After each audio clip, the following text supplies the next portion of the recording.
was a very difficult time, I think, for the business. Do you think it's changed how you show up as a leader? And it was honestly the most fun thing I've ever done.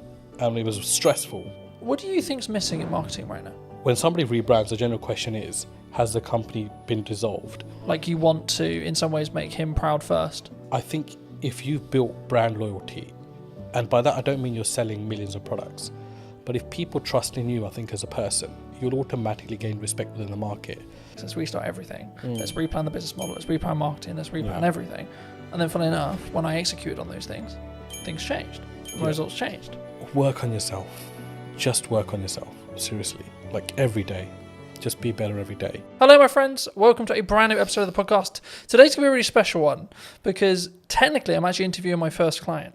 Now, that sounds a bit weird, nearly 10 years in business now, but it is. So, welcome to me. Welcome back. It's been, I think it's actually been, nearly 4.5 years since we've actually seen each other? The last time I remember, I think we were shooting something on top of a car park in Salisbury. Yes, we did. And that's got to be about 4.5 years ago at least. So yes, it's great to be back and great to see you after all these years as well. I know. Yeah. Super good. I mean, you were actually under a different brand then. That's right. We were. So our legal entity remains the same, but we have rebranded to Anand, which incidentally is our family surname as well. And that came about through some hard lessons, I think, in business. One of the ones being most probably that you never really stop learning, I think, and when you get to a point where you think you've kind of, worked everything out, there's like this curveball thrown at you. So that was sort of what happened with us as a company. There were some legal obligations that we had to meet, and the old brand no longer resonated or could technically be used moving forward. So I think it all came about because we entered retail as a business.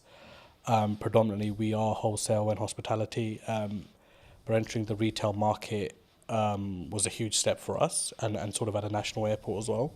So when that came about, I mean, it was a huge shock to the system because we had just launched this huge sort of project. There was 2 or 3 in the pipeline, and then all been vetted and all sort of been mustered up with this brand, and then to all of a sudden launch something, and then I think it was about 3 weeks later we had something to say. There were some legal obligations that had to be fulfilled. It was a huge shock to the system. So it was a very difficult time, I think, for the business, because I think being a director, I always say you have huge responsibilities for your staff and your company. And I think I felt at that time that, this was, do or die kind of thing. It was either we really got this going and sort of made the necessary adjustments. And we did. And, Anand was formed off the back of that. So, and it was honestly the most fun thing I've ever done. And it was stressful because, you're running this medium-sized operation. We employ up to 50 people, and all of a sudden you're rebranding and everyone's question is why. And there's a fine line where you can tell someone why openly and why you can't. And the majority of the reason was, it was just something that we had to do as a business. So the rebrand came as a shock, but honestly, it really taught us a lot of valuable lessons from in there. Because I think off the back of the name, we actually found a voice as a company. I felt for a few years that we didn't really know what we were. And I think that's really weird to say for a company that was fairly well established. I mean, you visited before as well. But I felt with Anand, all of a sudden we're back to this blank canvas, right? And we're creating everything in reverse, which is the worst way to do it, don't get me wrong. But because it had to be done, it kind of forced our hand to look at aspects of business that we never had before. All of a sudden we're engaging marketing companies, we're engaging branding companies, we're engaging companies that help you find your voice. I didn't know those things even existed. And all of that came off the back of my mentor saying to me, look, this is one of those times as a businessman where you either go big or you go home, right?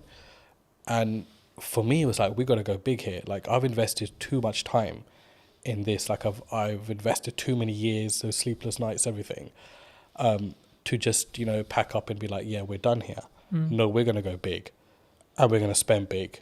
And sometimes that's not the best solution, but we kept a control of that, because spending big wasn't just throwing money blindly at stuff. It was really taking our time, really looking at companies that met our ethos, but also companies that we felt genuinely wanted us to do well. So they didn't make us just feel like a number amongst their client base. And that was hard to narrow down, because we made some mistakes along the way there as well. And in hindsight, it's easy to say, these things happen. But at the time, when you're financially forking out money, it's a huge, huge deal. So, look, it was an amazing journey. And it's been a year since we've rebranded. And I think as a company, we couldn't be any happier than we are at the moment. Do you think that maybe some people are really worried about rebrand? I mean, you kind of forced into it, but I think maybe people who are listening who are maybe on the fence about what do you gain from a rebrand? Was it just that voice and that really what I would call depth work when it comes to really understanding what your brand values are and how you want to perceive yourself in the market? Would you say, or is it if that's a disconjointed? Because for some business, I think that can be really disconjointed for some people. I mean, I'd answer that in reverse. So one thing you won't lose is your reputation, which was a huge aspect for us. It was, when somebody rebrands, the general question is, has the company been dissolved, or has something happened? Has the company gone bankrupt? Has there been a huge gross misconduct from somebody? And the thing is, you've got to get past that, because naturally as an individual, we would think that. And you've got to put yourself in the public domain as well as a director personally yourself and think from both sides. So for me, I think if you've built brand loyalty, and by that I don't mean you're selling millions of products, but if people trust in you, I think as a person, then you'll automatically, especially a small to medium-sized business, you'll automatically gain respect within the market. So we didn't realize how much respect we had amongst our clientele until the rebrand happened. And I think that's what carried us through. So I think there's this illusion that if I rebrand, I'll lose customers. And that's a general worry, because, of course, you need your finances to run a business. And your clients are your clients. You spend years and decades working with them, whatever, right? But those relationships can be ruined at a drop of a hat as well. A split-second bad decision. So I think what I've learned the most is that if you are genuine and you are genuinely there for your clients, and if they're not just a number to you, which is how we do things at Anand, then you will be absolutely fine, because people will carry through. And that's what I noticed, that all of our clients said, we don't care if this company is called ABC tomorrow, but we want to work with the same leadership that we're working with within this company. And that's what made me realize that, not that I didn't know people were important, but it made me realize how important the team that we had were and how dedicated they were. And that all stems from, I think personally, from you as a director and what your attitude is within the business, how you look after people, how do you go about daily life, and how much do those people matter to you as well. And that kind of proved to me that, those things mattered a huge deal to us as a company, and it filtered right through. So I hope that answers your question. No, absolutely. I mean, I think for me it's important to appreciate where you've come from, but also then understand sometimes we have a growing pain, right? Yeah. So it's we're shifting into a new brand, we're shifting into scaling up, etc. But one of the quotes that you gave me very many years ago that has really stood apart, that I wanted to remind you of, but also ask you to apply some context to, is people are loyal to their needs. Yep, absolutely. How did you I guess that's a life lesson for a lot of people, but where's the story behind that? So I think I've been in business for about 10, 15 years myself, and I can't put a number on it now, to be honest with you, but it's been a very long time. And one of the things that you realize very early on is that it's very much a dog-eat-dog world. As much as, you think you might be out there to set the agenda straight or to start this new, loving relationship with every single person, it never works out that way. And we realized very quickly that as a business, after surviving the first 5 years, like a lot of people are just loyal to their needs. Like when those needs are met, they will either move on or they'll no longer engage with you. And I mean, that's absolutely fine. It's a natural thing to happen as well. But to put it into context, I mean, if I look at how we operate with our clients at the moment, I don't think there's a single client that can say that, if their volumes drop with us, that we change our attitude towards them. Mm-hmm. Whether it's the smallest client on our sort of, accounting system, or it's a big renowned sort of company, it makes no difference to us. We work personally with every single client and every single person that we work with. And that might mean along the way you have to accept that once their needs are fulfilled, that they no longer will engage with you. But to put it into sort of context, that quote at the time came from, it was one of the things that we've always steered away from as a company. Don't be those kind of companies, or that company that is all over a client when it's hot. Yeah. And when it's not, they don't want to know, or they don't want to help them out with anything. And there are some clients that we work with that, we did millions of pounds of business with before. And all of a sudden, they have engaged another company. But there are times where they still engage us when there's an emergency, and we would never turn them down, because you've got to remember that whether they've moved on as a client to another supplier, they were also once your client and made up the DNA of your business to be what it is today. So yeah, I mean, it's something you have to get comfortable with, I think, in business, and grow some thick skin around that, because people are loyal to their own needs, and it's just the way of the world. For me, it's something that sort of, at the time, I think when you initially told me, I didn't really get it. Yeah. Right? And now I can say 6 years, 7 years down the road, I get it. And I think for me, it's one of those things where it may not even be deliberate from that person, that client, that customer. Yeah. I think it's more around, actually, sometimes you just, there's only so much value you can add to that customer, client, etc. Absolutely. And people have personal lives, and it's well, it's easy to say, don't involve your personal and your work life, but it's a very difficult thing to do as well. So sometimes we do forget that people might have stuff going on in their own lives. People move on, and all of a sudden a new person comes into that role in the company and doesn't see your business to be as valuable as the previous person. So there are elements of that as well. Yeah. But I think I've always found that there's no use keeping hatred and negativity about somebody moving on. I think you've got to accept that and look and think, how can I learn from this? And how can I get better from this? And there was times that, clients left us on a very bad note, completely unexpected. Some that didn't even pay, the thousands of pounds they racked up in accounts, not to mention any names. And, that didn't mean that we were not going to look at what we could have done better as a company. So I think it always starts with what's going on at home before you look anywhere else. Yeah. Do you think, because I've been fortunate enough to be in business and grow and scale and adapt and be in a position where I think there's always some people who are saying there's something going on in the economy or COVID or et cetera, et cetera. I mean, is it a mindset thing as an entrepreneur, as an owner? Because I've always been of the mind of yes, there's stuff going on, but actually your output can then fix your like if it's a revenue problem, then there's a solution for it. If it's a marketing problem, you can fix it. It's down to you to fix it, regardless of the economy's in bad shape. A lot of people have said to me the creative space is challenging right now. In comparison to maybe when COVID was really good, for example, where there was loads of money floating around. But it's actually, I think for me, you've got to focus on what you're doing, and I think that's the key. But I mean, in your experience, have you? Is it kind of a catch-all kind of?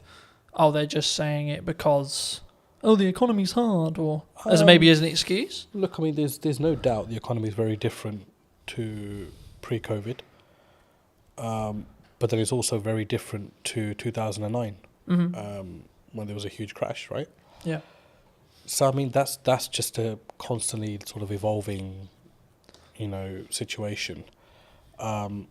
Yes, I do believe it's very difficult now to do business. no matter what field you're in.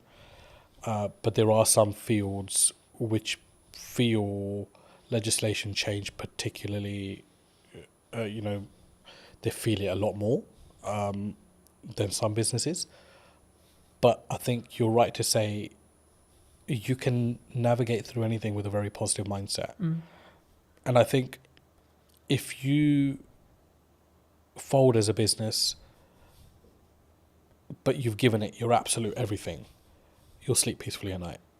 And that's for me personally, and I felt that in a situation. I mean, 2023 to 2024 financial year was our worst performing year as a business, and it was also the year that we rebranded. And there was a lot of sleepless nights there because revenue was, rock bottom. We'd employed people that year, doubled our workforce because we were looking to go, north, and ended up going south as a business. And naturally along that is a lot of doubt because you think, should I have employed these 6 people? Should I have done this? Should I have done that? And it's easy to say in hindsight that actually I'm worried then, but you generally do worry at that point. So I think it's a mindset and how you navigate. And the thing that got me through was just mindset. I think I am just so resilient, like, to anything. I think right now in my life, where I'm just like. Do you think that comes from your years of experience in business and knowing that actually sometimes you've just got to, what I would call, grunt it or push through it to you just figure it out? I think it's both of those elements, but I think for me the biggest thing is upbringing. My dad was a very resilient character, hugely resilient. Sorry, not was, is still he's still there. He's an extremely resilient character, and a completely uneducated man, which I must add to this story as well. So to see him, as a migrant in this country with little to no education, he still doesn't speak English fluently. And it was like, this guy struggled, and he struggled so much, but he made it. He made it in his career and in his life. And it was like a lot of that played on my head at that point. And I don't think those things sit well with you, or you don't draw on those things sometimes in life. But when it really matters, those things will come in, and you'll know what your metal's like at that point as well, and how strong you are. Do you think that was like a key in respect to like how well you've now done, like having that upbringing and having that, I guess, those values or what could be described as the correct values being installed into you? Even if it was like an information sponge point, like you 100%. As a kid just taking that information, sort of saying, well, this is the upbringing I had. I mean, 100%. But the thing is, I think I didn't realise that till I was about 35. So there's no like one fit solution to this. It's just when it's going to hit you, and it hit me a couple of years back.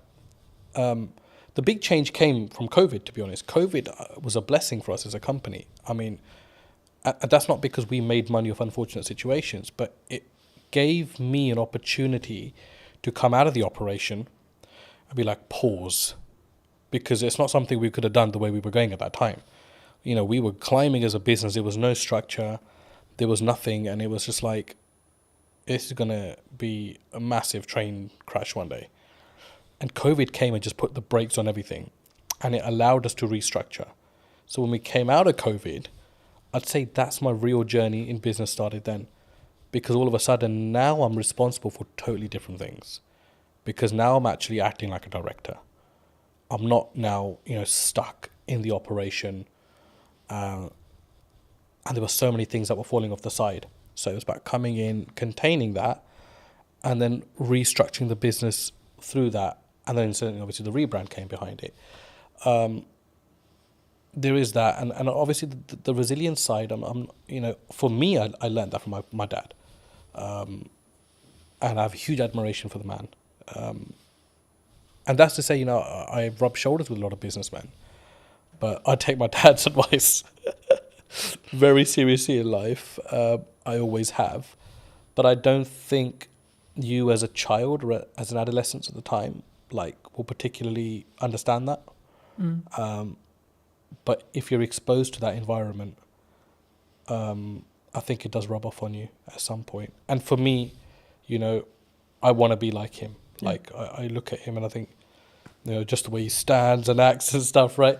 So, huge influence on my life, yeah. Do you think it's changed how you show up as a leader, or even in your marketing maybe as well? Like that core, like you want to in some ways make him proud first, is what I'm sort of hearing from you. Would you say? I think I don't really think in that way, to be honest. Like, for me, it's not about making other people proud. Like, I think as long as you know you're on the right journey, I think honesty is very important in business. And I sleep very well at night, no matter what the situation is on the day. Everybody knows me, knows that once this guy is out, he's out for the night. So, and I think a lot of that comes from your ethos, and there are many shortcuts you can take, or there is the difficult untraveled routes that you can follow as well, or create yourself along the way. And I think I'm more sort of on that journey of testing my limits and also just not stressing out, along the way. And there are times where you obviously get stressed within business, right? But I think as a director, you've always got to have that sort of facade where everything's okay. And sometimes it's not, but you need to have that, because you need to always give your staff and your company the assurance that you've got it under control, because the buck does stop with you, the director. To install that confidence into the team?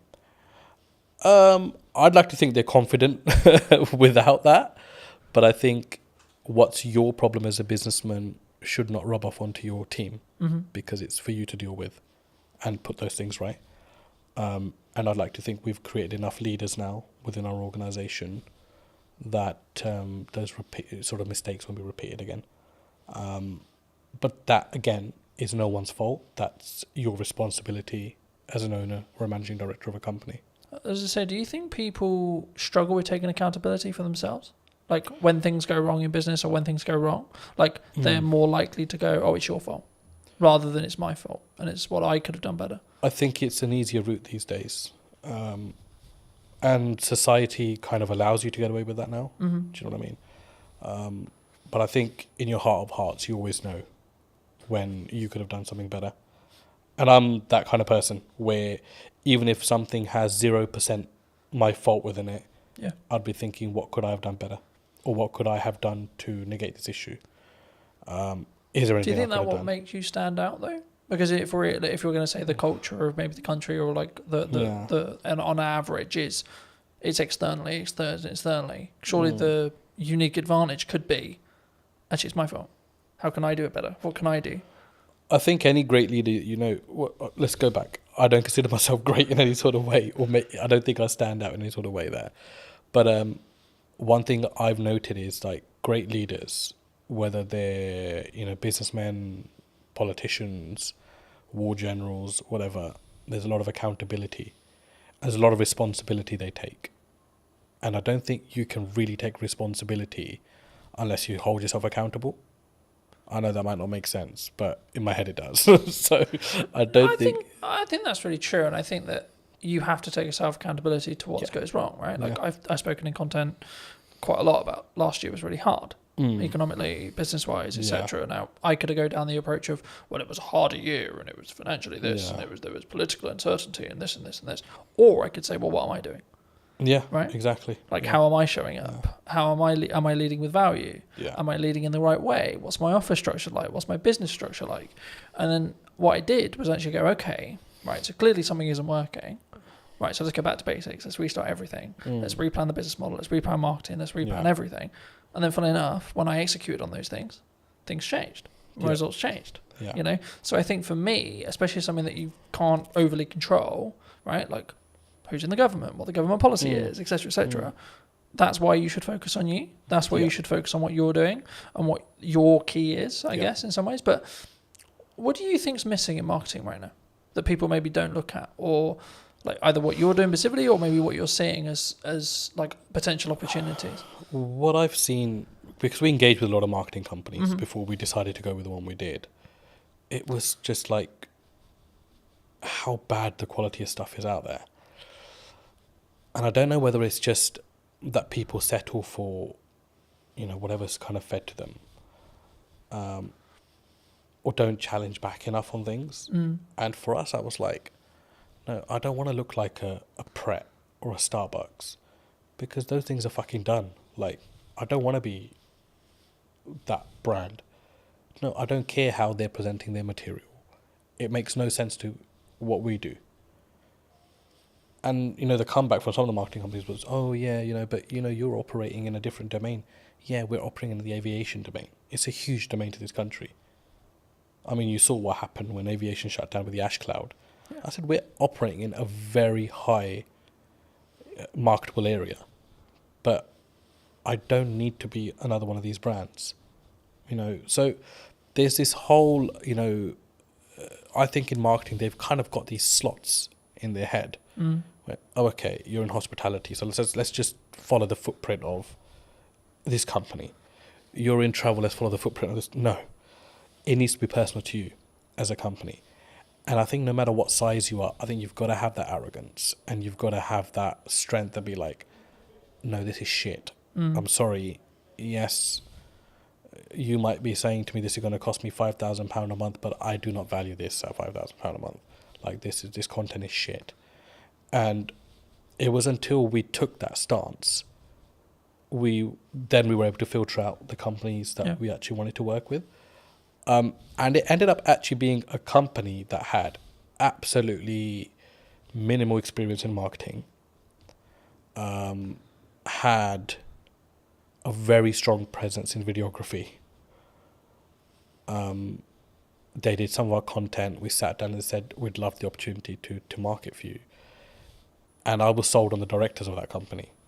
And I think that's a huge valuable lesson, that don't just go out into the market and think, I'll go to the marketing agency that does marketing for X, Y, and Z. No, that will not be the necessary fit for your company. You need to find the necessary fit for your company. So overall, I think it's a huge gap in the market there. If somebody's willing to come in a company and work personally with smaller businesses, I think it's a huge market, because everybody wants to catch the big fish. And big fish will potentially have the budgets just to pay and be like, yeah, the campaign didn't really work out. But as a small business, you can't really afford to do that. Every campaign has to work out. And whether you're small, whether you're a medium-sized business like we are, it has to work, because you're paying a lot of money for that to work. So, huge gap in the market. I think there aren't many companies that I would look at and think there's a good reputation there, even though they work with big brands, because they will just consider you a small fish and think that they can pull the wool over your eyes. And I think it's very important, no matter what size you are, that you're the captain of your ship. Yeah. No matter how small it is, how big it is, you've got to lead by example there. And if you have to have the loudest voice, then you've got to have that as well. I'm glad you mentioned video, because I think sometimes people, they're overwhelmed by it, they're concerned by it. Yeah. They're like, well, I mean, why do you use it? Right, was the key, the question there. But I think there's so much that there's, like, from my experience, there's psychology around, like, oh my God, I sound like a dick on camera, or like, I don't like the sound of my voice, or this is how I look. But there's also then, like, the tactics, or like the tech side, right? Now, obviously, if we bring in a videographer, you don't need to worry too much about the tech side. But I still think you should, at some principle, you should understand it. I mean, why did you, because you mentioned that you leaned into it. I mean, why did you lean into it? I was obviously introduced to yourself into videography. I didn't have any, we know videos get made, but it wasn't something you ever gave, second thought to. For me, it was just kind of like, okay, I need to stop worrying about how I look or sound on camera. Like, just be genuine to who you are, like what you're talking about. If it produces great content, it does. If it doesn't, whatever. it's not the end of the world. And obviously, it was a changing landscape at the time as well. I think all of a sudden, Instagram changed its algorithms, like videos and reels, and all these new terms are coming out, and I'm like, what the hell's actually going on? And so yeah, it was just something that came about. And for us, because we're hospitality and retail catering, imagery and videography is a huge aspect of what we do, as part of marketing as well. Of course, you can't just keep marketing with, let me take a picture of this and just keep sticking on social media. It doesn't really work that way. So for us, it was like, okay, we need to open our horizons here and actually look at things that work and just keep yourself open-minded in the process. I think it's something that people should always try and then like see what the data then tells you, right? In whatever the campaign is, whether you're doing short form, long form, etc., etc. But I think it would be important when talking about data to think about like AI, right? We're seeing an AI boom. Do you see it as like we're all maybe in trouble, or like some people, like you're very obviously service based in respect to what you do, so it might not be as relevant, but is there elements of AI in your business? Do you utilize it? Or have you gone the other way and said, actually, no, we're going to lean into the fact that we are doing it ourselves and we're not maybe using it as a utilizational tool? Because I see it as a tool that can be sharpened rather than it replacing you. I mean, there were people in our team that were huge believers in AI. And there are elements of it that we use, no doubt. But I feel with what we do, if we invest too much into or rely too much on AI, I think it will stop your mind from working. And I think it's very important that you're engaged consistently. From just a cognitive ability. Cognitive ability. And I think you don't want to get into a situation where, you're relying on technology to tell you what to do. Because then all of a sudden you're not problem solving yourself. Or, use it where you can, don't get me wrong, if you're stuck or whatever. But I just think that there are certain aspects of business, old school values that no matter, they've tested all elements of time and survived. So technology important, AI important, but I don't think it's do all and end all.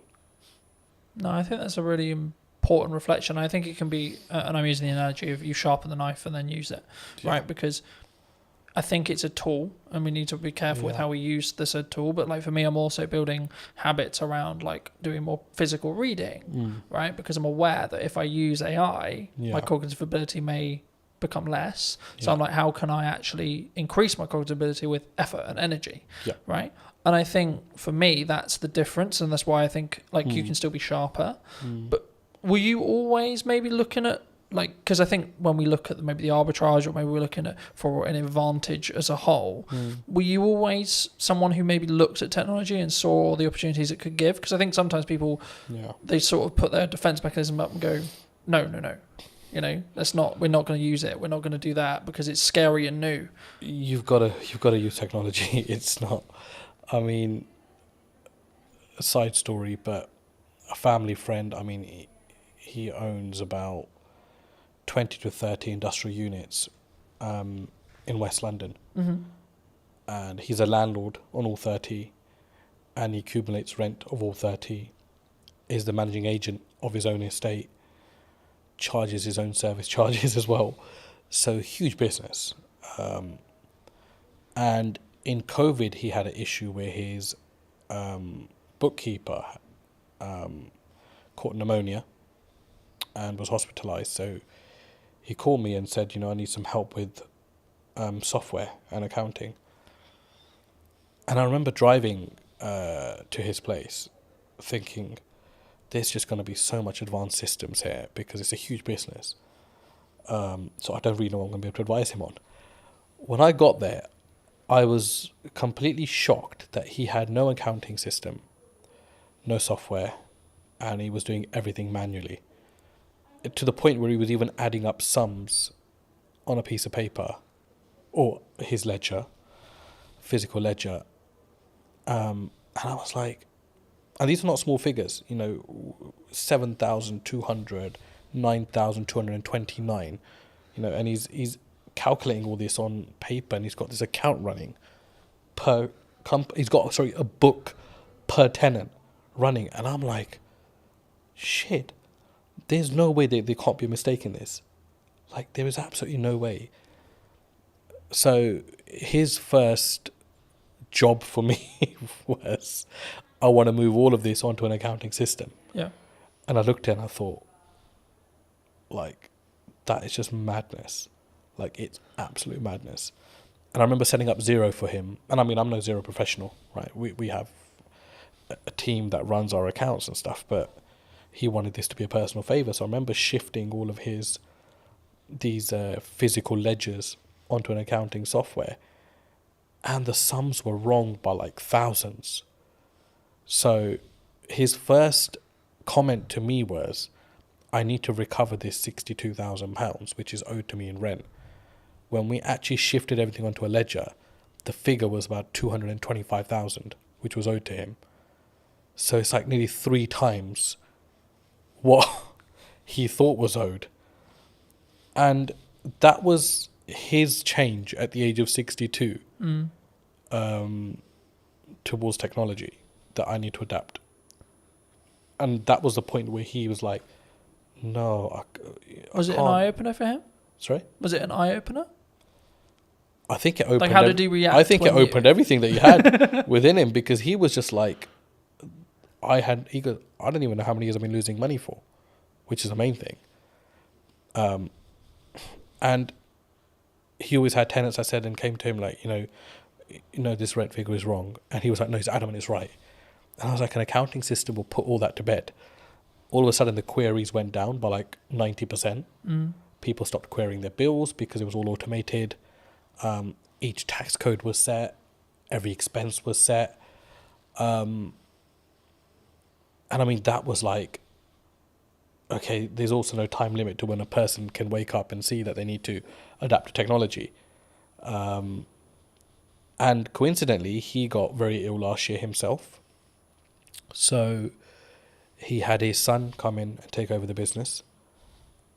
And it was a very seamless handover because everything was sorted. So you could easily, you'd have to spend some time kind of understanding what's going on here. But it was handed over with something in place that you can just pick up and go with it. Yeah. Opposed to like, why is this or why is that or why is that? Everything was annotated. So yeah, look, you have to adapt. I don't think you can as a business. I mean, we didn't start using software till quite late into our life, business life as well. It was like 3 or 4 years in. We were creating invoices off Excel and that kind of stuff. And I was like, this can't be the way. And then slowly we've adapted to stuff. There are things that I think are really unnecessary in business as well. You don't need technology for absolutely everything. But yeah, basics like accounting and stock management, staff management, telematics on vehicles. You've got to have that. I mean, we had one of our drivers had a terrible crash last month, and the police wanted to know, what speeds were both vehicles travelling at, and we were able to prove that because we had the telematics. And the third party wasn't able to do that, which, favoured us as a business because we were able to prove that we were within, or our driver was within the speed limit. Didn't harshly brake. So technology is a lifesaver in certain places, and you've got to have it for the basics of your business. Yeah. You're specifically, obviously, a very niched business in Yeah. regards to the sector that you serve. Have you always been that way? And if so, was that a very conscious decision from day one to be like, I'm going to serve this? Nope. Aviation just came about, to be honest. Well, I say it came about, but I kind of think you set your own destiny in some ways. We were so busy trying to survive as a company, but it was just like customer focus. Yeah. Make sure the customer gets everything they can from you, even if it means you're losing something. Just give your customer absolutely everything and make them feel special. And we do that till date. So in some ways, business is a funny thing because you can never say, I set out to do this and it happened. Because I think you've got to, like, a lot of things happen around it and you end up taking a different route. So, I mean, I discuss aviation a lot, but we work heavily with construction. We work heavily with tech companies as well. And we have a huge footfall in the city as well. And none of those things were ever targeted. Like, I don't think we actually knew what we wanted to do when we started business. We just knew we wanted to serve food. And, have a business as such, right? So it was like, okay, how do we do that now? And I think along the way, your business will adapt. Things will come up. You'll see value. For us, it was about understanding our niche. And I don't think we understood our niche until post-COVID, which is scary because that was like 10 years into the business. 10 years? 7, 8, sorry, maybe 8 years into the business. But it was like, what is our niche? Our niche is not aviation. Yeah. Because there's a hell of a lot of companies that operate within that. Our niche is short lead times. You get hold of anybody at any time of the day or night. We will solve your problems. And if we don't, we will make sure we've done everything possible to try to solve that problem for you as a client. Now, there are some clients that have my number specifically, and they will only call me in situations because although I'm the director of the company and we have an amazing workforce, I've built that relationship with them personally when I was building the company out. And I can understand why they only want to come through to me. I totally get that. But my attitude towards them doesn't change irrespective of my position in the company. And we distill that like through our staff, completely distill it through our staff, that nobody's bigger than the company. We help a client in any given situation that we can. If we are closed for the day and something comes up for somebody, we will do everything we can to make sure that we solve that problem for them. And we've become that. I think that's been our niche. Our niche is we are problem solvers. And that's helped us like also recruit the right people. And people don't come to this company thinking, I'll just spend 9 to 5 behind a desk and I'm done. They're problem solvers. And we make sure they become problem solvers. And our retention rate's amazing. I mean, we've had one staff member leave in the last 2 years, which is incredible. It's absolutely incredible. I mean, there are obviously niggles. There are obviously things that, staff feels management can do better or management feels ownership can do better. But I think that's a healthy relationship and it's good to have that open dialogue. But it's so important to treat your staff well. And that doesn't mean just money or pay. I think just an attitude, sometimes just asking people how they are, talking about the football or having a normal conversation makes people realise that actually you're a normal person yourself. Yeah.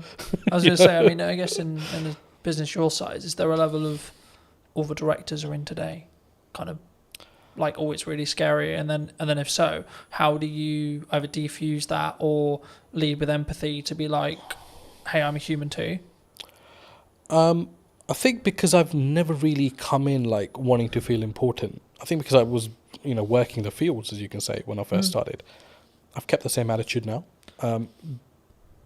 If someone's a new starter or hasn't been around or hasn't got to know me because of the size of the business now, so they don't probably interact with me as much, they're put to ease by the older staff because they're like, this guy is actually really calm and really chill. Like, he'll come in and be like, let's order some pizza. Or did anybody watch the football or the cricket or whatever? I mean, it's like we have our company WhatsApp groups, and I was at the cricket India-England the other day, and I'm sending in the group chat, a photo of myself at cricket, but that helps people just feel like, I'm not intentionally doing that. I'm just doing that because I've always done these kind of things. And there are staff that say, they don't feel like sometimes that I'm the owner of this company just by how I act, how I am. I'm very relaxed.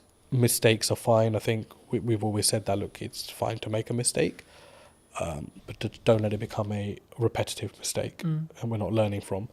So it's that yin and yang. I think you've got to find the balance.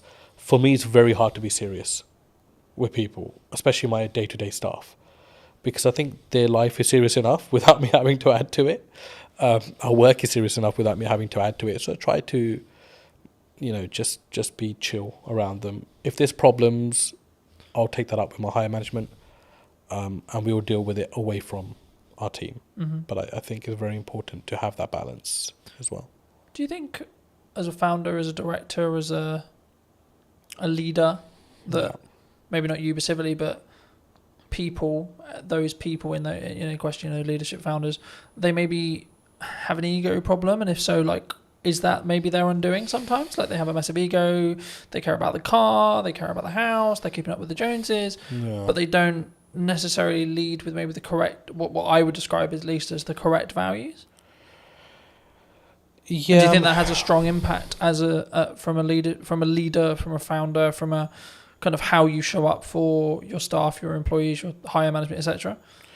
I think so. I mean, the people with, if you've got the nice car, the big house, you've made it in some elements in life, and that's amazing for you as a person. I'm really happy for people that are able to do that. But do you think it comes from an insecurity sometimes? From insecurity, did you Like say? they're doing it. Like, I've got the car because I don't maybe love myself as much, or like I'm trying to fill a hole potentially in their own self. I think everyone's trying to fill a hole in some way within themselves. I think we all have that. I mean, there isn't a perfect person out there. No, of course. Let's start with that. We all have our blemishes. End of the day, and there are things that we can always improve on. But I've been in business long enough to see both aspects. I've seen people that feel like they need to show their hard work or remind people how hard they've worked by showing possessions. Yeah. And they do that more for others opposed to themselves, which is sad. I think it's quite sad. And I don't mean that in a horrible way, but I genuinely think like I'd hate to be in that position myself as a person. Starting out younger, I was obviously the general perception around business. One day I'll have a really nice car, and I'll wear those clothes, and I'll wear, I'll buy this and I'll buy that. But I think once you're fully invested in your business, all those things would just not matter anymore. Like for me, it doesn't matter right now that I'm wearing discounted Next Aspadrilles, or I'm wearing a certain branded top. It matters nothing to me whatsoever. Because is it more about the quality of the person then? I think... Or the quality of the founder, the quality of the leader? It's like, what's your higher purpose? Like, you've got to think, that's what you've got to think of. And I think if your purpose goes beyond materials, you've got a bigger purpose in life. You're not thinking... I mean, I get absolutely no joy. I mean, I love my car. Don't get me wrong, I love sitting in my car. But if I get a phone call, the problems are still as bad as they would be on a bus or on a train. Yeah. So all of a sudden that materialistic thing matters in no way. Yeah. Right? So for me, I think it's like, you've got to be like, okay, why am I in this? But what am I about as well as a person? And people lose one of those two aspects somewhere along in the business. They either forget why they're doing what they're doing, or they'll forget who they are. And for me, I can't do that, because I grew up eating dinner on the floor. I never sat on a dining table, because traditionally, my dad grew up, there was no dining tables, in his household in 1960, whatever it was, in India, because he was from a very poor background, post-partition of India, Pakistan. So they grew up sitting on floors and eating. So he distilled that in us. And there are times where we're just out and about and we're having a working lunch, and I'll just sit on the curbside, because I'm totally happy with that. Like, because I don't need to change as a person, I feel, to show my status or to show who I am. Like, for me, I'm another person in this world. Do you think by having that level of humility, level of like humbleness, will keep you, I guess, in some ways empathetic or like connected with every layer of your company in respect to management and the people and the staff, and gives you more, I guess, humanity in respect to how you lead? Absolutely. Because you'll be a human before you're anything else. A human that actually feels other people's pain and their situations, opposed to just your own consistently. Yeah. But it's very important for your personal life as well, because, I've got 2 young kids. I was at sports day yesterday with them, and my he's just four now, and he's starting school in September. So yesterday was his sports day, and today's his last day at school. And the parents were all sitting together, and we're talking about schools, and we talked about, where he's going to be schooling and where they're going to be schooling. And it was just like an amazing conversation, because no one's judging everyone, because everyone's on the same footing at this moment in time. Yeah. But you start to get a feel as life goes on, as you grow older, that it becomes, who's going to the independent school? Who's going to the state school? Oh no, they must have so much money because his or her son's going to the independent, or his or her daughter's going to the independent school. But it matters nothing if you as a person still have humility, I think. And it doesn't matter whether you're sending your kids to a certain aspect or spending X amount on yourself. It's how you are as a person, how you treat people. I think it's hugely important, and even more so when you know that the person you are treating well can't give you as much value back as you can give them. I think that's a huge aspect of you as a character. Yeah. I think also it's a pay it forward mentality to an extent, right? Like I think what you output will also reflect back on you in 3 months, 6 months, 12 months, etc. At some point, it will definitely reflect back on you. Whether you believe in karma, whether etc. Right? Whether maybe don't go about our belief system, but like whatever your belief system is, there's always a crossover there. And I think, especially when we go back to business, I think that's true in marketing as well. Yeah. Right. A lot of the work I'm doing at the moment is actually how can I scale out what I'm doing and then build systems so that it allows me to be more present for clients. So then in turn I can do a better job, which in turn means then when I take on new clients, I can ensure that the quality is the same, right? And actually, I think partly because I will say no to certain projects or certain clients or certain things. Do you look at that when you potentially look at a client or working with a customer, etc.? Do you say no sometimes? And if so, where does that mindset come from to be able to have the humility, I guess, or the confidence to say, actually, no, you're not the right fit for us? I think as a leader, you're responsible for a lot within your organization. And I think you realize that the more you grow as a business. It's something which is easy enough to ignore if you're stagnant or if you're growing through, the growing pains, right? And it's a very painful area when you're growing as a business. And I mean, by no means is Anand a multinational business, but I feel the pain of it every day when we grow. And majority of the time it's financial pain, because the bigger you become, the more restraints you get on your cash flow. And there's times you're thinking, I just want to be small again. I just want to be that business that everything was done on account, payment on receipt or whatever, right? But all of a sudden now we've got payment terms. There's clients that rack up huge bills, but we know we're not going to get the money for 60 days or 30 days. And, there's clients there was a client that came in, and we're absolutely wonderful with each other now, but they started and they said, we won't pay you for 90 days, but we'll give you this much business. And everybody was like, oh, that's an amazing deal to be done. And it was somebody from our team, actually, because when I consulted him, and he said, there's absolutely no point to take this business on, because if this client's going to be giving us £150,000 a month, we won't have that for 90 days. So all of a sudden we would have racked up something like $500,000 in 3 months. Or this business would have racked up $500,000 with us and that's a huge risk, because we only get paid 150,000 out of that 450 after 3 months. Yeah. And then it becomes that again. And then it becomes that again. And if that goes down tomorrow, we're going to be losing $500,000 as a business. And that's not just the revenue, there's the cost that comes with it as well. Yeah, because you have to pay out the cost anyway. I think sometimes when people look at business, they maybe don't appreciate it, right? They'll see them with the nice car, they'll see them with the new studio, whatever it is. But I look at it and go, oh, that's a lot of money.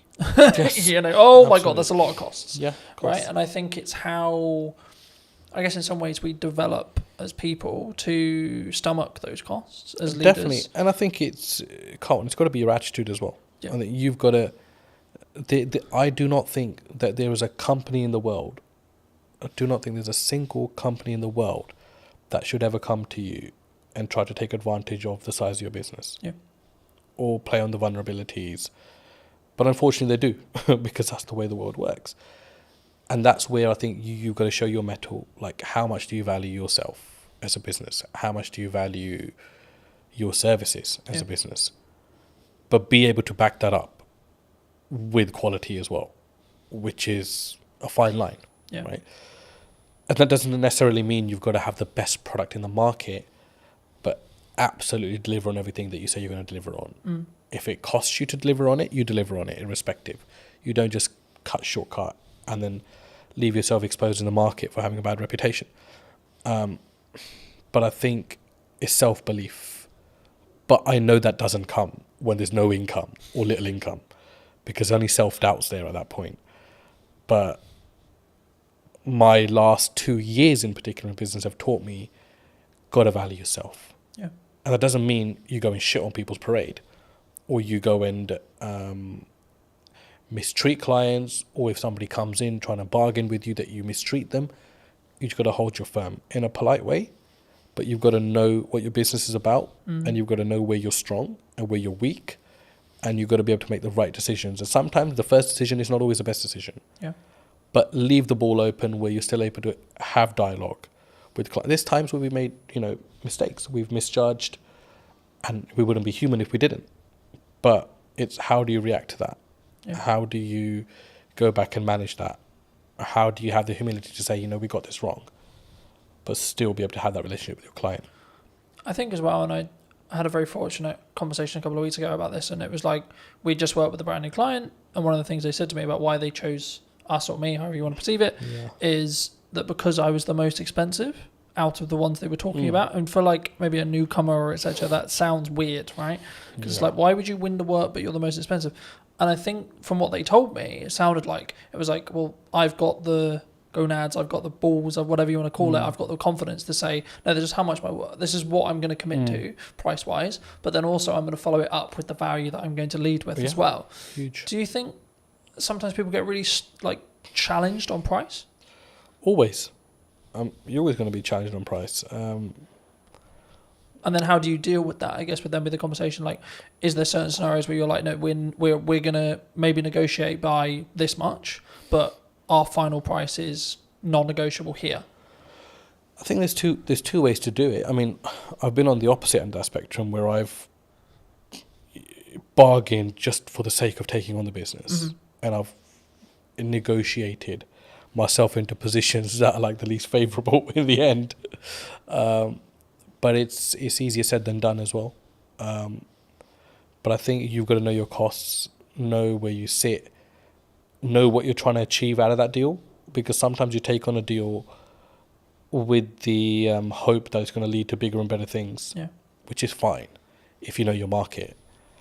And that doesn't necessarily mean that it's going to happen in that way, but it's a calculated risk. Do you think sometimes you have to take something that's maybe not ideal client, if it is just I need to make this money? Or would you still say no? For us, I don't think we really have that, because we're quite niche in what we do. So everyone that comes to us generally needs us, or we need them in some aspects as well.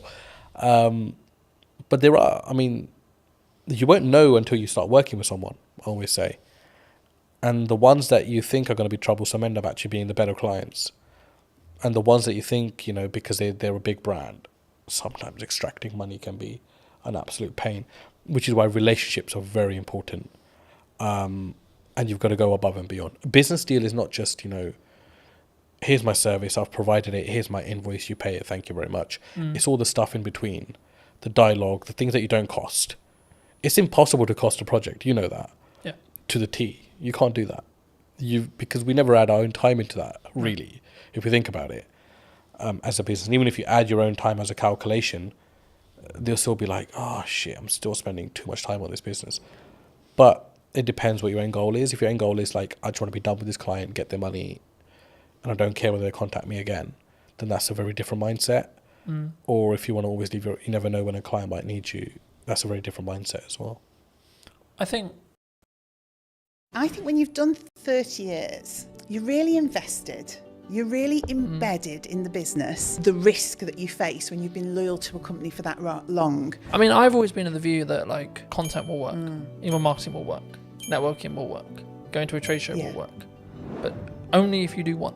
That business gave me a solid foundation. I understood the basics of most areas of business. I experienced working with logistics, with marketing, with operations. I look at how many views did I gain between 4 weeks ago and now. Don't get me wrong, we've done that loads. Email marketing was one for us. I can focus on three main things. Podcast, client delivery, and the event. Yeah. That's it.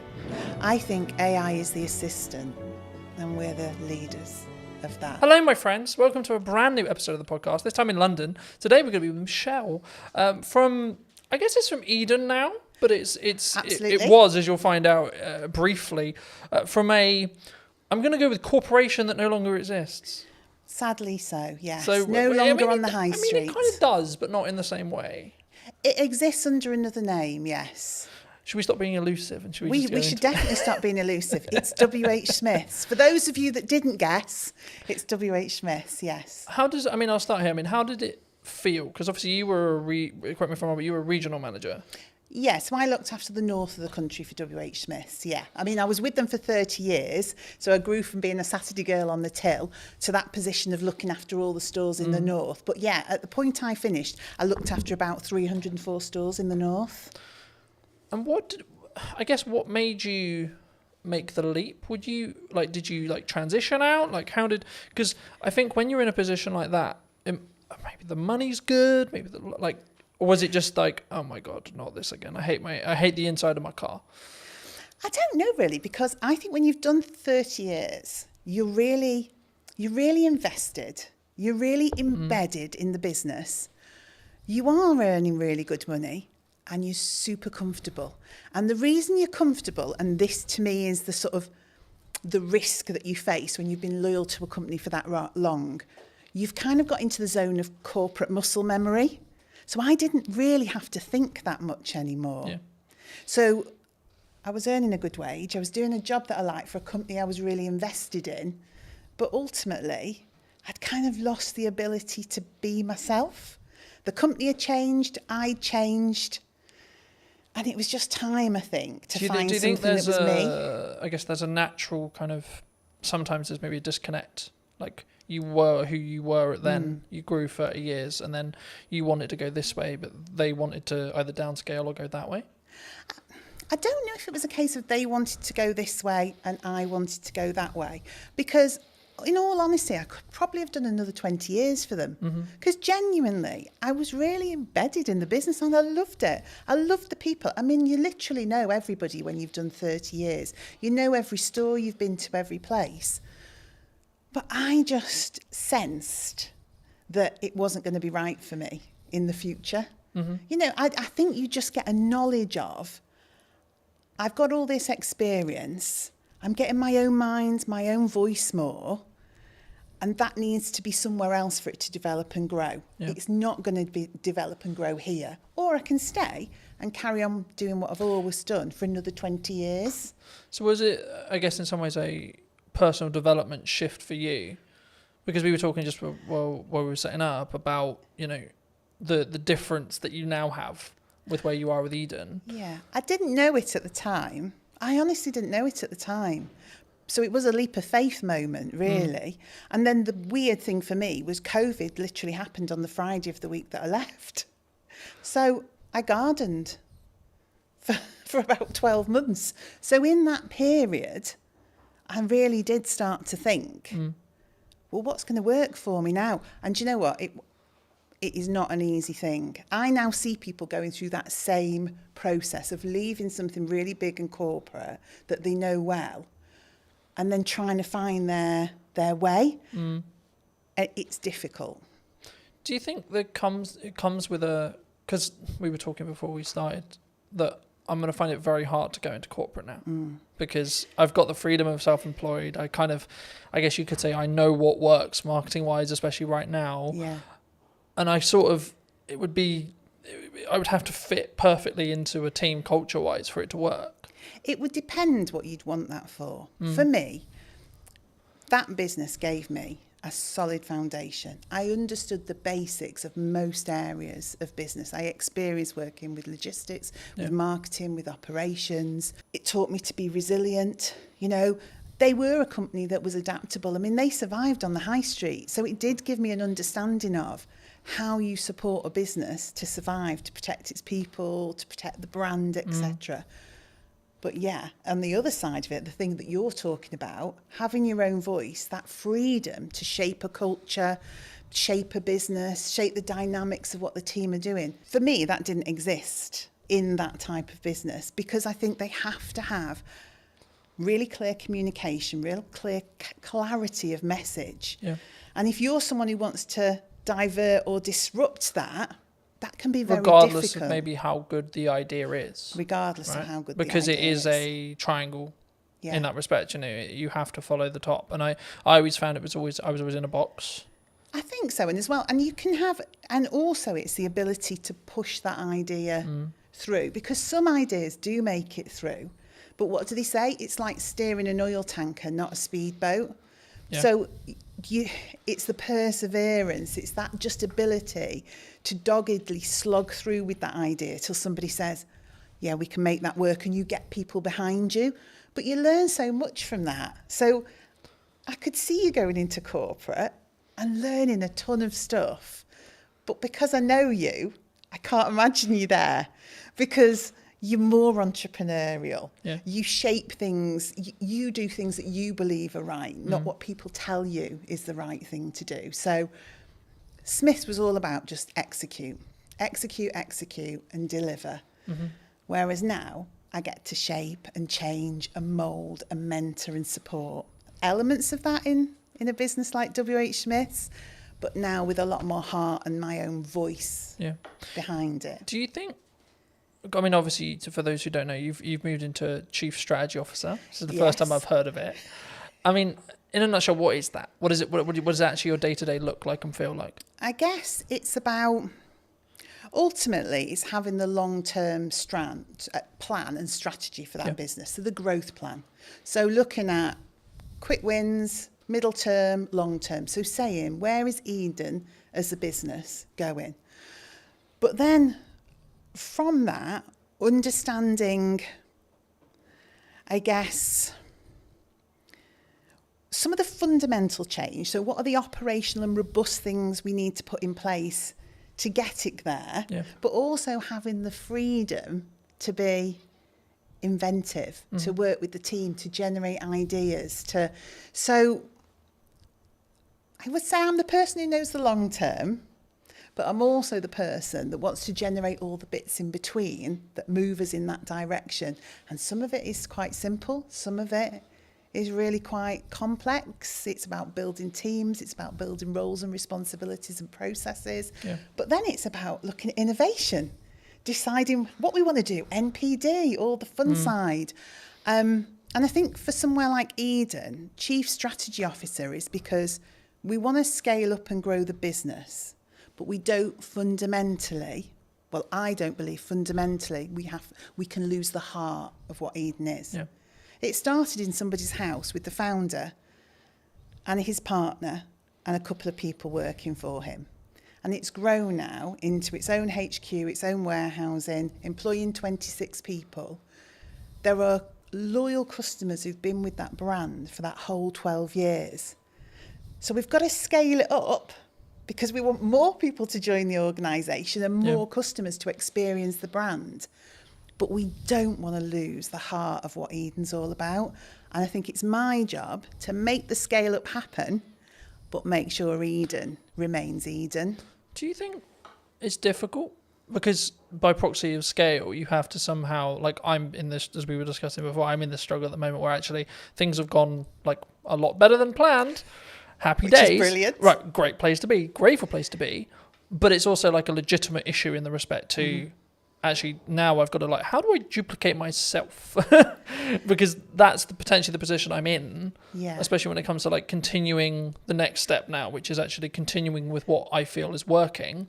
But sort of, I guess, because I'll never be able to replace me sat here in front of a camera. No. Right? I can outsource everything else, but the only bit I'll never be able to, especially if a client is very tied to, I want Colton on the production, I want Colton on the marketing, etc. It's going to be difficult. I mean, did the team at Eden find that as well? I think because obviously you sell a product, right? But the essence is still there. Yeah. I mean, ultimately our main product, it's dog food. I mean, that's what we produce and sell, premium quality dog food. I think when I came in to that business, it was difficult because it was change. It was somebody saying, what you've done till now has been brilliant because you have organically grown this business with people from the local area, not experts, just people with a passion for pets, a passion for the brand. And then I had to come in and say, that's absolutely brilliant, but we need some roles, some responsibilities, some routines, some best practices. We need to get back to basics. We need the foundations. And that was the change people found difficult. So that freedom to just almost do whatever you want, whenever you want, had to be pulled in for a while we established some core basics. But once we'd done that, once we'd got the right people in the right place doing the right things, once we operationally were robust, when we'd done our risk management piece that said what are those critical points of failure that sit within this business, then people could see, oh, actually, I can still operate the way I did before with freedom and creativity and innovation, but there's more support underneath. Things don't crash off a cliff.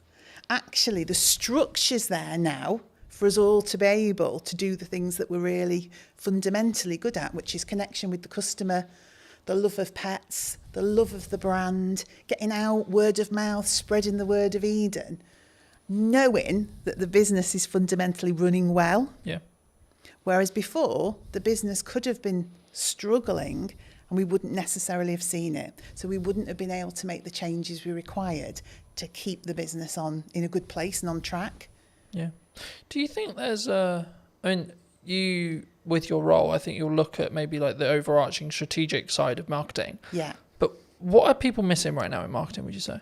Because there's a I lot of think buzz some- around yeah. people saying like, oh, there's you can't get in, you can't have a podcast, you can't, you know? I think sometimes maybe it's not what are they missing, but it's have they sat and thought about the brand and their audience and what they want to achieve? Or are they just trying to follow trends and what people tell them they should be doing? So I think everything from your TikTok through to email marketing, etc., is all valuable and valid. But it is up to the business to understand, is that right for them? And maybe it's not right for me today, but it might be right for me in a month's time. Yeah. Or maybe something I've always done, I'm going to stop doing so much of that now because I want to change. So I think you have to consider everything in the marketing sphere, but it doesn't mean you should do everything. Because if you do it without authenticity, I've seen many TikToks where I just think I could literally crawl under a rock with embarrassment. Now, I'm sure some of that actually works sometimes. But if you're just doing it because you think you have to, I don't think it works. I think for me that's really true. And I guess the follow-on question was going to be around like the shiny thing syndrome. So to give you some context, I was out on a run yesterday. Yes. And I was like, hey, I should have like a teaching platform and it should be on a subscription base. I was like, no, Colton, that's a good idea, but no, because I'm focused on like two main things right now for the next, like probably to the end of the year, more likely, which is the podcast, right? And then the event, right? That I alluded to before we started. And the event's in September. So the reality will be like after September, I'll just be planning the next one and continuing with the podcast. Yes. Do you think people run into a challenge when it comes to like, they get some momentum with something and then they go, oh yeah, but this shiny thing over here is really cool. Yeah, and it's and also if you're looking at your competition quite heavily, if you're looking at the marketplace and seeing what people are doing, you don't know if what they're doing is actually successful. But internally, you go, they're doing that. It looks great. I mean, of course it looks great because they make it look great. Yeah. It doesn't mean it works. It doesn't mean it's successful. But it's so true to say you can just be pulled off. I mean, I say to my team, I know it's a really old analogy of all of us pushing the boulder up the hill. If we all run off in different directions, we're going nowhere and probably going to get squashed. Yeah, who's going to get squished? Who's going to get squished? And that's what I say. Look, we've got some key pillars. Let's stay focused on that. Let's consider the opportunities, but don't run off and do it and just leave this hanging over here. And don't get me wrong, we've done that loads. I mean, email marketing was one for us. We wanted to do it. We should have been doing it. We kept running off and doing shows and events and sparkly fun things, never actually nailing some of the fundamentals, because it's more appealing, isn't it, to go to Crufts and meet dogs. Do you think there's a level of ego that comes from that? Like either from a founder or from a team? I don't know whether it's ego or it's what personally turns you on, what your own drive is, what do you fundamentally want to do? People do gravitate towards the things that do it for them, don't they? Yeah. I mean, I've always been in the view that like So, for example, content will work, email marketing will work, networking will work, going to a trade show will work, but only if you do one.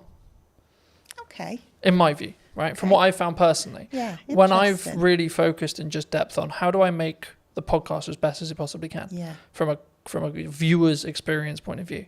That might be how it looks, how it sounds, how I come across.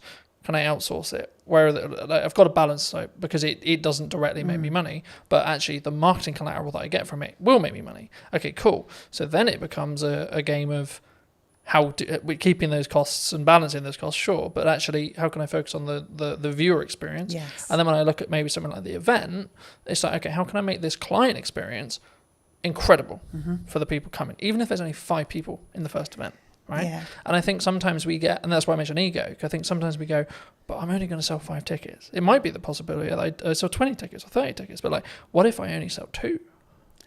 I get that. And it's interesting, isn't it? The business that yourself is in with you, and obviously you're looking to scale up and maybe employ, etc. Whereas now I'm sat with a team of 26, and so we've got the opportunity to do so much more. Yeah.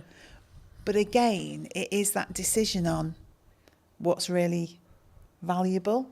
I mean, and you just touched on something actually that I thought was really interesting. Doing things really well, making sure that the experience for the customer is, well, I mean, we were in a whole cycle of wanting to be perfect and never actually doing. So we had 20 things we should have been doing. So we were going to a show, we were doing email marketing, we're creating a newsletter for B2B, but actually all of those things had to be, to us, absolutely flawless. Yeah. And we were not delivering anything. So now I'm in the world of accept 80% sometimes, but execute and get it out there for the customer and do it consistently. Because I think sometimes, and maybe it is a bit of ego, you want to look at a piece of work you've done or something that you've done that the customers see and comment on. And when you're getting all the praise and, that's so beautiful and that looks amazing and your brand is absolutely, but you've achieved very little, it's not really worth anything. Yeah. All that praise and adulation about something when you could have delivered on 20 things but done them at 80%. No, I completely agree. And there's a very quick psychology study. I've done longer videos on it, but like just a very quick synopsis here. There was 2 groups. Sometimes it's pottery, sometimes it's painting, sometimes it's sculpturing, etc. The lecturer says one half can only create one piece across a window of time. Sometimes it's 2 weeks, sometimes it's a month. And the other half can create as many pieces as they like, whatever the metric is, so pottery, painting, etc. And the result of the study was that the group that could repeatedly create something had a better piece objectively than the group that had only that window of time to create the one thing. Completely agree. And that's where done better than perfect is better. Yes. And when I say I'm looking at, I think it's a focus point for me on how can I create the journey or the viewer's experience or the customer's experience or the client's experience as a whole to be better across a year, not per episode, not per event, it's the overarching strategy. So I don't look at this reel got 1,000 views. I look at how many views did I gain between 4 weeks ago and now, right? That's the metric I track, not what when I go into what's working. Sure, I'll look at specific videos, but on average I won't. I just focus on the output and then focus on how can I build each one to be 1% better than the one before. Yeah, and I think we do similar. I would say we start to look at consistency of communication. Are we building a community? Do people feel like we're engaged with them and so that they're engaged with us? So it's a similar sort of metric but in a different way, because if you're brilliant once, those people soon just disappear.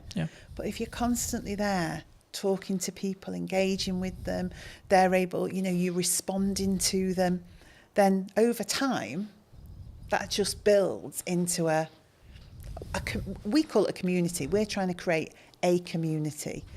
And we're always trying to draw people in to that community. So the end result is growth. But I think we sometimes get into the world of we need it all to happen in one day, 2 days, 3 days, 4 days, 10 days, etc. That's me sometimes. But actually in reality, if we just focused on, I can't remember the exact quote, but something along the lines of we underestimate what we can do in a week, but we completely over egg what we can do what we can over egg in a week, but what we can do in a year is really underrepresented mostly. Yeah. And I think for me, actually focusing on that 1% is what that matters overall. Yeah, Because then you're building that compounding effect. You're pushing the snowball down the hill a little bit faster, a little bit faster, a little bit faster, a little bit faster. Yeah, and also I think people can understand more. So if you are constantly jumping from one thing to another, your team just cannot grasp where we're going. They can't grasp the brand. What is the message? What is the strategy? So that continued delivery, that momentum that builds, you onboard the team. And by onboarding the team, you onboard the customer, and particularly in our business, because we've got customers and consumers. So the dog's the consumer. It's the dog we're trying to get to, but it's via that customer. And so it's almost like the baby food world, isn't it? Yeah. The baby's eating the food, but the parent's choosing which of the brands to buy. Same in our world. The dog's eating the food, the customer's choosing. A lot of that comes through trust. So that consistency, that slow momentum, is people don't trust people that flip from one thing to another, and they cannot understand what they're doing, and they can't see the message. So that repetitive, consistent approach. Oh, right, I know what Eden's about. I can see what the team's about. And because we're so accessible as well, a team of 26, we're all working in Stoke-on-Trent. You speak to one person, that understanding of the brand, you'll speak to the next person, you'll get that same message, you'll get that same education piece. So people start to think, this business knows what they're doing. And I think that's the same for yourself. When I see you online, when I see you doing what you're doing, I think that guy knows what he's doing. I also think it removes the pressure of being perfect every time, like building off the done is better than perfect thing. Yeah. Because as long as I'm authentic to me, then it doesn't necessarily, you know what I mean? It doesn't matter in the same way, because I'm not like, oh no, that's not, as long as it's on brand and on piece and still me, then I'm like, actually, that's cool, you know? But talking about that to its extent, I mean, we're in a world where AI's like risen, right? Are we all going to lose our jobs? No, we're definitely not going to lose Is it all doomed? I think AI is the assistant and we're the leaders of that. And so you can use AI fundamentally to change your business. You can use it for insights, you can use it for planning, you can use it for content support, but ultimately it's the assistant to the business. It's not the business creative, it's not the founder. You know, the people are the heart of your business, but you can deliver fabulously elevated results if you work out how to use it in the right way. So no, it's not scary. And I did something funny at work the other day to show the team not to be fearful. It was just something really small. I took a picture we'd taken and I said to AI, you know, give this picture some movement. And it did this crazy thing. I mean, we're pirouetting around the stage on this picture. I think one of us had claws for hands or something ludicrous. But then I gave it real instruction, my voice and the heart of the brand, and explained what I wanted. What it created was amazing. But it needed that voice, that human voice, that human interaction, that brand understanding. So we shouldn't be afraid. I've used the analogy recently of you need to sharpen the knife before you use it. Very good, you know, in the same way with AI, you need to teach it what you want it to do and not just write me a social media prompt, Insta, right? It's about actually understanding it as a tool and not just seeing it as a fix-all, right? It's the company assistant. It's like your PA. It's part of the business. It's part of your business. It's a tool of the business. But it hasn't become the business. And I would hope some of the more routine tasks that it will support people then to be able to drive more creativity and innovation because they've got the capacity and the space to do that. You know what business is like. Sometimes it's incredibly busy, just getting tasks done, just executing things. And then you end up working in the business all the time doing. And you don't step away and think, right, okay, let me listen to the customers. Let me look at what's happening in the marketplace. Let me analyse some of the insights. And when you stop and do that, and I hope AI gives us that, so we can stand back and go, do you know what? This is what we need to do. Because I've had time to think about it because AI is my assistant. Something that I found really interesting, and I'll be curious on your thoughts as I'm bringing it up here. I mean, I'm rapidly approaching the end of Mel Robbins' the 5-second rule. Okay. I don't know if you know it, but it came out a handful of years ago, and the crux of one of the things I read on the way here was procrastination is actually a reaction to stress management. It's nothing to do with like not getting the work done. It's how we cognitively distract ourselves and have that stress break. And it kind of links to the AI thing, because I think the performance, you could say that, especially when you're in C-suite or you're, you know, a chief marketing officer or a chief exec officer or a chief strategic officer, etc., we can be so do.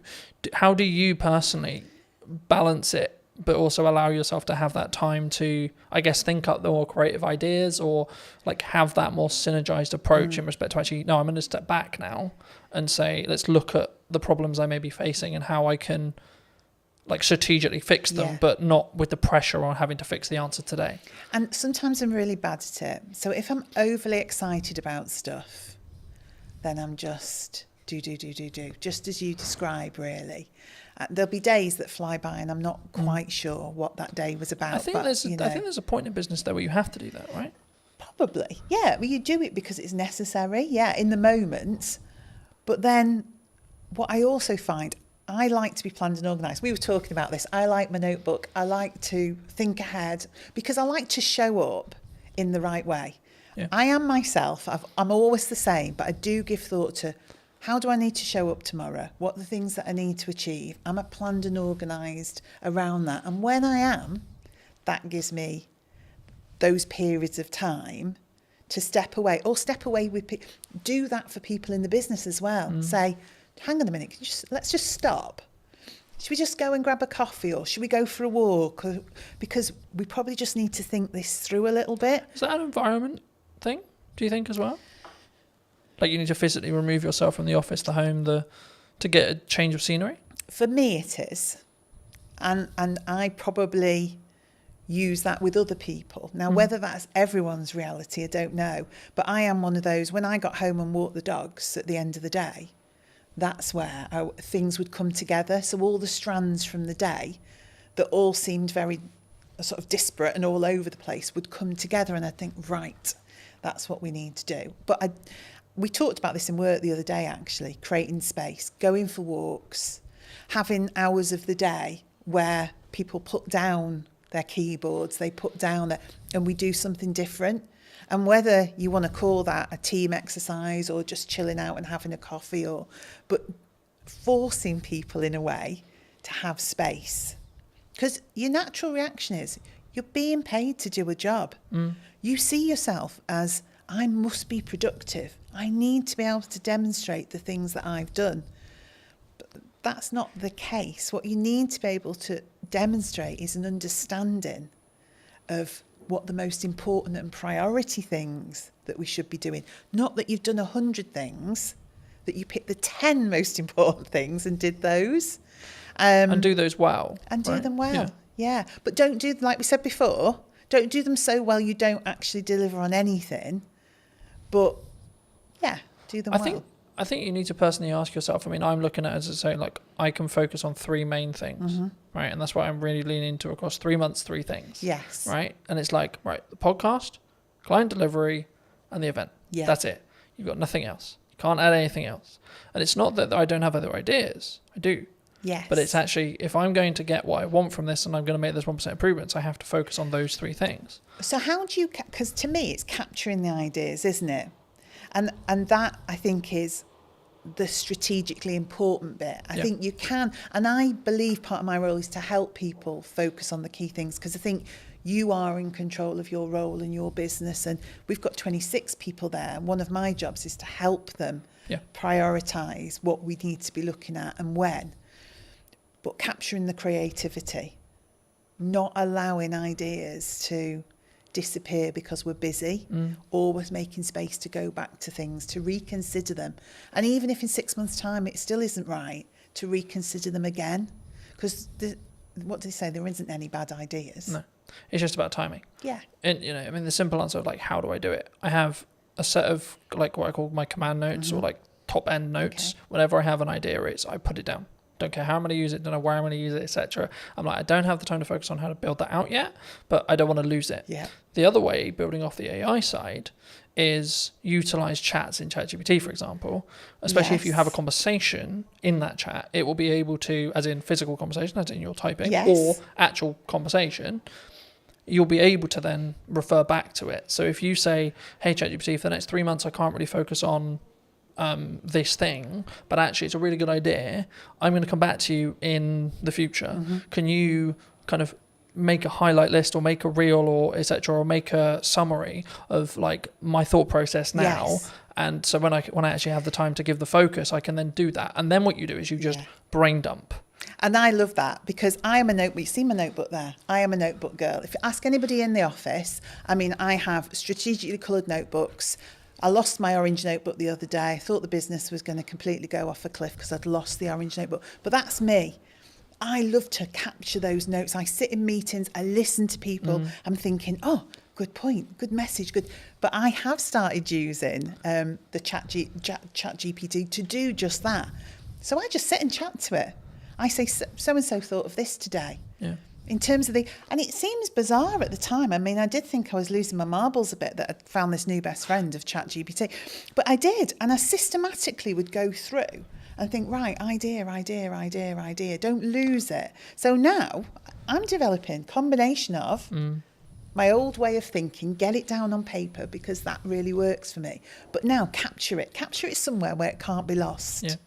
And I think as well, like if you are capturing it either written wise, like some people are really into writing, there's a couple of things I would say, like get a tablet with a pen so you can just write it and it can digitally transcribe it for you, or just get into the habit of taking photos of those pages, because if you give those to ChatGPT, it's probably nearly smart enough from what I've found to actually be able to capture that information and then convert it into like a text format or whatever you want it to do, or even just capture it inside the chat's memory.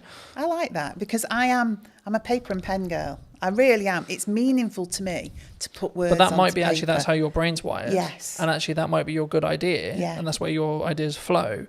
But then like in the result where you do lose your notebook, if you're also backing it up through ChatGPT's like chat memory, like you could just have one called idea dump, for example, right? And every single time you write a page in your notebook, take a picture of it. Yeah.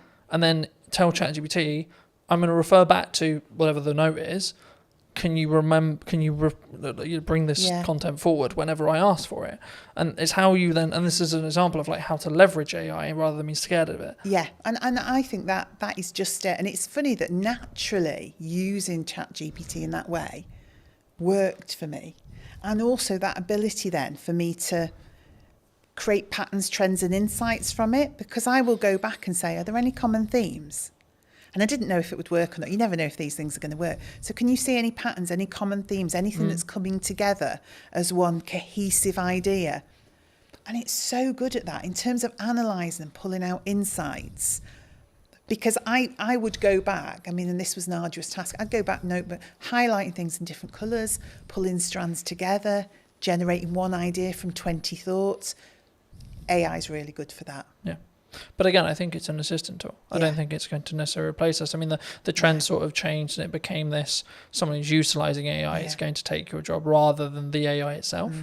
And I think that's a more positive or more real reality of what we're going to have in the next 10 years, I think so. to be honest. And things change, don't they?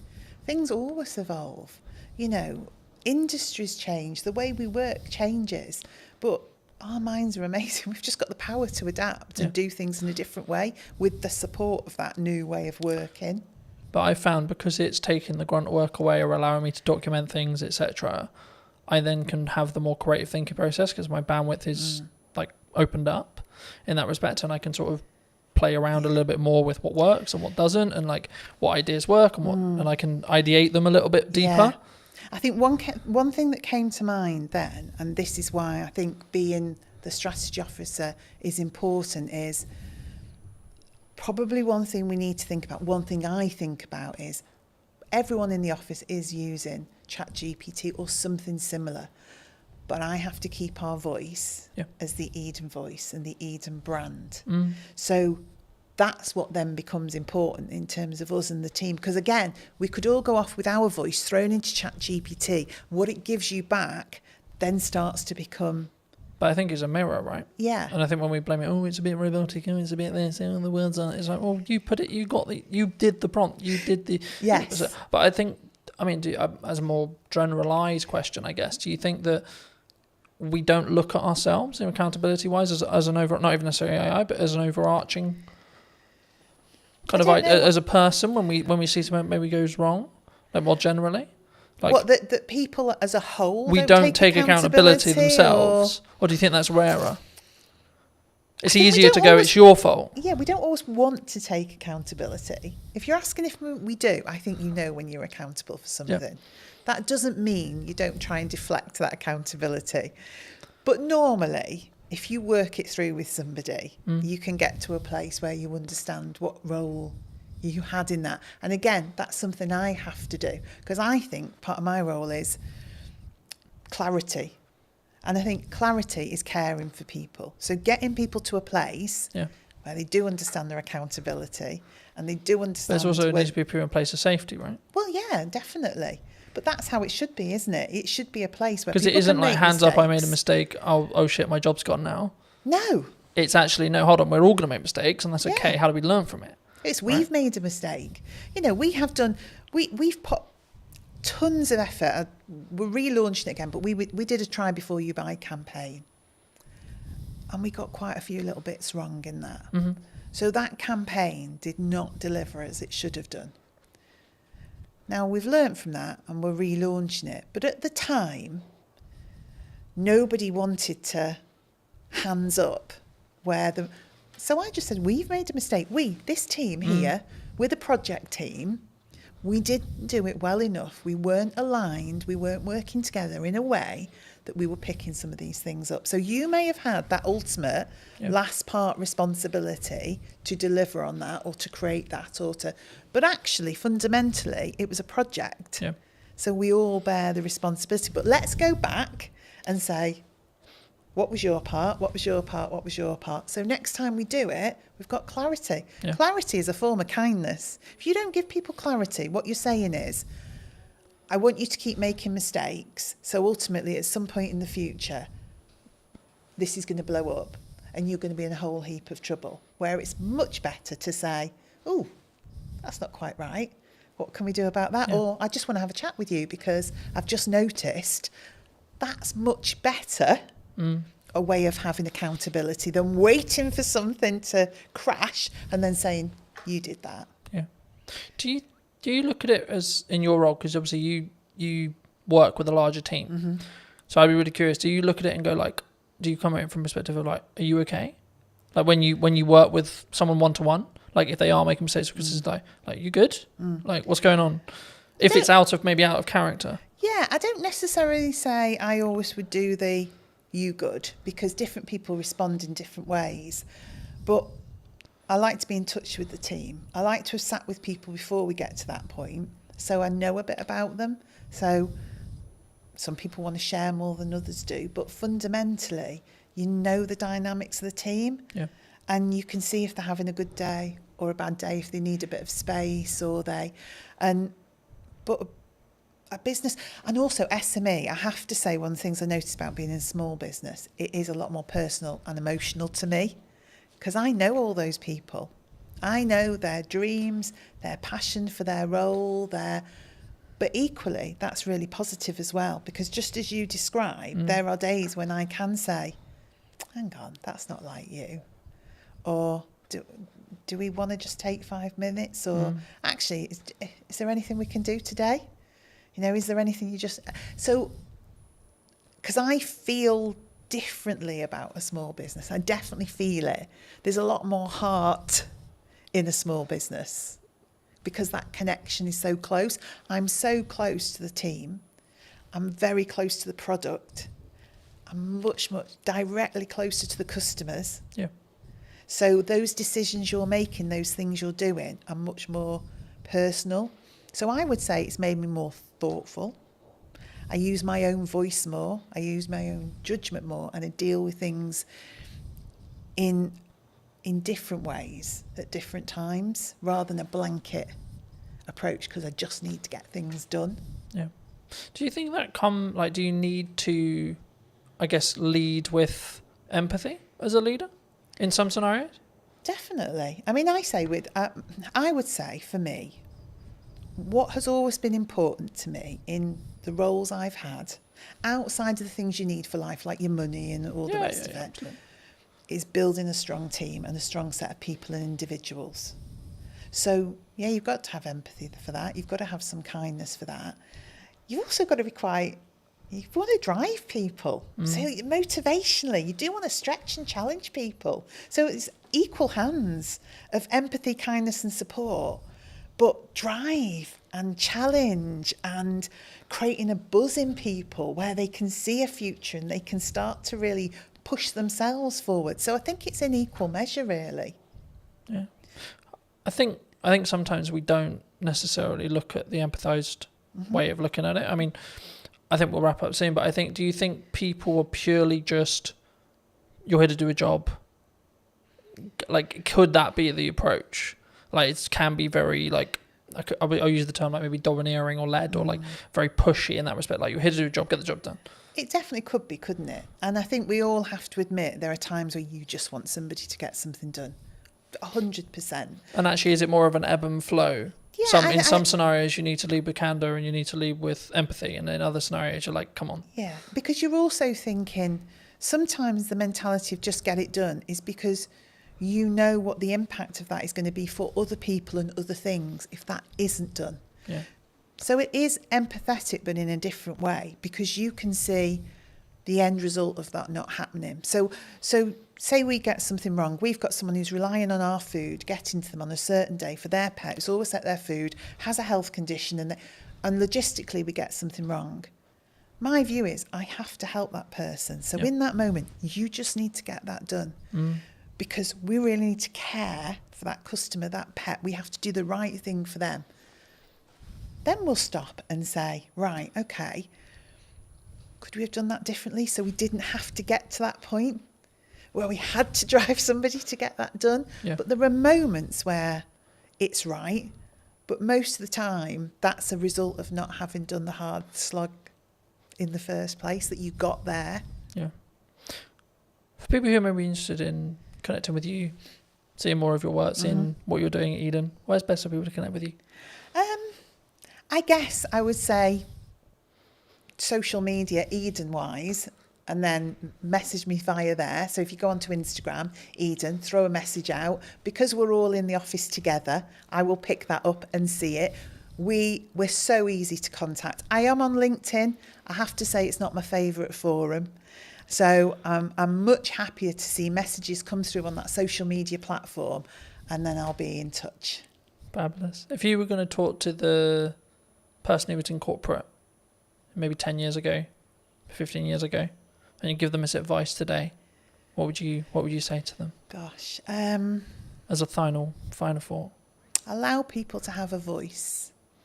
We all care about business at whatever level we work and are operating in that moment, and let that individual have a voice.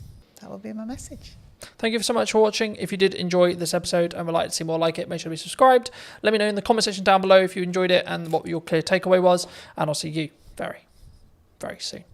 Hello, my friends. I hope you're well. Welcome to the Old Mill. And today we're going to be doing a brand new podcast talking to Johnny from Taste World and just kind of the Old Mill. Hello, Johnny. How are you? How are you? Good I'm to see you very again, well. Carlton. Absolutely. I was going to think about where to start, but I mean, we're sat in the Old Mill restaurant, right? And I think a lot of people who are local to Salisbury will obviously know the Old Mill in Harnham. You've just acquired it maybe, 6 months ago? 3. 3 months ago? Okay. Yeah. Why here? Why did you choose here specifically?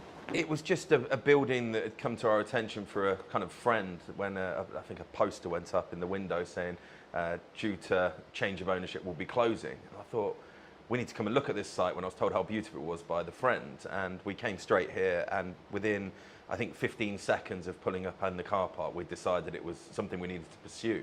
And we actually agreed the terms to take it kind of out of the grasp of the person that was meant to be taking it without even stepping foot inside.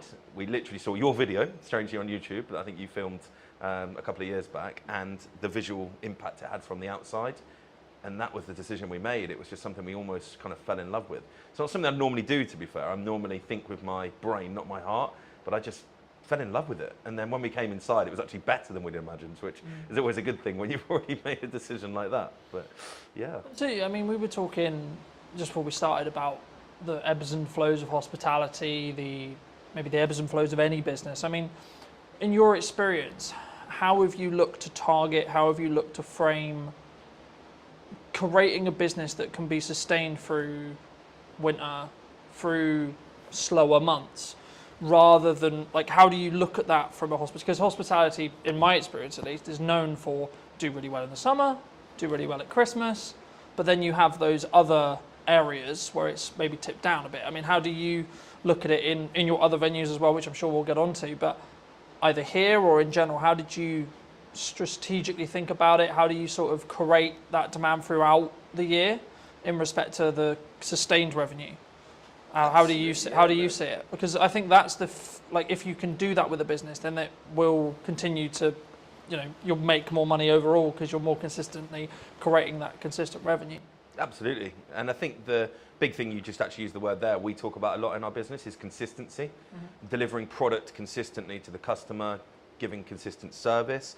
That helps to kind of get people to come to you more regularly, which obviously helps stem that kind of peaks and troughs you're talking about. Now, obviously with a site like this, I would say we have the best beer garden, cocktail garden, cider garden, whatever you want to describe it as, sat 100 feet from us currently. It is a beautiful spot down by the river, and we get a lot of passing trades from people walking from Harnham obviously into Salisbury. We also get a lot of trade come from Salisbury up just to come to our beer garden. Now, that is something that we aren't going to be able to change necessarily, but what we can do is pivot on that garden and not just make it into a garden. So come September, we are completely covering it over, and it's going to become an event space for probably the next 6 months after that. So all the way through till April. So we've got a Halloween kind of pumpkin picking experience thing lined up. There's a Santa's Grotto, a pre-bar ready to go in November time that will go all the way through to December. We'll probably have a quiet downtime in January just because the team are going to work really, really hard. And then come February, we're going to do a really cool Valentine's themed month out there. Really cool stuff. Again, we'll share all this on socials when it's finalised. I'm being tentative what I'm saying, not to kind of ruin the marketing spiel when it comes out. But then coming into kind of March, April time, we're going to have obviously a big space where we put Mother's Day out there. So we'll maximise the real peak moments. Mother's Day obviously being the busiest single day in the calendar year. We'll have a potential extra 130 covers out there to what we would normally have. And then we'll have an Easter experience out there. And then we're back ready for the summer. Again, with kind of how we bring people into this space, the beautiful restaurant we're sat in with the river flowing there behind me. I'm sure you can probably pick that up on the mic. It really is a stunning feature of the building. We really want to drive people to want to come here for an experience.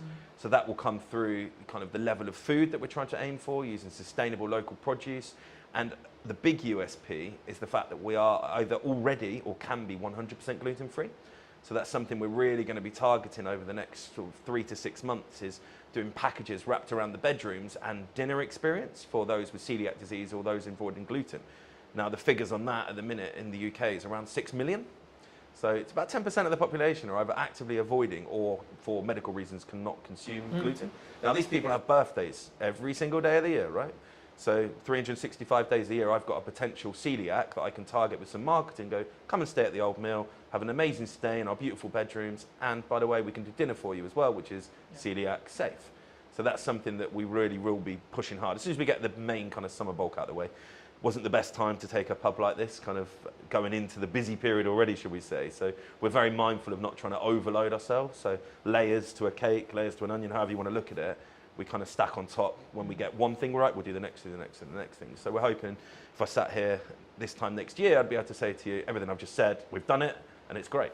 So, do you think there's, I mean, you mentioned like that being one of your unique selling propositions, but do you think that's one of the reasons why maybe your locations will be successful in comparison to someone else's who maybe isn't thinking that forward ahead, isn't doing those outdoor events, turning in their beer garden into things? Because I think people sometimes they look, because you've got to spend quite a bit of money to do the beer garden stuff, right?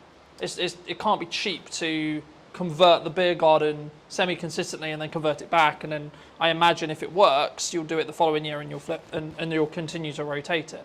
I mean, Is that just the nature of the business, would you say? Yeah, I think the age-old sayings, innovate or evaporate, speculate to accumulate. I'm very much on the leading edge of wanting to use tech, for instance. We're using more tech in our business, and we look forward, not backwards. We don't look at why things are bad, we look at how we can be better, and that's something across the whole group. Our senior team, that's all I'm talking about. I'm not cutting wages, I'm increasing sales. I'm not saying how do we get rid of people because times are hard. I'm saying how do we bring more people in for different reasons.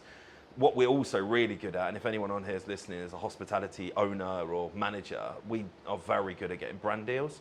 So all the cool stuff I've just spoke about, we'll be approaching brands. And so the pre-bar, for instance, will be selling a shed load of Bailey's hot chocolates, I'm sure.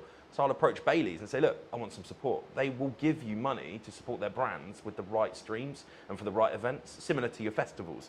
When you see the big festival bars and stuff like that going on, that's got brand support behind it. And it's having those conversations that really help us, and we're very good at that, to be fair. We've got great relationships with all of our suppliers, both local, national and international, to kind of help with that. Not just the financial costs, but they've got years and years and years of expertise doing similar events, so why would you not lean upon them to kind of help? It might be a supplier they use that can cut some costs that we didn't know about, or just simply going, have you thought about this? Like we had an event a couple of weeks ago that we used Thatcher's, a very local company, obviously from Somerset, but they are fantastic, just gone to #1 cider brand in the UK actually last week, that was announced, and they supported fully. They paid for the live music, and they came down, gave us a load of free stock, and had people down here giving out samples. That was just because they wanted their brand to be seen in a beautiful pub like the Old Mill. Yeah. So it works both ways, I guess. Thatcher's has got exposure from being able to use us as kind of a staging post, and we've also got kind of the use of their kind of expertise as well as paying for our live music. So yeah, I think that's a really important thing, and a lot of what I'm hearing about that is a very modernised touch, right? And I think the concern with some. Would it be, I don't know. I don't like saying like, oh, it's this person's fault or etc. But there's a lot of people in my industry. Like I had a conversation yesterday that was around like the creative industry struggling, right? And I've been very honest and very fortunate. Where actually I'm in a very different place. I'm in a very fortunate place with the kind of work I'm doing and how I'm doing it, and like actually like looking at the bottom line of my business, it's actually doing really well, right? Yeah. So I'm not feeling that, oh, it's difficult, right? Do you think, in your experience, has there been like always something going on? Because I always see it as like there's always something happening in geopolitics. There's always something happening in the economy. There's always a concern related to the up and coming budget or the up and coming changes or etc. Which of course changes things for businesses. Of course it does, right? But is there a perspective? I think because obviously a lot of your group, a lot of how you work could be perceived as you're very successful, right? You're clearly very good at taking on some sites, making them make money, and then continuing to repeat that process. Is that from a mindset from yourself specifically and the rest of your exec team of we've got to keep being aggressive, we've got to keep moving forward, regardless of what the doom and gloom is, would you say? I think absolutely. What we talk about a lot is that age is on our side. I mean, myself and my exec team are on the right side of 40, shall we say. Apologies to any older listeners listening. So we're there. We've got bags of energy. Now, a lot of the sites that we look at now have had kind of historic landlords, tenants for a long period of time. They're just tired. They don't know where to look. Social media, they don't get it. When I'm saying, why are you not on TikTok? They're like, oh, no, I don't want to do that. They just don't understand that TikTok isn't just for young people now, right? We have spent 0 pennies on paid for advertising. Okay? Obviously, we brought you in, you made some amazing content for us, but we've paid absolutely nothing to do it with. We've done all organic. That's because we understand what we're doing. We've been pretty much fully booked here in our rooms and our restaurant and our garden for the last 6 weeks because we understand where to put our energy and our time. We don't put energy and time into something that's not going to give us back reward. So if a conversation starts happening, even at kind of management level within here, I'm like, is that going to actually affect my bottom line? No, stop talking about it then. Because you've got to be so fixated on the numbers that it's almost autistic. I mean, there is definitely traits of autism in me, but sometimes I wake up in the middle of the night and all I'm doing is thinking about those numbers, how we can trim 1-2% on this cost base, how can we then put that money to work in increasing sales. I think the old saying is the good places, the good people will always do well. Doesn't matter what the economy does. I think without blowing your ego too much, the reason you're doing well is because your content's bloody brilliant. There is plenty of people out there doing similar stuff to you that are probably complaining, moaning it's not great. And you look at the quality of their work and it's just not there. They haven't got the adaptability, for instance, without throwing anyone under the bus. We dealt with another content creator doing very similar to yourself. And they were just so slow to react to us. Whereas yourself, Colton, this is what we need to do. Can you be a bit more flexible? Yeah, cool, perfect. We can do this, we can do that. And you said yes more than you said no. And that's very much what we talk about in our business. If we can, we will. And I think the customers react to that, right? Yeah. We're not perfect, never perfect. It's not a real word, right? Perfection, I think you can pursue it, but you'll never get there. I think, well, just building off that, I mean, I've always followed the motto of done is better than perfect, because your concept of perfection will always change, right? Yeah. Because if you're growing personally and as a business, your definition of that word will then change by proxy. So you should never hit perfection, so to speak. And that's why I think execution is better to focus on. And that's, I think, why we synergize so well, because I do focus on execution, but also I focus on strong ROI. I'm so glad you mentioned TikTok, because so many people think it's what it was when it was Musical.ly, right? Which was dances. Dancing for kids. Kids are social. But I think it's more around the attracting of attention to then make the byproduct be sales, right? Instead of we're going to just look at the pure ROI when it comes to sales of we do this, then we pay it on ads, and then we get a higher return. Because when you do paid ads, you can track that cost a lot because you can see the metrics behind it. When you do organic, it's slightly harder. I mean, how do you look at either TikTok or your content strategy? Because one of the first things we talked about was actually like you're really strong at marketing, right? So I was like, okay, absolutely fabulous. How can I then add value on top of that? Because I wasn't then going to have you need to post on social media. I wasn't going to, because it was like you had it. I didn't need to have that conversation. With some clients I need to because they're new to social and we need to get them up to speed. But with you, it was like, okay, cool, what do you want? What do you want us to do? Yeah. I mean, is it just TikTok? Is it just Instagram? Is it socials? Like, how do you tackle marketing from your perspective? I mean, we approach each venue with different purpose. So we've got a competitive gaming venue, for instance. So targeted 21 to 35-year-olds that want to go out and play interactive darts, shuffleboards, that kind of thing. Now, our marketing strategy there, very different to here. We actually use Snapchat still, believe it or not, because we get good, positive interaction on that. We use a lot of TikTok, we use a lot of Instagram, we use a lot of Facebook. Don't do any paid for stuff there, really. It's a lot of get influencers in, come and play some darts, film it, put it on your Instagram for us. That gets us great results. It really, really does. Somewhere like here, where our target base audience is 35 and upwards, we're actually using Nextdoor app. We're using Google. We're using TripAdvisor, because these are all social media platforms. They don't get spoke about, but that's what they are. So we'll have a really strong focus for, say, a month, where we work really, really hard to get lots of reviews focused on TripAdvisor. Not by any other means other than giving great service and just going, guys, really appreciate it. Just leave us a good review. Or a review, sorry. You never tell them what review to leave, of course. An honest review. And yeah, that works really, really well. So then people searching for places to go in Salisbury, we're up there, right? Yeah. The biggest thing we do, I think, is getting the team on board. So we're not a single person marketing company. I am head of marketing, if you want to call myself that, as well as obviously CEO. That's where I like to spend most of my time because it's where you see the excitement. But I think here we've got 6 social media admins. So they're tasked, right, today's your day. This is the plan. Execute it, because as good as your stuff is, your captured pictures are only going to be live on the day you did it, right? The best stuff we see is what I call the instantaneous, the random stuff. We had a dog swimming in the river yesterday. Unless I ring you up and go, Carl, can you come and snap a picture of the dog that's now swimming in the river? You're never going to get a picture of that. Yeah. We post that online and we get such good interaction. We're not into just posting food. You'll probably see that from our marketing. People get bored of that. I don't want to follow someone that's just showing me a great fish and chips. It'll be the best fish and chips in the world. Once I've seen it 5 times, I'm cool, it's fish and chips. There's only so many ways you can angle it or change the lighting or the backdrop on it, right? So we'll post customers. We've got Doris is coming to celebrate her 70th birthday. Happy birthday to her. That kind of stuff can only come when your team is kind of in with the vision. So we'll do regular monthly catch-ups with all our social media admins. We'll do then probably every 3 months an in-person one. So we'll bring them all in, and it might be yourself I ask next time, right? Can you just come and do a piece on how you get great filming angles, great lighting angles? So they all understand they're never going to be as good as yours, but they don't need to be when we're putting out as much content as we are. Yeah. And I think that is something that I really understood, and probably the biggest thing we change when we take properties. I mean, yes, this is beautiful. Yes, we've spent money on it. Yes, we've elevated it. But circumstantially, this building was beautiful before we took it, right? Why are we now busier than it ever has been?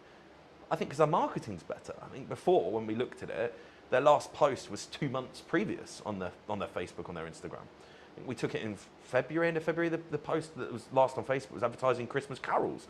It shows you the difference on where we're at. If you go on our Instagram, our Facebook, our TikTok, our websites are kept up to date to the day, you'll know exactly what we're trying to be, who we are, and then hopefully, when you come in, our social media, our marketing reflects what you then see inside.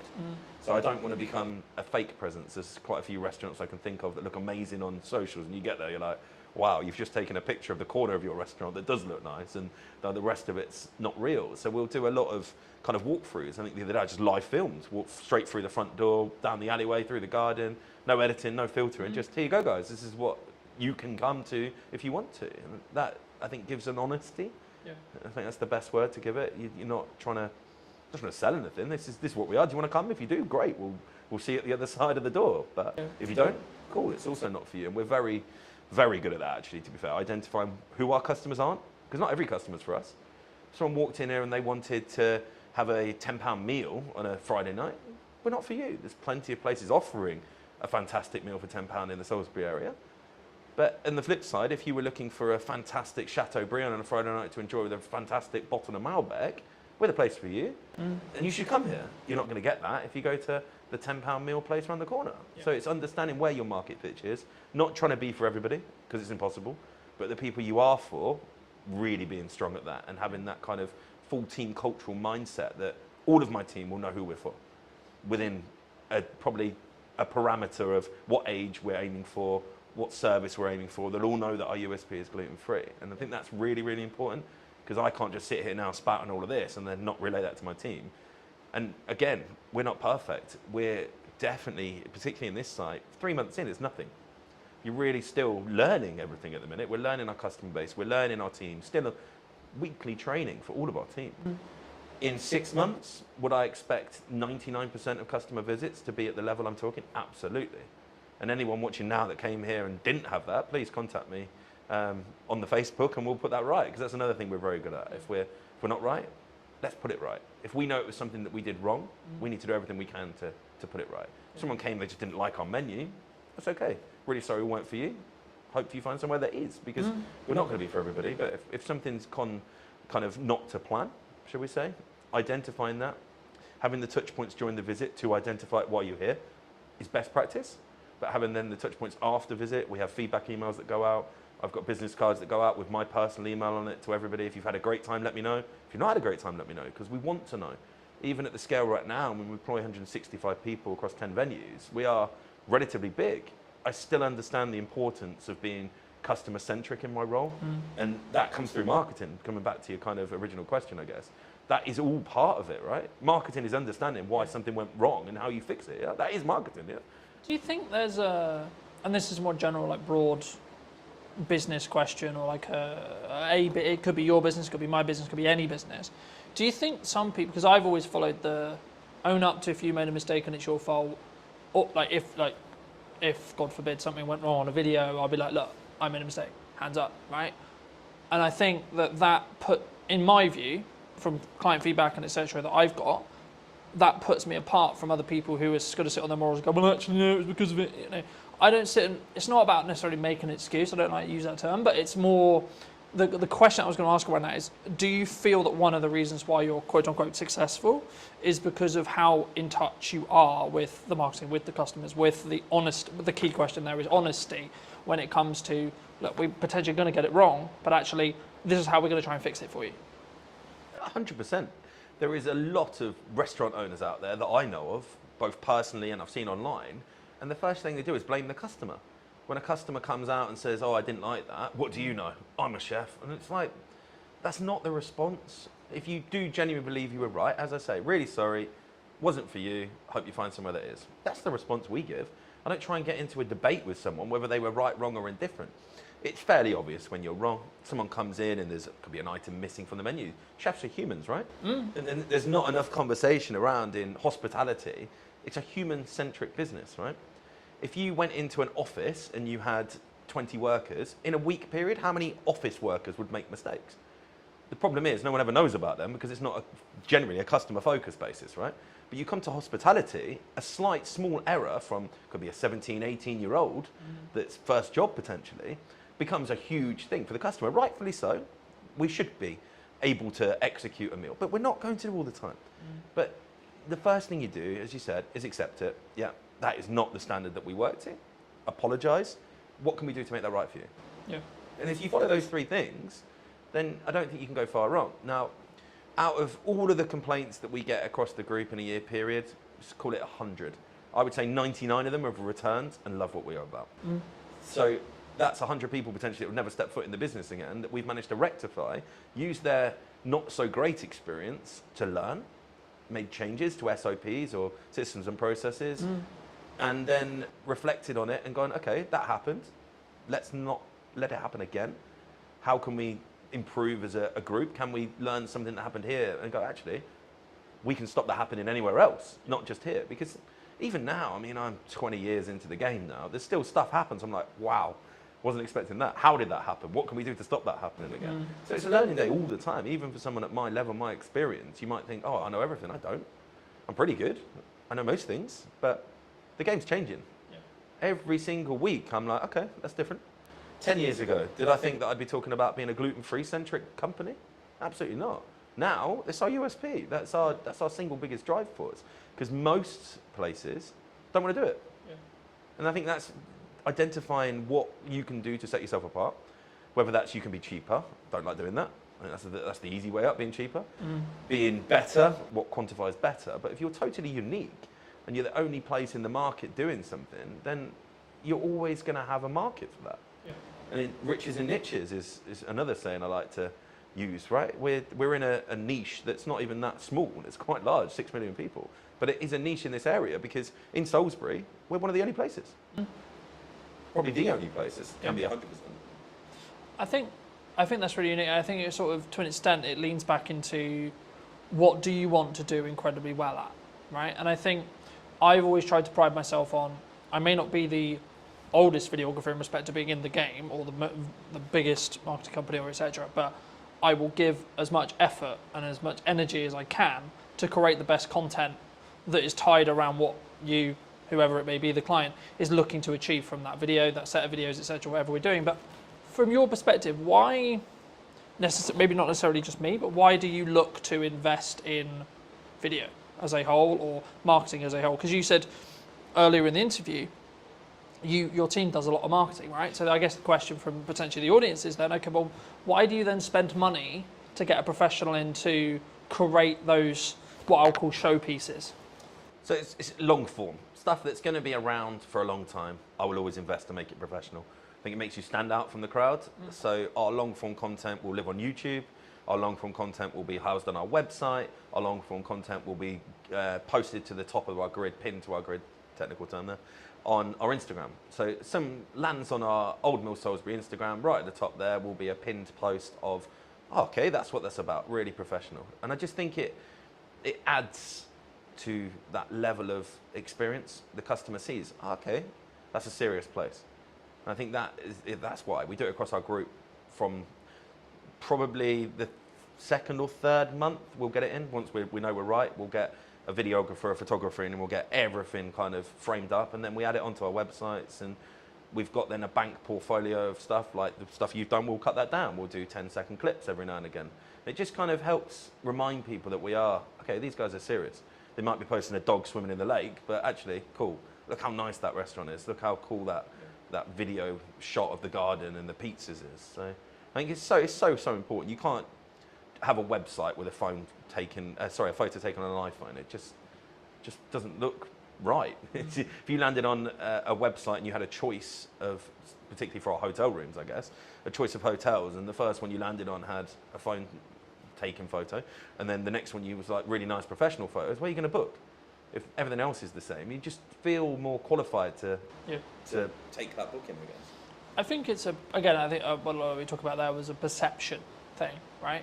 A lot of when people maybe start out in business or they want a hero video for their website, or especially if they're service-based, they maybe want to give their best foot forward, right? And I think that's the perception. And of course, it has to be backed up with the sales, it has to be backed up with everything else. But I think we also, sort of what we touched on earlier about the volume of marketing. I mean, we're in a world where AI is a thing and etc. I was going to ask you a little bit about that as well. But I mean, what role do you think volume in regards to output from a marketing point of view actually has? Because a lot of people say to me, oh, you output like too much, right? Now, I can tell you categorically, sat here today, I've won 3 or 4 jobs in the last 4 months related to the fact that I am actually one of the only people who posts for 3 to 4 times a day, 7 days a week. You know, so I know it works because I can show the ROI behind it because I've won jobs solely off the back of the client telling me you won the job because you're always on I always see you know, in that respect. But just to reiterate the question, what role do you think volume has on marketing as a whole in your industry or in general? It's ever present. As long as That's it's what we go good, for. it should be online. So we don't wait for perfection, we wait for good.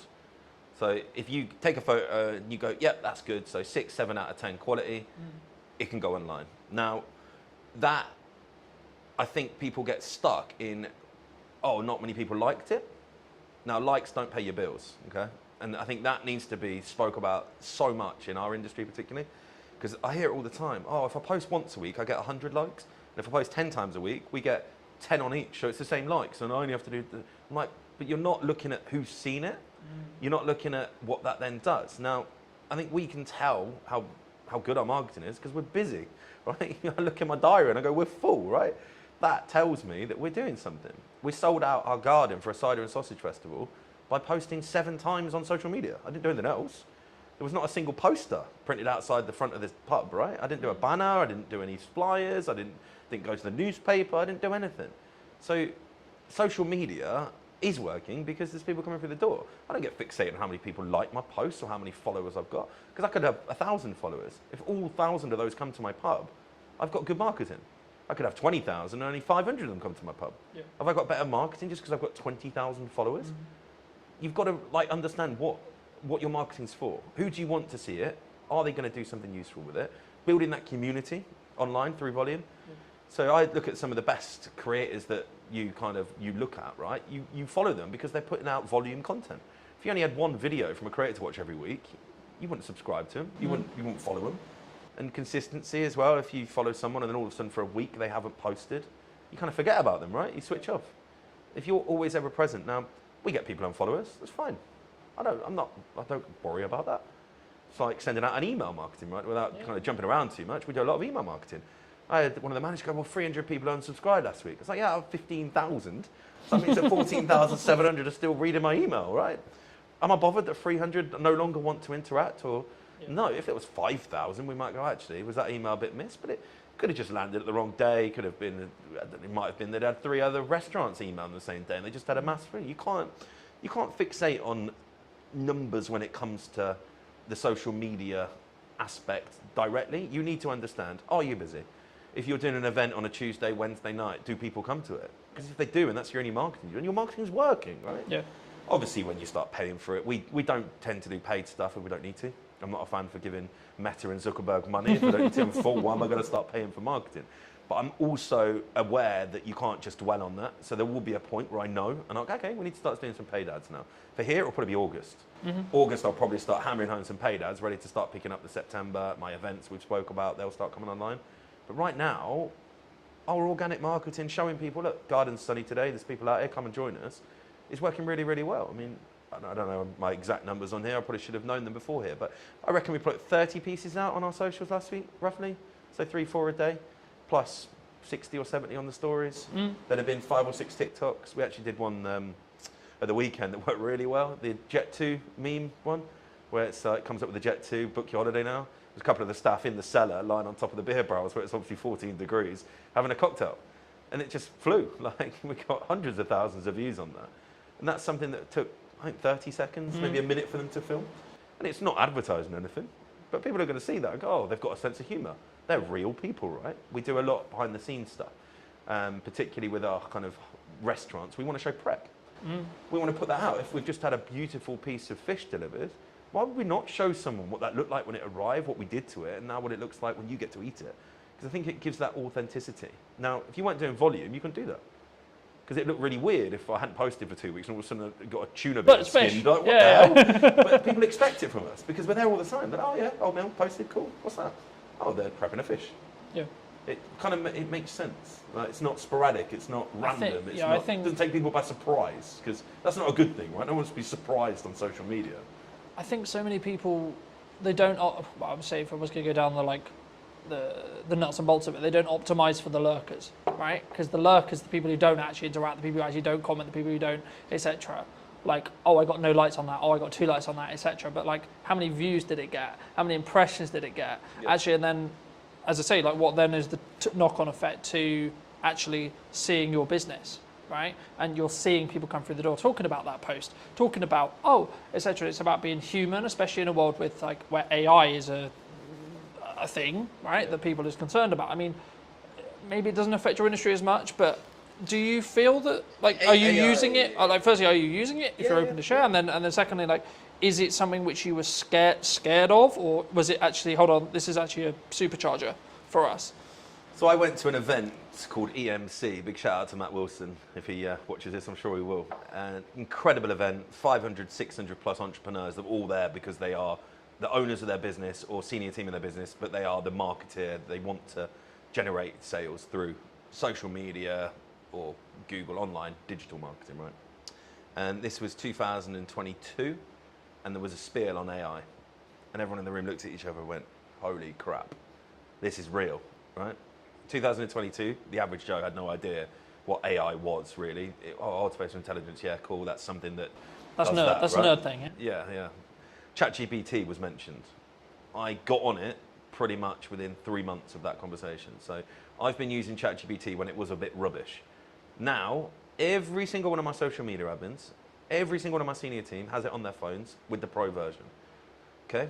Now, we write our posts, we put them into ChatGPT, and we tell them to optimize for our audience.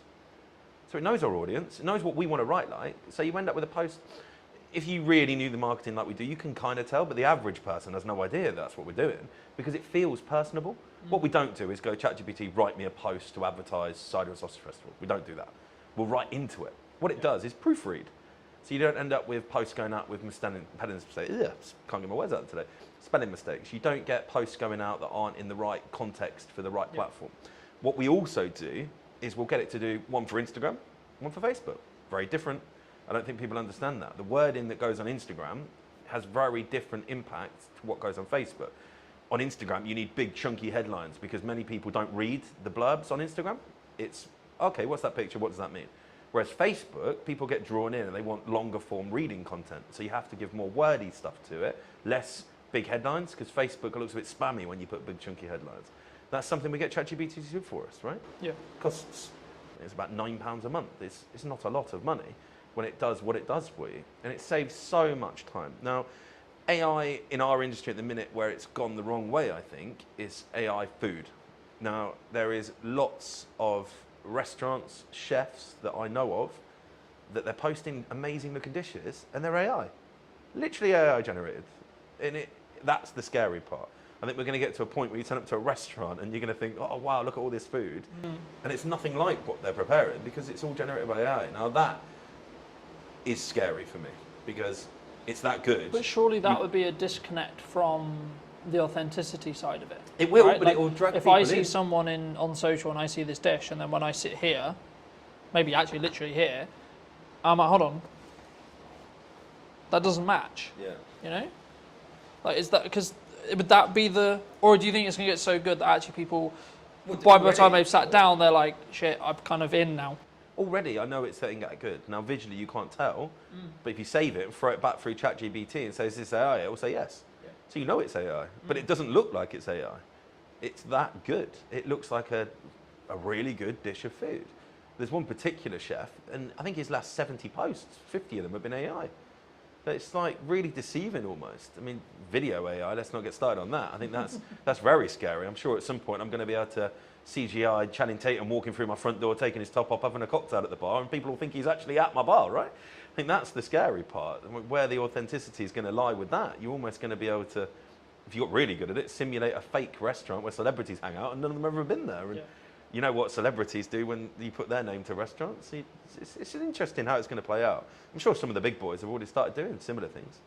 I mean, there's a lot of talk in the marketing space about like what AI influencers was kind of what you were hinting at potentially. You know, these are completely artificially generated people that are developing an audience, right? And I think it's about, to an extent, from my view at least, yeah, you can run a business that way, but then you're not trying to be an authentic person behind the business, right? Yeah. I utilize AI to help with editing, to help with scripting, with help with posts, etc., in a similar way to you, but I'm still the one sat here talking to you today. Yeah. So it allows me to do the other things that actually I have to tangibly do. Yeah. Right? Regardless of how big the business is, you're still going to work with me. You know, I'm still going to be the one who has the conversation related to what we're doing with marketing, potentially what you're looking to achieve, how you're looking to achieve it, etc. But you saved 2 hours last night. But I saved two. Exactly. Write out, well, without jumping off marketing, job descriptions. Yeah. You can go onto ChatGPT now and say, can you write me out a job description for my new assistant manager that I've just employed? Please use all relevant sources online to give me a relevant job description. It will then send it to me. All you have to do is then read it through, make sure that you are happy with it, and then you've got a job description. Yeah. 5 years ago, it had taken me 3 hours to write out an assistant manager's job description. We're doing it now in 10 minutes. Yeah. Like, that's the big thing, I think. We're probably slightly more protected as well. Sorry to jump in again, but in hospitality, if you are really good at hospitality, you're never going to replace that with AI. There will be a point in some fast casual food dining settings, a robot will serve you. It won't be long. It's already happening. We went to Japan for my honeymoon last year, and a robot served us. Really odd. I didn't see the human the whole time I was there. Took my order, brought my food, cleared my table. Literally came over and said, have you finished, sir? I said, yes. Said, please put your plate on me. So you put the plate and it goes off. Really odd. That is not too far away. But no hospitality. Hospitality for me is escape from AI, escape from technology, escape from digitalness. If we go out for a meal, myself and my wife both have very high profile jobs, working very hard. We want to get away from our phones, get away from our laptops.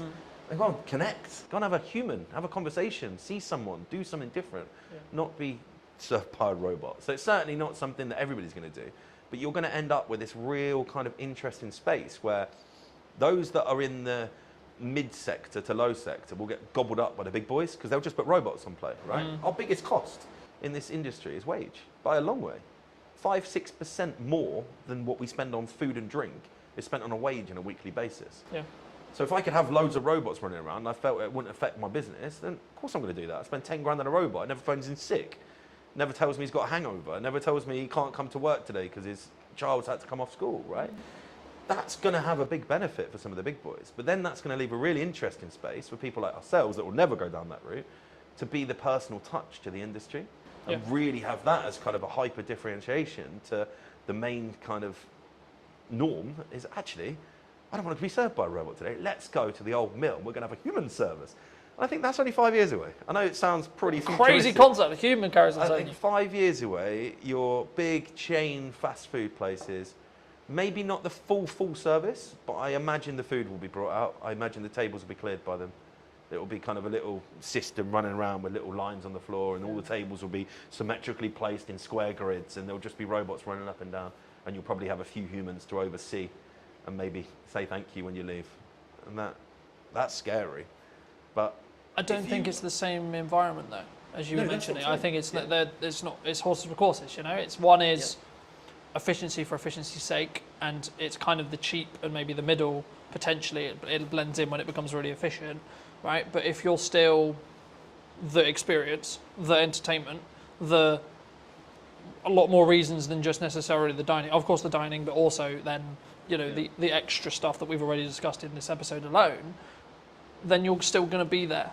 You know, you're still going to be the reason why someone comes through the door for that, because they want to hear how X member of staff has got on, because when they were last in, they talked about the fact they were actually studying on the side to do whatever it ends up being, you know, those micro stories, those people connection stories. And I think AI is an accelerator if you choose how to use it, but it shouldn't be replacing you. I think you should use it in the same way you would sharpen a knife before you use it to cut, right? Yeah. In the same way you should train AI to do the jobs that would be grunt, would be, you know, I can edit this podcast in a third of the time now because of AI. I press one button, it does most of the transitions for me. I need to check it, just double check it. I need to do that nuance, but the bulk of it can be done with one click. And I think that's the opportunity, right? A lot of people in my industry are pushing back against it. Go, I'm not going to do that. But why? That's the question I'd ask them. Why? What are you scared of? Yeah. Because if you're not doing it, you're going to be left behind. And I think we've touched on the fact that we're kind of going to separate ourselves in the higher space where personal touch is going to be so important, but we can also charge the price that allows us to afford keeping the team on. Where the restaurants are going to struggle is where they step back from, I don't want to use robots, but then everybody else that starts using them will be able to then reduce their price point or not have to put their prices up. You're going to have people stuck in the same sector as the robots, doing the same food with the same ambience, the same everything else, but they can't get the price up to the level because they look expensive comparative to the, sounds crazy saying it, the robot restaurants, right? I think that's something that I would be very worried about if we didn't think ahead. Like we were talking about this 5 years ago.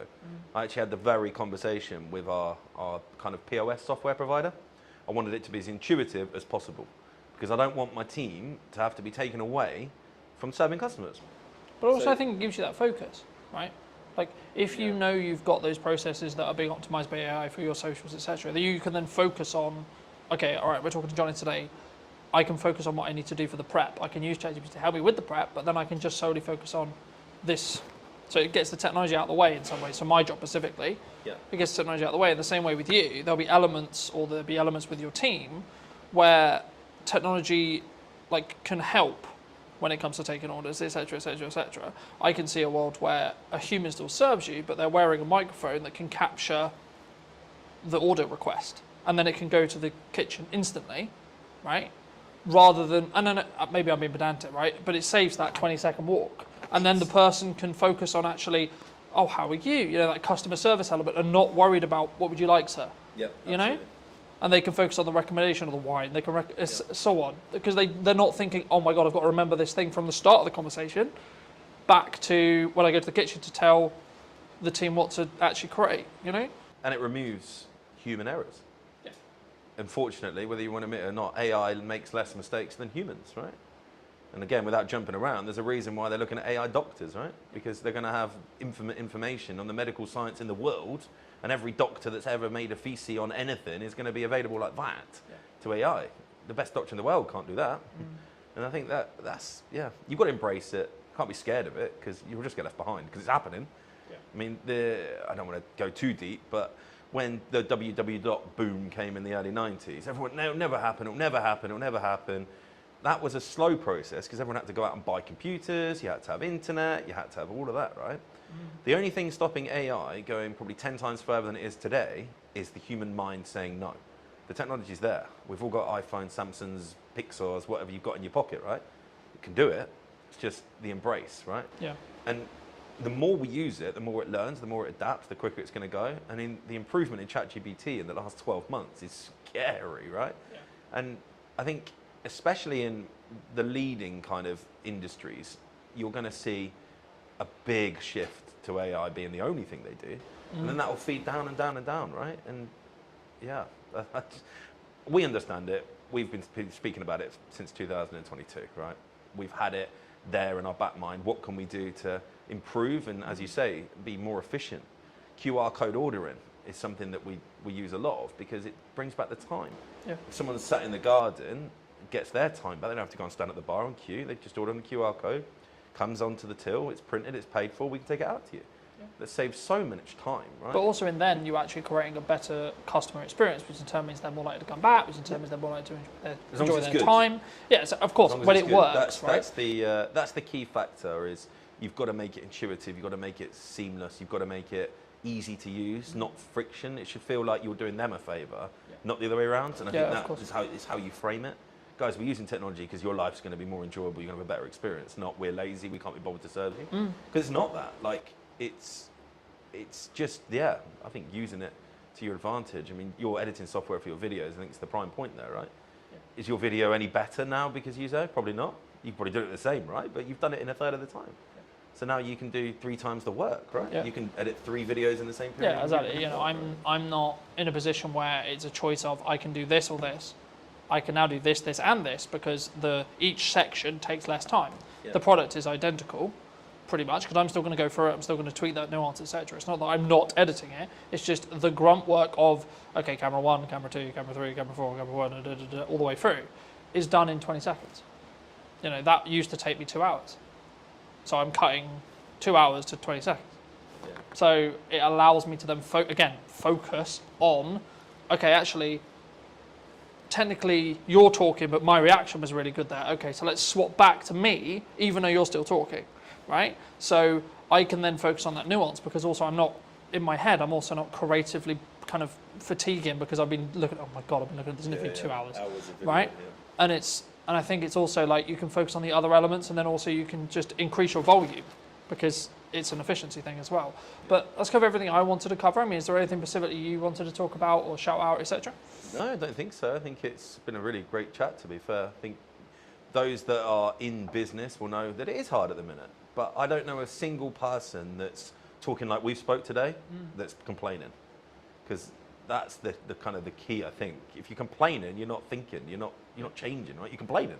Stop bloody complaining and just look what you can change in your own business, in your own life to be better, because it's not going to change in the macro, right? Complaining is not going to stop the Labour changing any of the crazy wage bills they want to put on us. It's probably going to happen again in April, right? We all know that. But we're already factoring that in. We're like, okay, what can we do different in 12 months? What can we do different in 6 months, 3 months, 2 months? Not, oh, it's happened. What am I going to do now? Because it's just too late then, right? You get to the point where something's already gone wrong. It's, what can you do, right? It's, You know, I think it's also about focusing on what you can control, outside of like the government's going to change what the government's going to change. Yeah, cool, it affects you, but you can't control what they're going to change necessarily. Like really, yeah, you can write to your MP, yeah, you can try and lobby, etc.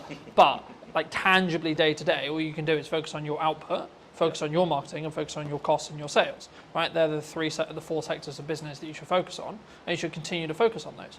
Right? Yeah. How can you provide more value to your customers or your clients? How can you increase the likelihood that you're going to get more clients or customers? And then how can you retain or make more sales from the ones you have, right? So whether it's adding more value or thinking about a model differently or adding a retainer service, so you've got more, as we just opened the episode with, looking at a returned income rather than project gap, you know, and actually if you've got some retainers, especially as a marketer, then you can take on the odd few projects as well. So then you've got an even better month, but your baseline is going to be at a certain level because of those retainers. But then also it removes the stress, so you can do other elements, like you can focus on your marketing more, you can focus on your systems more, etc. I mean, what would you say to people as a final passing bit of advice, maybe who are, or yourself 10 years ago, what advice would you give to that person if they were going into business today? As a business owner, I think it's very easy. Put all the systems and processes and people in place so that you don't have to work in your business. Because if you're in your business and you're doing all of the stuff, there could be AI that gets it to do all of the stuff you don't want to do, but you need to be having conversations that bring sales in. You need to be having conversations that are getting new customers. If you're not doing that as a business owner, you've got a job. You're not in the business. That's, yeah, I think my biggest advice and something I've been able to do in the last few years and why I think we're where we are now. I don't pour pints. I don't cook. I know how to, but I don't.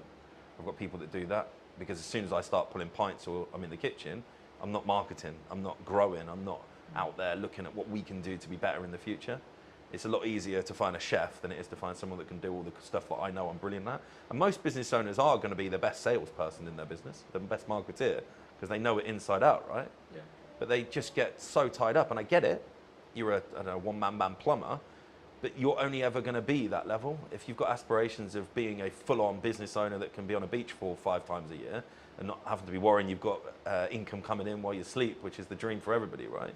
You've got to put the people to do the job that you are currently doing and then focus on how you bring customers and sales in to pay their wage. If you do that, game changing. Easier to say when you run a pub because you have to employ people, right? Yeah. I think the biggest challenge, even for yourself probably, I don't know where your growth map sits, like it is the biggest challenge for most people is the mindset, oh, I'm going to employ someone, I've got to find their wages every single month. Yeah. But that's ultimately what makes you a business owner. I think that was a real kind of shift change for me, that brought an ops manager in, brought an exec chef in, brought a head of marketing in, brought all of these people in. I went, wow, I can now concentrate on the stuff I really enjoy doing. Yeah. I'm not having to sit there and get like fixated on the pot washer didn't turn up on Tuesday night. although it is my problem, ultimately it's not my problem. You need to make it someone else's problem, those little minute details. But then again, it's that focus, right? It comes back to that focus. And I think you have to build financial stability within yourself in answer to what my growth plan is. Build financial stability for me, then scale it to the point where it has financial stability for someone else and 2 other people. Yeah. And then look at, okay, how can I allocate those resources to potentially replace me in this role, and this role, so then I can then open up to do 4 podcasts a week, 6 podcasts a week, whatever it ends up being, because the only thing I will never be able to outsource is me sat here today. Correct. I can get 2 camera operators in today to run the cameras. That's not what's happening, but I could have done, right? Yeah. That would have cost me something. Cool. But then I don't even have to think about, is the camera recording, etc., etc. Yeah. But then I can focus on our interview, right? So it's about removing those hats when you can, but building them, in my view, especially as a creative industry that's very this and always been this, and it's been very you're always very fortunate and should be very grateful to be able to work in the creative industry as a full-time career. It's not a obligation or a thing you can do. And I remember a YouTube video saying, for a long time, especially during COVID, when there was a really strong boom and there was lots of creative work going, everyone was very entitled about being, oh, I'm a creative and I do this and they do all the pay my day rate, whatever it was.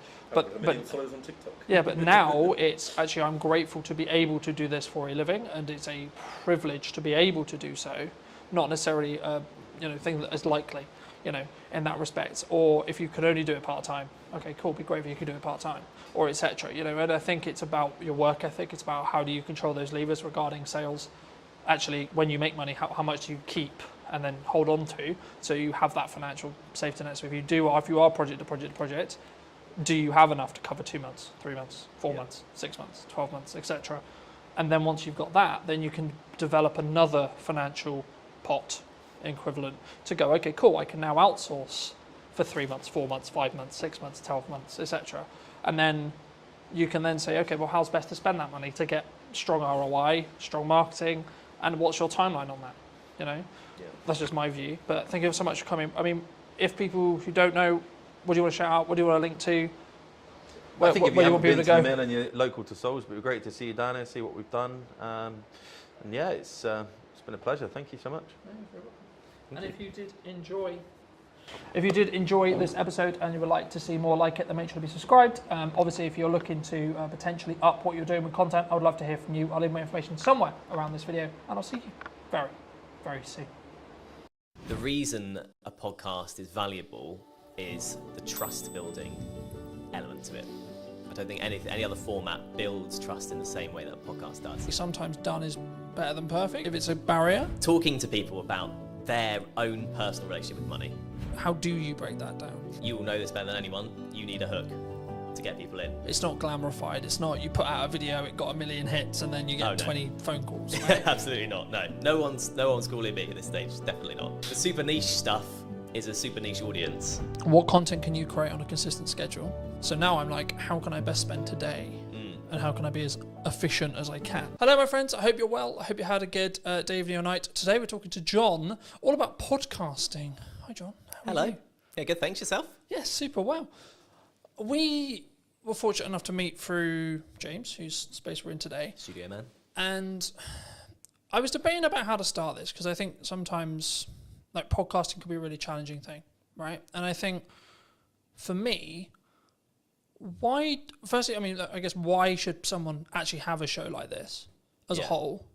But then because I think there's a psychology kind of hurdle in the respect of creating content, but especially in a podcast environment. But also then, like, what is the ROI, I guess? Yeah. Would you say? I think it's the format dictates that more than anything else. Mm-hmm. So the reason a podcast is valuable is the trust building element to it. I don't think any other format builds trust in the same way that a podcast does. For a couple of reasons. First of all, you are sort of having a long form chat. So you can go into subjects way deeper than you can in other stuff. Sometimes even videos and documentaries and stuff. If you're watching a documentary, there's kind of like a point at which you need it to move on. With a podcast, you could sort of effectively ask questions forever. And if it's good content, it keeps going. Do you think it's the first or easiest step into content creation, would you say? I think audio only, yes. simply because of the barrier that is video in terms of skills and everything, and you've got to think about camera setups and everything like that. Whereas if you do audio only, so easy to get a mic, so easy to talk to someone online, virtual on a video call. Mm-hmm. That's so accessible that actually, it's quite an easy first step into it, I'd say. Do you think you're limiting yourself though? Because I don't know whether I question audio only, unless obviously you're on the platform, but when you're looking at maybe social posts like LinkedIn or Instagram or Facebook, is there is there an audience, would you say, for audio only still? Yeah, definitely. Because I think the thing in terms of marketing, like you say, and promoting the show, without video nowadays, it's hard to get it out there, definitely. But a lot of people, myself included, view the podcasting format as something you listen to while you're doing other stuff, while you're hoovering, while you're driving, that kind of thing. Yeah. So I think it's definitely still there, and I don't think that's going away. Would you say then it's more of a step by step? So someone could start audio, and then where's step 2? I think so. Yeah, I think so, because for depending on who you are, if you're a business, it's a bit different. If you're an individual, you kind of learn the time required to sort of get to each step. So once you start on the audio step and you're like, actually, it's taking me too much time, it's not worth it for whatever reason, it's not for you. If you then introduce video purely for clips, so you film the whole thing but only use clips, then you can see what time the promo takes, and then when you go to a full video, you can see how long that takes. So I think that's why you'd do it potentially in that step if you're coming at it from a completely new perspective, if that makes sense. And then, I guess you then can grow to the Diary of a CEO style, full form trailer-esque piece, right? And I think sometimes we get so, and this is true for any marketing, not necessarily a podcast, but it could also be true of a podcast. I think we get so hemmed in I need it to be Diary of a CEO quality instantly, right? Yeah. And I think that we struggle with the idea of, I'm going to take one step, make a 1% improvement, next step, 1% improvement, one step, so on, right? And I think for me, especially with what I've done with marketing, it's always been so this is the results I've got previously from this output. Okay, but what happens if I double the output, right? And it's constantly that testing period. I mean, in your experience with podcasting, how would you recommend people, or how would you look at working with a client, because I know that's some of the work you do, to actually help them actually work out, should they have a podcast, but then secondly, what are the nuts and bolts of their podcast in regards to topics and theme and etc. and or does that matter now? Yeah, so I think in terms of the sort of nuts and bolts, you kind of have to have the reason why you're doing it first, then you go into the nuts and bolts. So like I said at the start, the reason why is the building trust element. I think you need, if that's what you want to achieve, and you have, say you're selling a particular service or a product that can be gone into in depth, then it's worth doing from the start. Then the nuts and bolts from there all depends on how you want to package that, I guess, to be unique or to kind of be the same, because everyone is kind of getting used to this kind of format. So there's options on the table for sure. I think there's obviously that psychology thing that we've talked about a little bit as well, but I think for me, I didn't overthink it. I was I enjoy talking about business, I enjoy talking about content creation, I enjoy talking about marketing. And I've evolved it, and it sort of changed, and depending on the guests will kind of tailor the conversation slightly. But I also don't overthink the conversation, because I trust in myself as an interviewer to ask, I guess, poignant questions, or what naturally comes to my mind. And I think sometimes when we look at content, it's not in this box, right? I watched a video this morning talking about the fact that one of the reasons why they're not, the person in question wasn't on YouTube, was because he was constantly concerned about, he sells video production, so it has to look good, has to sound good, and I followed the logic of, yes, sure, but actually sometimes done is better than perfect if it's a barrier. Do you how do you, when you look at either, and I'm sure we'll get onto the podcast you're launching, but when you work with clients, or when you're maybe looking at your own podcast, how do you balance that line of, okay, it's done, but actually there's these things that that could be better? Do you hold a podcast back? Would you reshoot a podcast? Where's your line? Yeah, I think you'd want to know that before even starting, frankly. If you want it to be polished, and the client's a big company, for example, you want it to be polished, you start from there. That's kind of the level is set effectively. And going on from there, in terms of, if it looks scrappy, there's kind of growing evidence that a scrappier look still appeals on the right platform. I was reading recently about TikTok and how people or watchers or users of TikTok prefer the raw content, the raw sort of footage and stuff. So someone literally picking up their phone and talking, there's no kind of green screen, no one's putting any effects or whatever.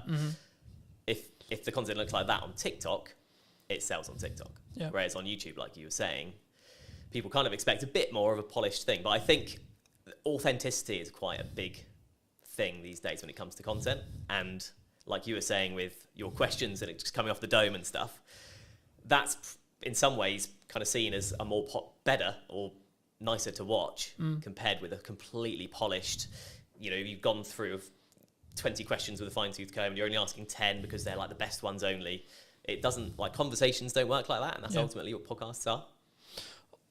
I think that's an important point. I think that there is obviously a line when it comes to the quality of especially if it's what you sell, like what I sell is video production. So there is a line, but I also think that there's an opportunity cost of refilming a conversation that isn't the first one, for example, Absolutely. right? So to give you some context, last week or so, I filmed a podcast with my mum, and that post, me announcing the fact I did it, did really well, which kind of doesn't surprise me to an extent. It doesn't, but there's actually a tech challenge with that podcast because one of the cameras isn't in focus. So my camera isn't in focus. So I was in a position last week, and I think I pretty much made the decision I'm just going to work around it.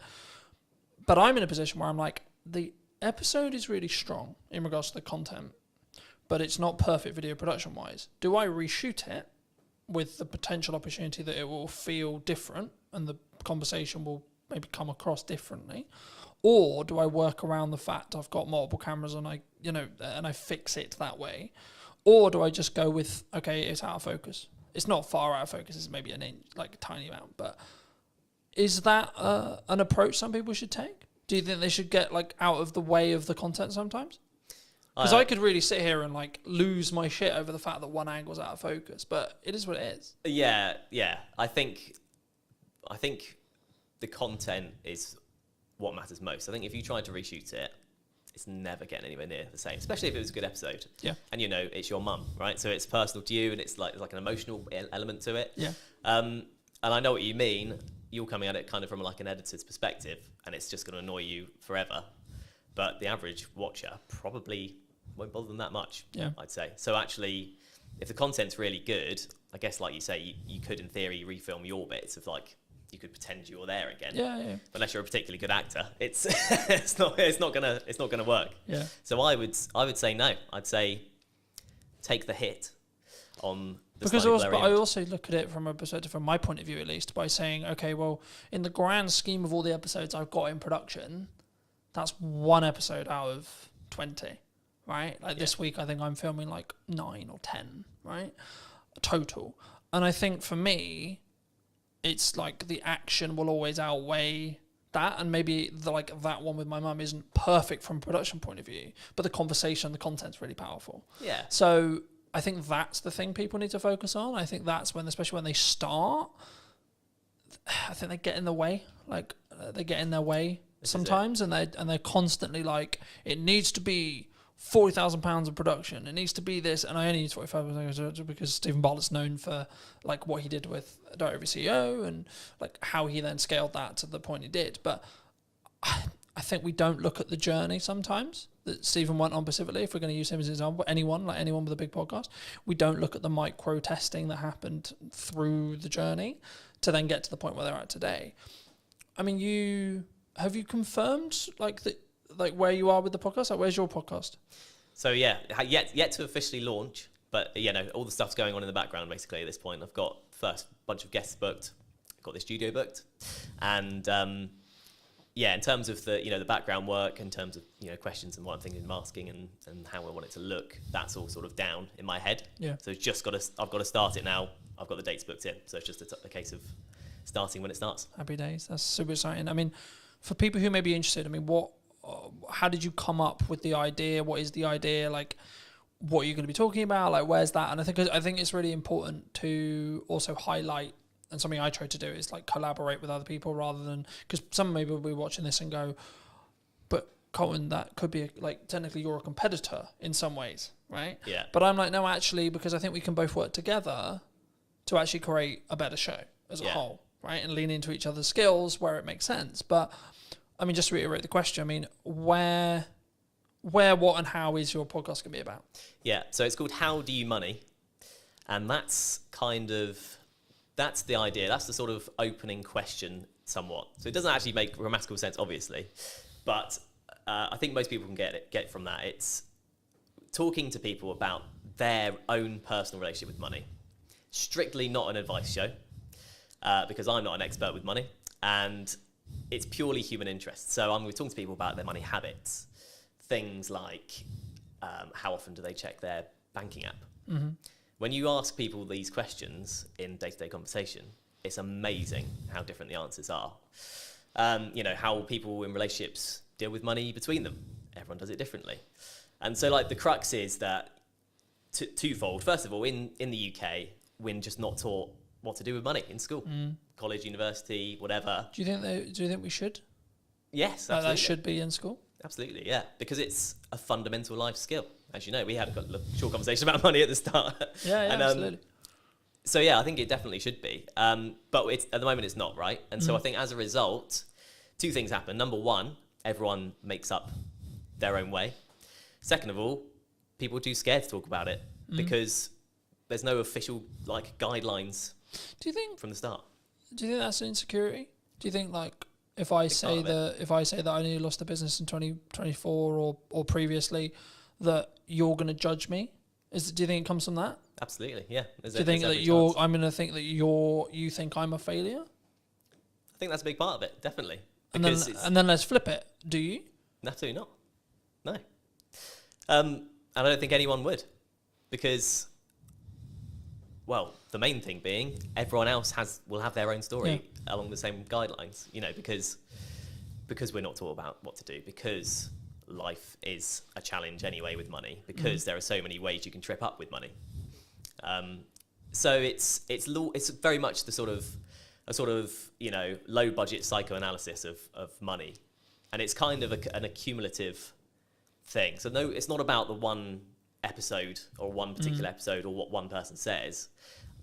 My idea about it is looking back at the first 10 episodes and seeing all the different answers. I've got a killer question that I ask at the start of this podcast that everyone will definitely have a different answer. It's a one-word question. Okay. One-word answer. And I hope that kind of sets the tone for how the rest of it is going to be. Yeah. I mean, looking at your planning stage then for your show, I'm curious, because obviously I plan mine in the way I do it. How have you looked to plan it? Do you completely pre-plan it? Do you have an idea of questions in your head? Obviously, you've already said you have the opening question there. I mean, what do you have the rest of it? Like, just break most of the audience's case, but also I'm curious as well. I mean, like, how do you break that down? Like, how have you broken that down? So I have kind of set it into 3 or 4 kind of different sets of questions that relate to specific things. So like I'll have 4 main topics, let's say, and then questions that come underneath that.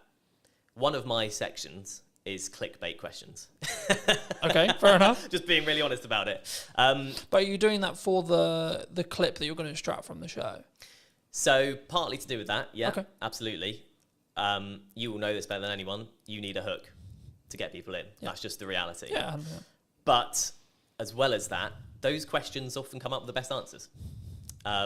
There's a reason they're clickbait questions, because they're the big questions.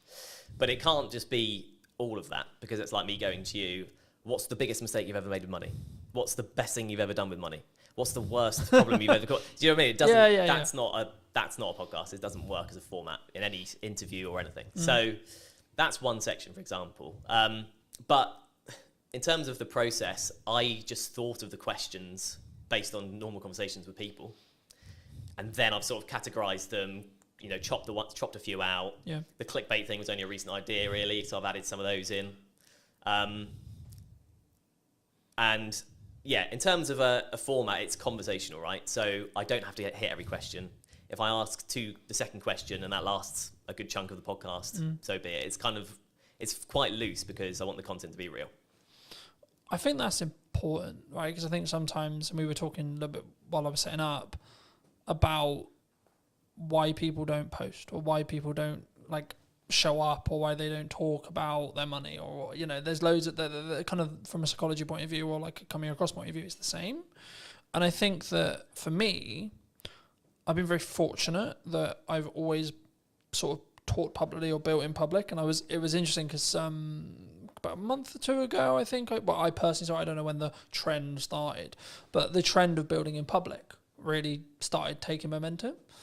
I mean, have you, because I know we in our one-to-one, we talked about the fact that you were 6 months-ish like into freelance. I mean, how was your journey from like, okay, I'm going to do this thing, I'm going to go freelance? I mean, was it forced on you?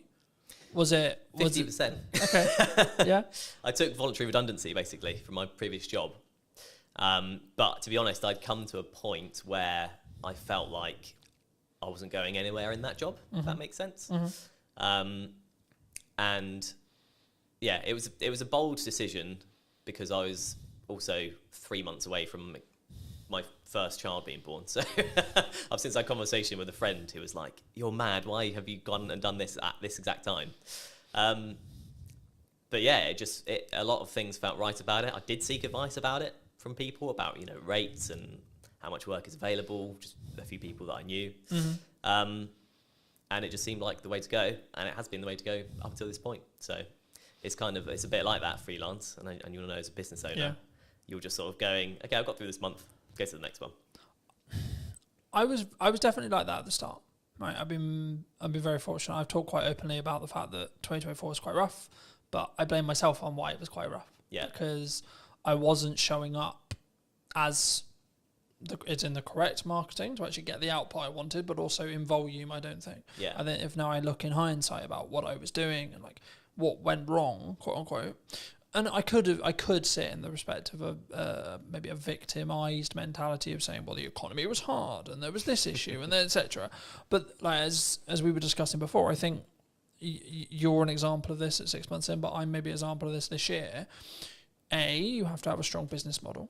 Something that I've tweaked in the business model now is a more recurring revenue model. So we'll work with people on a monthly returning like payment plan. Nice. Or like, and it's not like that's not the only thing I do, but I still do project work. But like for me, it was always a matter of, from looking at a business point of view, of how do I squish those troughs, right? And also squish those peaks in proxy to an extent. But it's basically having a flat line. I know categorically I'm going to have X amount coming in. And then how do I design a business that allows me to do that? But then also, what marketing does that business need to then show to other clients that I know I'm talking about? And I think when we look at actions, and this was going to be on to the next question, which was around like, is it just the reason why you're busy is because of your output? Because I think sometimes we sit here and go, oh, things are quiet, or like, you know, we both kind of alluded to it already, but business owning, freelancing is difficult, right? And I've had times where it's really, really hard, where I know I've got to hit a certain amount every month, and I'm like, I don't fucking know where that money's coming from. But how do you look at it when you were looking at either going full time or like now, in respect to like keeping your pipeline full? If you don't, because I'm in a quite privileged position where I've got that residual revenue, so actually I don't need to worry too much at the moment as it sits right now, because I've got that residual revenue. Of course, I'm still pushing, I'm still looking for projects, etc. But I don't need to worry in the same way as if I didn't have that income. Yeah. So for people who are maybe in the position closer to that, where they're just project to project, and maybe they don't have a pot of money and they don't have like money management, how do you look at it? How do you create a strong pipeline, I guess is the question. There's a magic wand called LinkedIn these days. And it basically, I've just utilised that. So you can find companies that do what you do, or companies that you want to work for in a freelance capacity. Then there's a tab that says people, and you can directly speak to the people at these businesses that you want to work at. That's all I've done.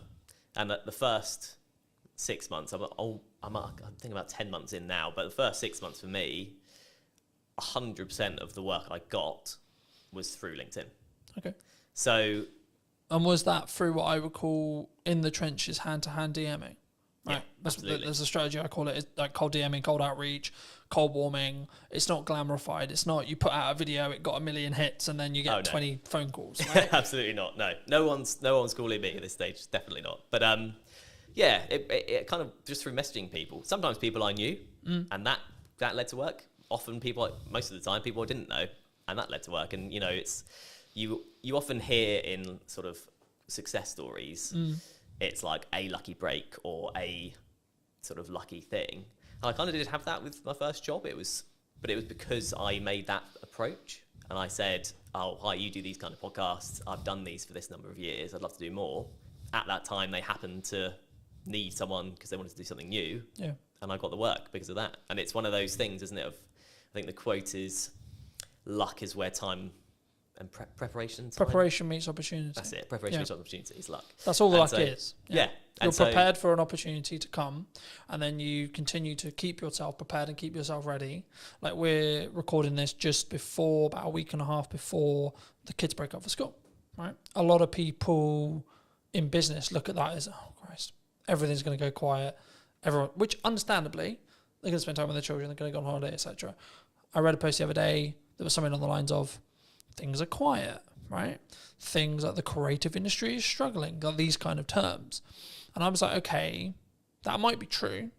And it might be actually we're coming into the summer holidays, etc. But that's then an opportunity for you to A, output your marketing, B, look at maybe cold outreach or what you're doing there, and then try and set some stuff up for September. I mean, do you see, like, because I remember when I was just project, especially when I was like tighter on cash flow, it would be this rush to get money in because I knew I would have 6 weeks where things would be a lot harder.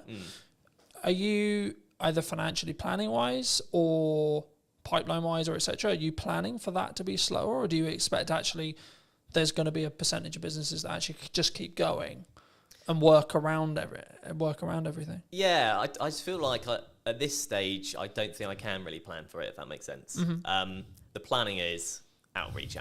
Yeah. Just message people, talk to people I know, people I've worked for before, people I don't know, people I want to work for, all that kind of thing. So yeah, I'm not at that stage yet where I could do that, but there are opportunities sort of on the horizon where I may be able to do that. So it's one of those, really. I don't know exactly how that planning would look like for me right now, if that makes sense. Yeah, no, absolutely. I mean, I think, and this is kind of like a bolt-on question to marketing or networking and how you tackle those things. For a long time, people have always looked at maybe traditional marketers as, I'm going to go to an event, I'm going to network in the room, and I'm trying to get work from that room.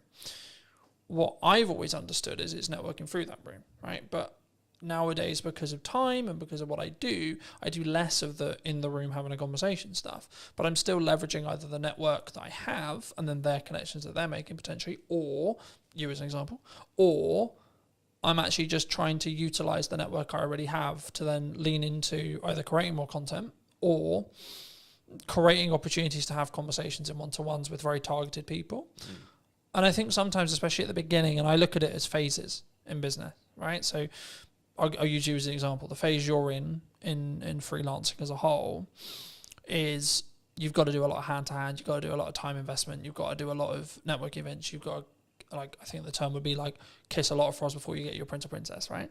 And I think for me, it's then about like maybe looking at scaling. You may not have thought about this yet, but like how would you then look at, say, you're 3 years down the line, 4 years down the line, and actually you've got, like, not that you don't have a reputation now, but you've got more of an established reputation. How would you then like say to a person or a client or a friend that maybe was looking to scale, because the issue is when you're trading time like that, it's not as scalable, right? You can scale the unscalable by just working really hard and working smart, sure. But would you look to do content? Like how would you look at it from your perspective, and or what are you planning to do?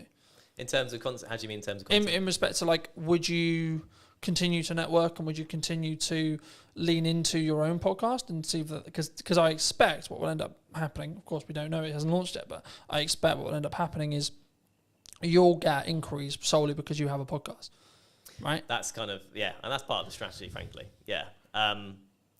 You know, an ultimate goal for the podcast would be sponsorship eventually, right? Mm-hmm. Very hard to get, notoriously, very long time to get there. So I'm not particularly holding my hopes up for that at this point, but that's kind of my best bet in terms of something like you say that isn't just working and getting paid for the work, if you know what I mean. Yeah. You are getting paid to do the podcast, but it's not directly, I do this hour, I get this pay. Yeah, absolutely. I mean, I'm glad you mentioned sponsorship, because I think it's something which people really struggle with. Do you think, because normally it's audience size based, right? Yeah. But I would actually say it's value. To an extent, it's audience size, but also it depends on who you're asking to sponsor it. Okay, Yeah. If you're trying to get Coca-Cola to sponsor it, you probably should be pulling like a couple of million, right? If you're not trying to go for Coca-Cola, you can probably do it on a lesser scale. I mean, at what point would you, from your experience, would you say that even entertaining the idea of a sponsorship is a good idea? From a business's perspective. Yeah, from from the sponsor Yeah. coming into looking for shows, and or if you have a show, at what stage should you then be like, hey, we've got sponsorship opportunities? Oh, I see, okay. Well, from the sponsor's perspective, there's a lot more talk these days about the power of niche podcasts, basically. Mine isn't very niche, so maybe I've missed the mark there and I have to relook at it. But the super niche stuff is a super niche audience, and super niche stuff brings a super dedicated audience in a lot of cases. Because if you love barefoot shoes, I'm particularly interested in them, you're looking about barefoot shoe stuff all the time. People look about, how to strengthen your feet, what to do with toe spaces. You can go into mad detail and mad depth. And if you're a barefoot shoe brand and there's a podcast with 1,000 dedicated fans, you can put yourself in front of 1,000 dedicated fans. It doesn't sound like huge fry, compared to small fry, but it's dedicated people that if they like your brand will keep coming back. So it's kind of like a repeat customer concept. And also it's super niche. So if you're a barefoot brand and you go on the biggest podcast that's out there, you'll get lost among the noise of, the big brands like Coca-Cola. Yeah. So I feel like it's for a business, you want to look at the niche communities that you want to target. And then once you're in there, you're in there. As a show then? As a show, I think you have to know what you are able to do with the show. If you're committed to it week in, week out, because I think sort of weekly is what you need to be doing really for it to be worth sponsoring, maybe bi-weekly. Yeah, you could go for it from day one. I could be chasing it now, but I haven't got anything to show. I can't say, here's the podcast. I can say, here's the idea. Yeah. I think if you have something that it looks good and sounds good and the content is good and a community are reacting to it or people are reacting to it or you're getting a good amount of, if there's a value proposition in there, you're ready to sort of offer it up as long as you're committed to keep it going. Because then otherwise there isn't a sponsorable of course. thing, right? Yeah. Do you think, I'm glad you mentioned like rhythm, is what I call rhythm of shows. Do you think that you kind of alluded to it, maybe weekly or bi-weekly, like, because I know there's some people who maybe listen who are like, I can only do once a month. Yeah. Right? Would you say that would stop them doing a show, or do they need to organise filming in such a way or producing in such a way where when they launch, they've actually got enough to do weekly, for example? Yeah, I think it kind of probably depends on the content, what the podcast is about. There's a lot of complicated algorithm stuff with YouTube and stuff. You definitely know more than me about that. But that kind of dictates that you need things to be weekly or you get lost. That's what I've sort of read. I think the buzzword we could use here would be you have to be consistent, right? You have to commit to what you're saying. For me, I do weekly because it can work. And how I do that behind the curtain-esque is I just film a shit ton. Yeah. So then I've constantly got content, right? So for me, I've kind of got content buckets. Like, so I'll have stuff that's just me involved. For that, I'm about 6 weeks ahead of schedule in Nice. respect to like what I'm editing, in respect to what I'm filming. And then from a podcast point of view, as I alluded to earlier, I'm filming 7 episodes this week, but Nice. 7 episodes won't go live this week. No, Right? of course not. In the first week, when I relaunched the show, 7 episodes, like close to 7 episodes did go live, but that was a deliberate marketing plan that was, we're going to push the podcast really hard. Now, I'm doing clip generation through AI. I'm doing clip generation with me, and it's a yes and strategy rather than a yes or strategy. Because I think so many people, they look at, we could use ops clips, we could use an editor, we could use this, and they don't say, what if we do and, right?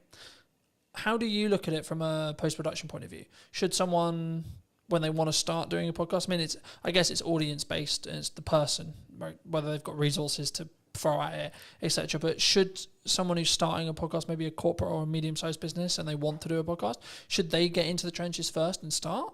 Or should they just pay someone like us to come in and help them with it from day one, would you say? Yeah, I think if you're taking it seriously, you need a producer of some kind, an editor of some kind, realistically, to do that exact strategy, as you mentioned, have X amount ready to go. Yeah. And then it just kind of mitigates against all kind of problems coming up. You know, the studio isn't ready, available. Studio isn't available, someone doesn't show up. Someone's sick. Yeah. You like, for me, there's client delivery weeks where I cannot fit it in. Physically, there's no gap in my calendar, it doesn't happen. Yeah. Right? But then I also have the week after, the 2 weeks after, where I'm like, this is podcast filming week. Yeah. Then I'll have a month where I don't have that, but because I've got a load of bank, and that's why I constantly try and bank as much content as I can when I can film it, that I can then be in a position where actually it's fine, right? So if I do fortunately get really busy with work, which is a nice problem to have, I guess, right? Which is actually the reality I'm now in, because I have an abundance of content, an abundance of, I guess in some ways it's a mindset thing around like, I don't need the work. So to an extent, actually the work's more there because I'm showing up differently, I think. But I think for me, like, especially as I'm doing a clip strategy as well as the YouTube, like the YouTube is a focus, sure. But for me, and just quickly as we're talking algorithms very quickly, the way YouTube's algorithm currently works, basically, in a nutshell, is you'll be served a piece of content that you like when you open the platform. So it'll pull, not push, it'll pull the content for you. And what will happen is when a piece of content goes live, so I put a new podcast out, I put ours out, etc., it will send it to a specific audience sector, okay? And then it will say, okay, cool, this audience sector watched X amount, Y amount, it got number of views, etc. If that is, and the threshold changes, right, and it's the unknown bit of the algorithm, but if it hits above a certain threshold, it will then be served to a similar sized new audience. Then it will check the threshold again and repeat. So when something goes quote viral, what's happening is the watch time, the likes, the views, whatever it is, whatever metric they're waiting on at the time, is basically scaling repeatedly into new audiences, and the reaction from every new audience is great. So it's greater than the next one. So it then serves it to a larger audience and so on. That's how it gains momentum. But even virality videos will lose momentum eventually. Yeah. Just because it will be oversaturated to the market. It will go into a different part of the audience, etc., etc. TikTok's known for this. And then people will start clicking off or not watching it, and then you'll just watch it sort of drop off. Right. You know? But then there's also the reason why like YouTube's so powerful. So you can have a video that's been it's got 5 views. 6 months, 12 months time, for whatever reason, triggered by the algorithm, 1,000 views. Right? I've watched it happen. I'm sure you have as well. And I think for me, it's not necessarily about looking at what the algorithm is rewarding or isn't rewarding. It's more about what content can you create on a consistent schedule that you're passionate about, that you can speak from, that puts you in a position to put your best foot forward. When you look at working with people, are you quite picky and choosy? Or are you in a fortunate position where you can be picky and choosy when you work with people on their podcasts? Just in terms of clients? In terms of clients, in terms of people you collaborate with, in terms of people you work with. Because I'm always curious whether it's just the nature of the beast in some ways. Like, as I said, I sort of explained the makeup of my business this year. I'm now in a position where I'm very protective of my time. Mm. And that's not like I don't want to talk to you. It's just I only have a certain amount of time, and that's the only barrier. And that's my hurdle now. Because actually I'm okay on cash flow pretty much all the time because of my retainers. I'm okay because of project delivery. I've got a strong pipeline, and I'm good on content because I've got a large pile. So now I'm like, how can I best spend today? And how can I be as efficient as I can, in that respect? So is that, I guess the question, I'll re-ask it, but like, is it something you personally do? And if so, and or if it isn't, is it something that you think you'll adapt to as your business scales and grows in that respect? Yeah, I think it's a stage thing. So at this stage, I'm picking up what I can, where I can, effectively. If there's something I particularly don't want to do, I'm not going to do it. I was just saying, is there still a line? There's still a line, I think. Yeah. There's a line in terms of the day rate, frankly. If that's not up to scratch, there's a line in terms of what the actual work is. Sometimes. Do you think people struggle with? So I've said no to certain clients just on like, not necessarily political ideology, but their approach, how they come across, whether they respect my time, things like that. And I think people, they sometimes worry, what if I say no? What if there's, like, do you think that's it comes from I'm aware that I'm overusing the word insecurity, but I can't think of another way to describe it. Is it an insecurity of like, there isn't going to be more work down the road for me? Yeah, well, it's the biggest insecurity, isn't it? Because money is security these days, really. Yeah. Yeah, absolutely, it is. I think in terms of people saying yes to literally everything. Yeah, I think you're picky and choosy when you can be, probably. Frankly, if you go, the last couple of months are fine. I could do nothing for the next 2 months and be fine. Then you are very picky and choosy. Yeah. When you've had a barren 2 months, you're more likely to be like, I'll just take it. I also think it's a perspective of obviously synergize with the client. Can you add value? But also like, even when you have an abundance of money or you're in a strong position with money, it might also be actually my goal is to hit this amount, right? And this project might not be ideal, but it pushes me closer to that goal so I can hit it sooner as well. And I think I'm in two minds about it. Part like, because I'm a big advocate for you should say no, but also I'm a big advocate to get off your ego, get off your high horse. You still need to be in the trenches. Just because things are good right now, they're only good because you make them good for 6 months' time, etc. Right? And that's why I'm focusing on content. That's why I'm focusing on how I show up. That's why I'm focusing on constantly personally developing me, so that actually in 6 months' time things can be even better than they are, rather than I had a really good 25 for the first half. Do you think people sometimes just want the instant though? As a question, like, because we're very social media orientated in that respect, do you think it's purely around short-term validation, short-term money, short-term deal, short-term this? I guess, yeah, to an extent. I mean, it's if you're in a situation where I need money now, everything else will go out the window for some people, depending on your circumstances. This is the crux of it, is it depends on your circumstances. If you're comfortable for a while, then you'll be fine. Otherwise, probably you will just snap up the short-term things. But I think, in terms of what you're saying, I think, of course, it's nuanced, right? Because it's like, if my back's against the wall, then I need to go and do what I call hand-to-hand outreach, right? Which is I need to come up with an offer and I need to go to my network and I need to sell it and I need to sell it quick. Yeah. Right. But if I'm not in that position, I can then take my foot off that. I can step back and I can say, okay, actually, let's play the mid to long game now. Yeah. And that's what I try to do in my content all the time. It's not direct sales. It's not this. It's actually, hey, have you thought about doing this? Hey, da, da, da. But as a society, as like starting creators, as freelancers, as video people, whatever you want to call it, have you noticed that people are more, they want short term? And they don't really have, I guess, the patience to look at where you're going to be in a year? Yeah. I think that's a reality. I mean, I would have been quite sort of downbeaten if I'd had a different first 6 months to it. You kind of have to go through the journey to understand what the journey is. Yeah. Right. So with clients, with people approaching you, and you will have experienced this as well. You have 100 people you message. Yep. 30 reply, Yep. 10 say they'll have a call with you, 1 person gives you work. And if you think of it, if you go into it with that mindset, you'll live by that mindset, right? Yeah. So you'll keep doing it and you'll Yeah. keep getting work because you've played the numbers game effectively. You've hit as many people as you can. Eventually something's going to come up. You've done the rep, so to speak. Yeah. Yeah.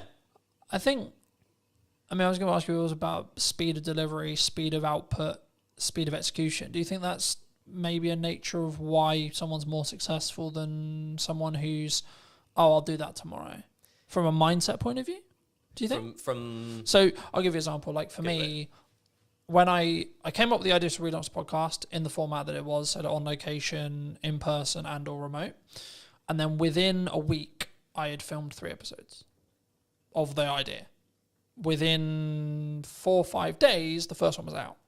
Because I didn't let myself get into that will be on the to-do list for next year. That will be on to-do list for next summer. That will be on the to-do list for 3 months' time. Because I knew I'm only going to get the results. I'm only going to start getting the data if I start outputting.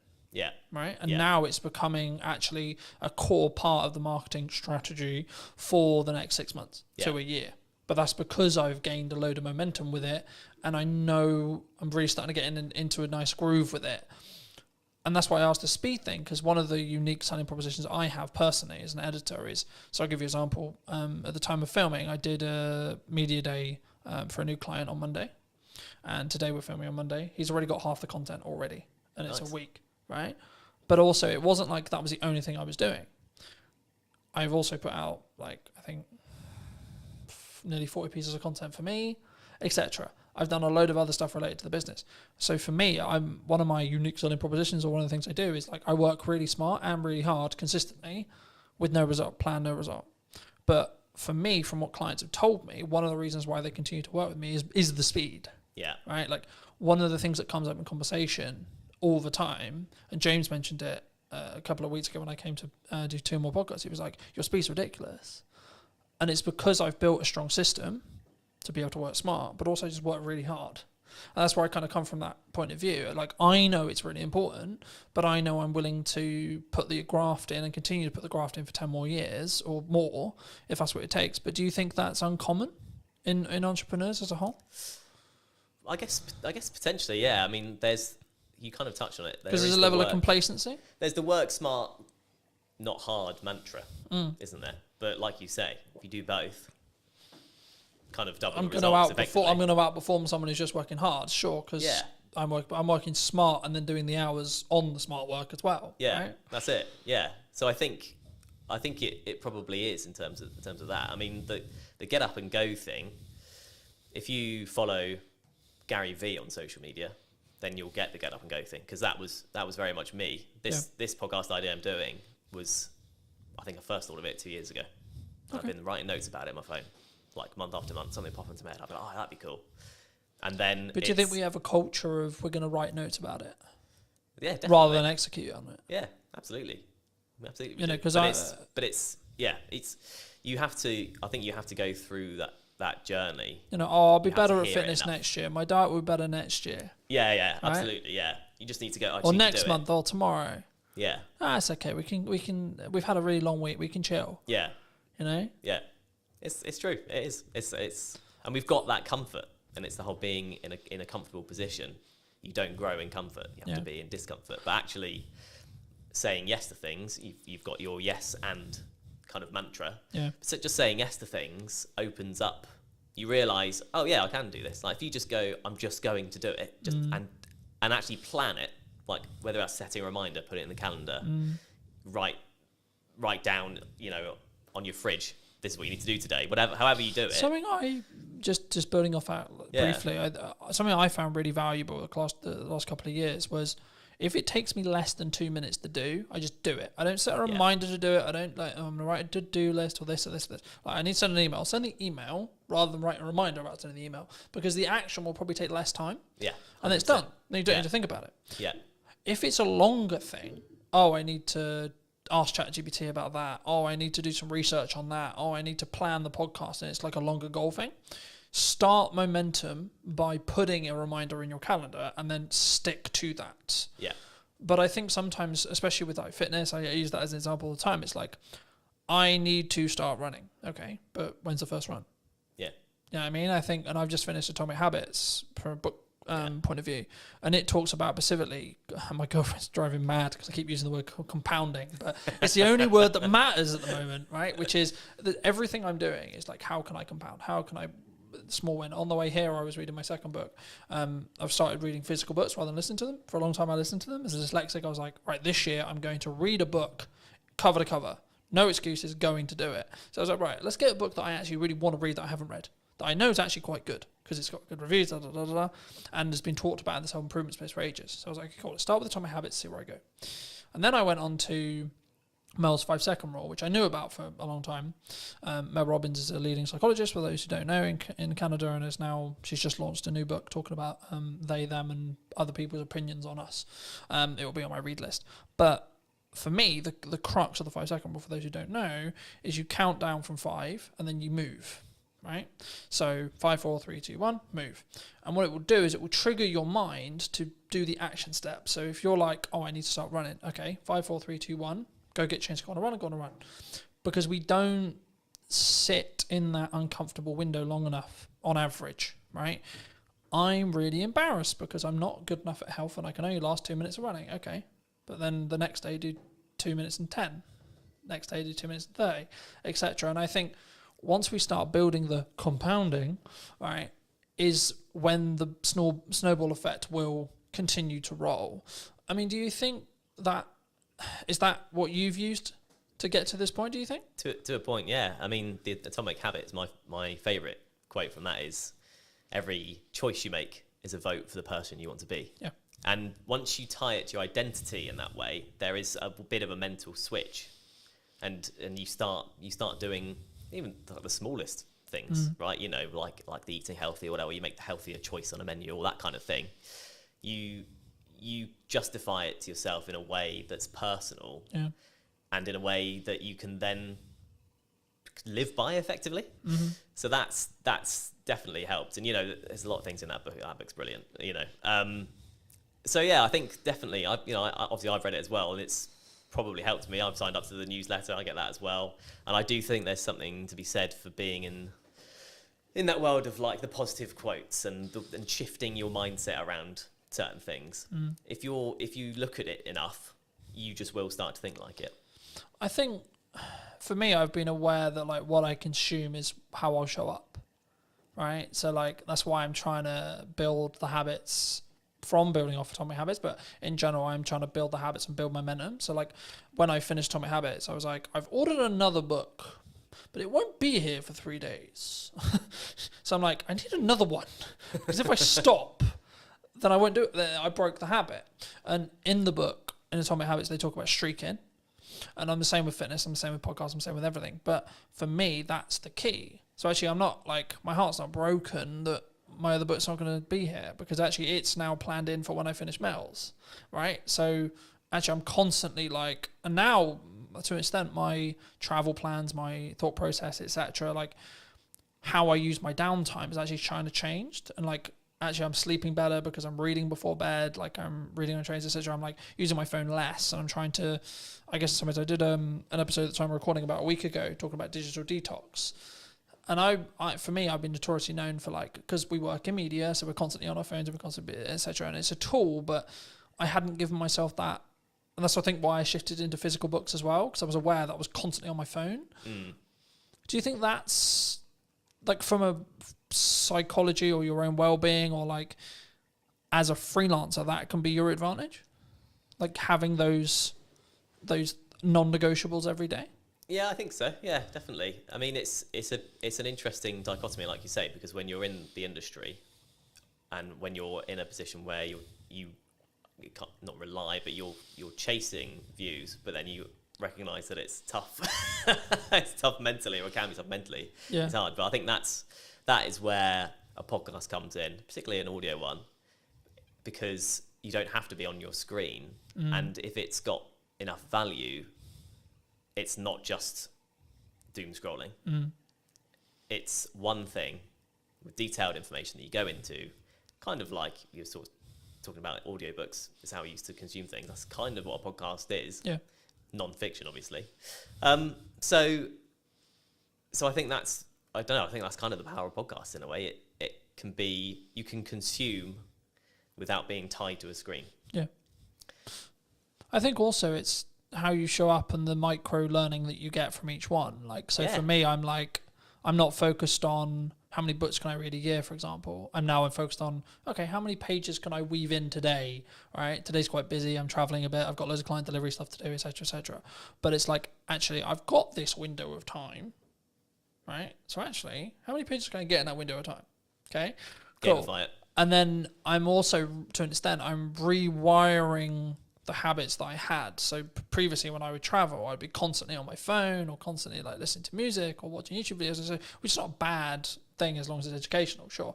But for me, I'm curious to see where I'll be in like 3 to 6 months when I'm deliberately scheduling in time, whether it's travel or etc., to physically kind of disconnect from digitized stuff, especially as I live and breathe digital. And that's why I thought I'd mention it, because like for me, that's something I don't think we think about when we look at the podcast as well. Because I think what you'll find, and I'll be curious to see if we do an interview in a year about whether your money management skills is like compounded really, really hard because you're constantly talking about money, right? I found I'm becoming an infinitely better marketer because I'm constantly talking about marketing, right? So I noticed little things like, hold on, I said that thing in the podcast, but I'm not doing it with my own content, right? So you mentioned hooks earlier. I'm not doing strong enough hooks on the ones I'm editing. Okay, how do we do that? How do we fix that? So now I'm focused more on how do I create a really strong captivating hook? That will probably grow into how do I create a micro trailer? Yeah. I expect as an editor, but also the knock-on effect for my clients will be they'll get a better product. Yeah. Which in turn means I'll be able to charge more, which in turn means I'll have more money to either give myself a longer buffer or outsource to do other things and scale the business that way. Do you think, like, I don't want to specifically like steal in some ways a lot of your podcast, but if you could rate yourself on money management right now, where would you rate yourself? 10 being incredibly good, you know where every single pound's going, 1 being I've got no idea what's in my bank account. Yeah. There's a psychology fact about ask someone for a number between 1 and 10, everyone says 7. But that's kind of where I'm tempted to land on that, really.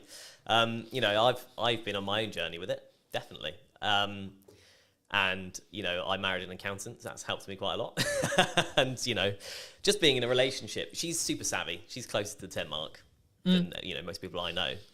But just being with her has helped me probably come up from a 5, frankly. Okay. In your 20s, you're in like a 3, you know, generally speaking. Yeah, there's a question that is going to be on the podcast, which is how often do you check your bank account every day? And in my 20s, it was as little as possible because I just didn't want to know. You push it away, right? You go... Does that come from you were anxious about it? 100%. I was at university, but it's Shit, how much money have I spent? exactly, yeah. How much has gone on beer? I don't want to know. How much I spent last night? I don't want to know. So I don't remember last night, but I remember there was a card involved. Shit. Yeah, Shit. exactly. But once you sort of learn to look at it regularly, it empowers you. I've found empowers you because you go, okay, well actually I'm in control rather than just letting it all just slip and hope for the best. And if it's overdraft, it's overdraft. So I've kind of been on that journey, which is a small thing. I'm not trying to claim I've been on an epic money journey. Nothing dramatic's happened either way for me. But that one thing, kind of going back to the mindset thing, has helped massively. But again, you ask everyone. I'll ask you, how often do you check yours? 3 to 4 times a day. Right, there we go. Since I was in business. Right. For business, same as you. Just hide away from Never fucking terrified of it, right? That's it. In business where I know I've got to pay for shit and I need to work out where that money's coming from all the time. And I'm doing a technique at the moment where I'll hide a significant amount. Whenever I get paid, I hide a significant amount of my money away into an account that happens to have 4.1% on it. Happy days. Yeah. But it's actually the point of I deliberately, yes, I'm doing well, but I deliberately live on a lot less. Yeah. And I deliberately keep, in regards to what I see every day when I check my bank account, a lot less because it allows me to keep pushing forward and keep thinking I need to find another way to invoice something or have more money coming in, A, but also B, when there is an emergency, I can go, I'm actually good. Yeah. You know, I can fix that problem. Hidden account will fix. Yeah, because but also so this is an example of how I use AI. AI is currently tracking for me the books I'm reading, what my takeaways are, how much am I showing up, what my fitness is, where my money is being allocated and how and why, and how well that's doing and how in line I am with the goals. How the podcast is doing, how many episodes I've filmed, how many episodes have gone out, what views are going on, what views are likely to happen in the future because it can extrapolate the data from, okay, you're here now and then in 6 months I think you'll be here. You're following the growth rate. So people, and I wanted to talk briefly, and I'm aware of time, so I think we'll wrap up soon, but I wanted to talk a little bit about AI with you. Yeah. Because I think it's, people are either going to use it to be more efficient and have a lot of those things being monitored for them, as I mentioned, or they're going to sit on the moral of, I don't want to. You know what I mean? Yeah. I'm not doing it because it's the world's over. Yeah. You know, and we're all going to lose our jobs. Do you think we're all going to lose our jobs? Not necessarily, is what I'd say. I think it still has to come quite a long way, because, and you know, people will reference the manual jobs of, you know, an AI won't fix your sink. Yeah. Maybe a robot with an AI brain could do one day. Mm-hmm. But actually, anything that involves a human at this point, largely, you need to be able to talk to someone about. Yeah. And you can have a conversation with AI, but it's slow, like, compared to talking to a human. If you just want to get to the bottom of a problem, because of the way LLMs work and how they're programmed, you can't get there quick enough. Yeah. You can't relate in the same way. You can't. It also has ask, a "Oh, why don't bias you do this?" towards being positive as well. So if you want constructive criticism on something, it's not very good at that. Yeah, Right. exactly. But I always use it. I've used the analogy recently of like you need to sharpen a knife to be able to cut something, right? Yeah, So you need to sharpen the AI, tell it what you want, and that's what I mean. When it comes to data analytics, which is everything I basically just discussed of how I use it, it's actually really good. yeah, absolutely. Because all I'm getting it to do is do the thinking for me. Yeah, But I'm also aware that I may lose my cognitive ability. That's also why I shifted to reading physical books. Yeah. Because it keeps my cognitive ability high. yeah, Right? So actually I've got the best of both worlds now. Because I'm building more time because I'm being more efficient to then utilize my brain more in tasks which are more challenging, you could say, to then be able to utilize AI better, and the snowball effect goes that way. Yeah. You know? Do you think people are naturally scared of it because it's the new thing? I think there's an element of that, yeah, but I think it's seeped into normality. So This feels weird. I'm not used to being this side. I'm sorry. You're sorry. fine. You're good. It does feel weird when you're on the wrong side, doesn't it? It's like what? Well, hello, my friends. Welcome to a brand new podcast today in James's studio. Today I'm going to be with Maddie, talking about her new book, talking about neurodiversity, money, etc. Hi, Maddie. How are you? Hey, thanks for having me. It's lovely to be here. It's For good, isn't it? The second time on your podcast. I as know. well. I know. Love it. And you also, while I was setting up, you reminded me that it's been a year since we has last been- spoke, it's been and a that's year. nuts. That is We have absolutely. spoken a little bit in between then. It's Yes, not but like I've it- totally ignored you. Hey, people are busy. It's all good. For people who don't know, Yes. what do you do? So I like to call myself a multi-potentialite. So for people who don't, That's a sentence. it is, yeah. For people who don't know what that means, it means that I am a jack of all trades, and instead of being master of none, I'm actually quite good at some of them. So I am an ADHD money and business coach. I am a visibility strategist. I'm a speaker. I am a app owner. I'm a wellbeing platform owner. I also am an author of a Amazon best-selling #1 book, Mad About Money. I think that is about it. Oh, mum as well, dog owner, crazy Wonderful. person. Wonderful. I'm a neurodivergent with every single neurodivergent presentation that there possibly could be available. It's funny, right? I did a podcast yesterday, and the crux of the conversation afterwards, we ended up talking for an hour afterwards. Cheers, Johnny. Appreciate the conversation. Was basically like everyone's like, oh, you need to niche, right? I wasn't actually going to start here, but as you mentioned it, we'll start here, right? It's my favourite topic. Why do we not? Because I've always been in the world of like, I could niche, but I don't want to. Yep, that's exactly Right? where I am. Like I could make probably a lot more money if I did, maybe, right? Arguably that's what everyone who's into niching will tell me. But for me, I'm like, yeah, but tell that to wedding videographers during COVID, for example. Right? Yes, exactly. How'd that work out? I'm a big fan of like not putting all your eggs in one basket, but also as a neurodivergent, I need to make sure that my brain is entertained. And if I have to stick and do one thing, I'd get really fucking bored all the time. So I do things in a variety of ways. So the way I describe my business to people is I have an A side and a B side. Like think about like cassette tapes, only your soundtrack. When you are a cassette tape, you have a side and you have another side and you can flip it. So that's basically what I do. I talk about business on one hand and money on the other hand. And in the middle of that, there is also things like well-being, life.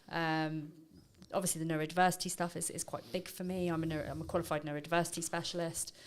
And I don't niche by the things I do. I niche by my values. I niche by the things that I talk about. So I talk about basically 4 different things when it comes to my content pillars. I talk about neurodiversity, I talk about life, I talk about money, I talk about business. And it just so happens that I'm also really bloody good at TikTok, social media, all of those kind of things, but they all do fall under the business arm. So, I'm a qualified business strategist. I've been a business mentor coach. I hate the word coach, really. It's more, I do more mentoring. I don't do that whole, how does that make you feel type of, coachy thing. I do the, this is your strategy. This is how you do it.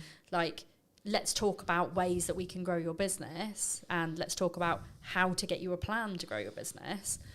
So it's not your traditional coach. It's kind of more like sounding board, let's throw stuff around and help you to grow type of situation. I think there's so much I could go there, but I'll start. I mean, let me ask you this a very selfishly personal question. Okay. Because I'm a dyslexic. Yes. Is that why I don't want a niche?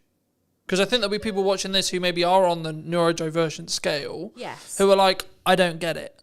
Because I can do multiple things, I can spin multiple plates, but doing one thing consistently, I can't think of anything worse. So dyslexics need to have their brain stimulated, and doing one thing does not stimulate your brain. So it's the same for most neurodivergent presentations. We will want to do things that keep us alive. It's why we do the things that are very much interest-based. Yeah. So if I said to you, do you want to be an accountant? You'd probably go, fuck no, that sounds super boring. If you said to me, do you want to be a videographer? I'd be like, no, because I do not know how to do that. But if I like being a business coach because it gives me the variety of people. So I get the variety of working with people who have all got ridiculously different businesses. And most of them are also multi-potentialites. They do lots of different things because they want their brains to be stimulated.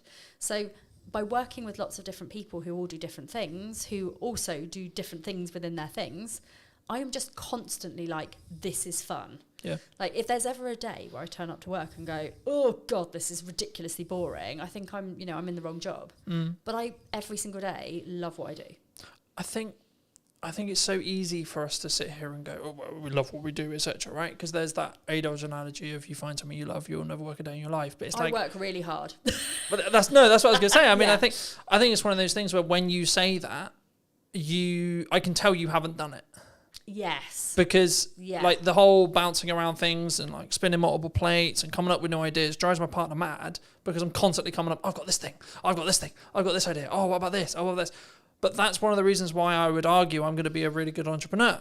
Yes. Because I can constantly adapt. I'm switching from finance head to marketing head to sales head to client delivery head to now doing a podcast, etc., etc. Exactly.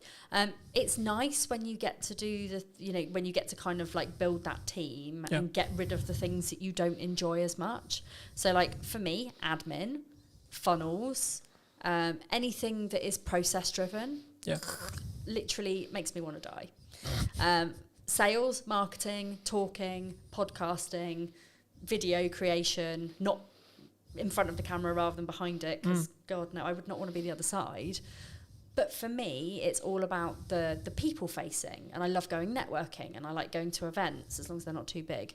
But that gives me all of the variety, but also it means that I can outsource the things I don't like doing as well. Yeah. Do you think there's a stage with outsourcing? Because I've been very open in my content and in marketing. 2024, I overspent. I nearly lost the business twice. Oof, right? Yeah.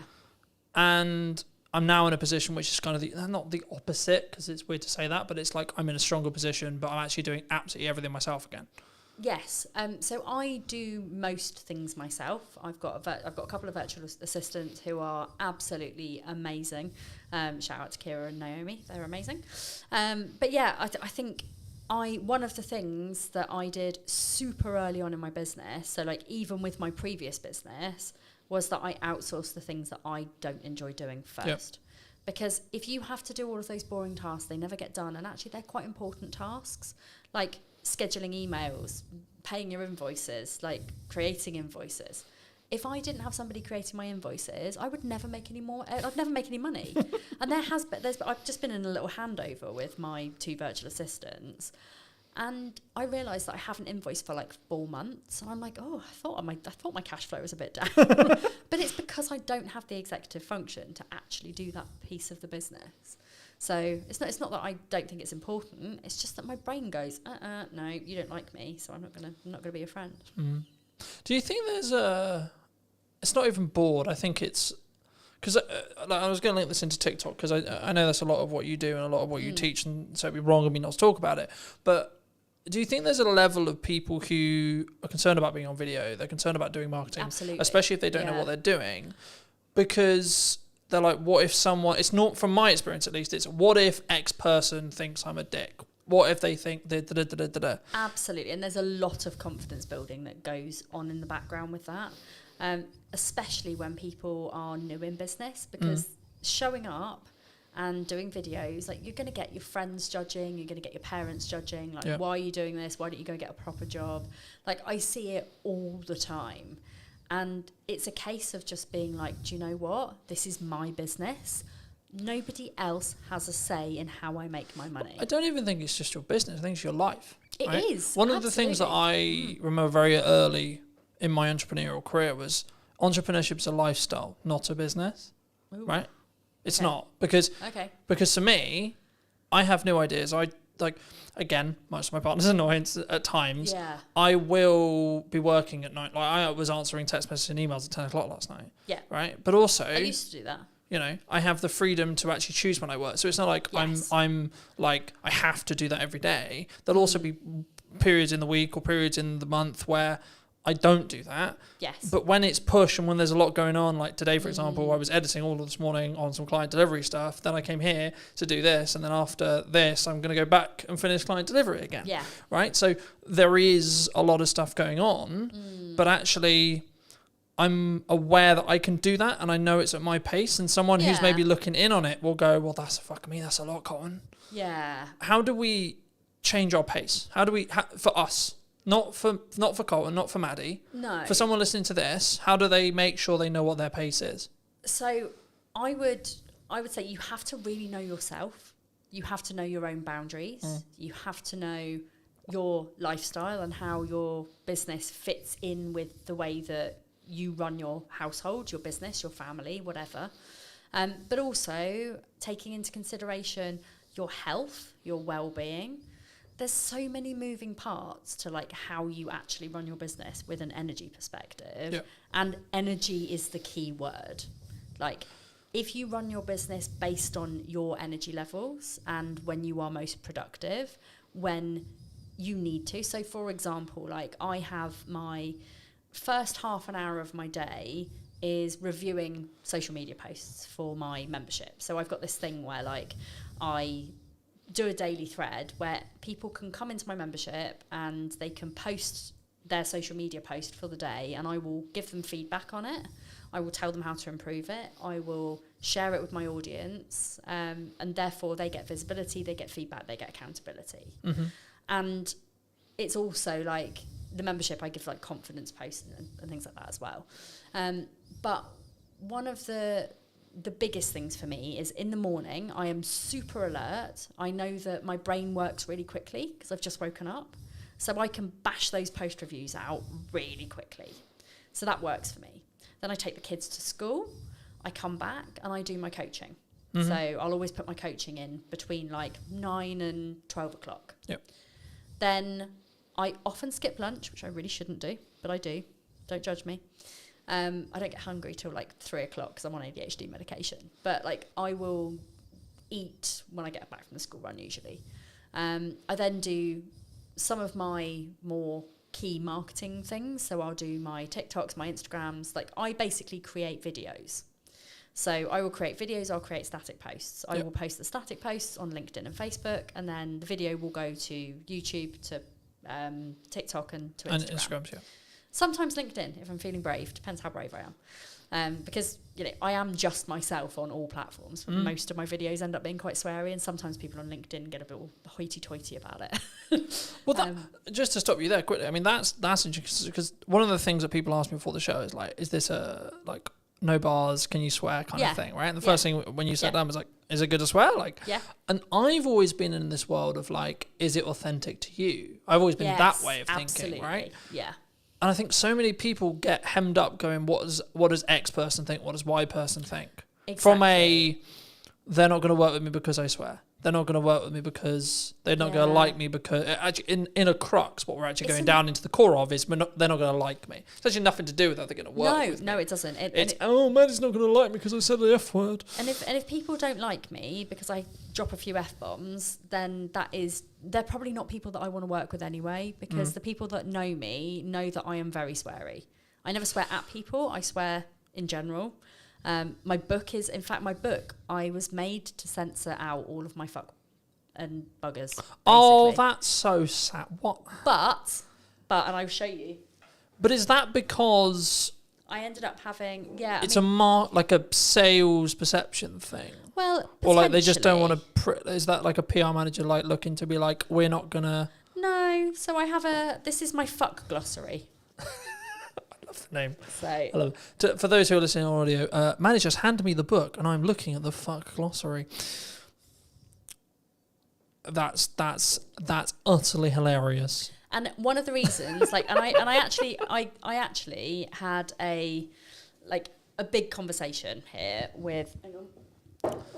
Shut that back up there.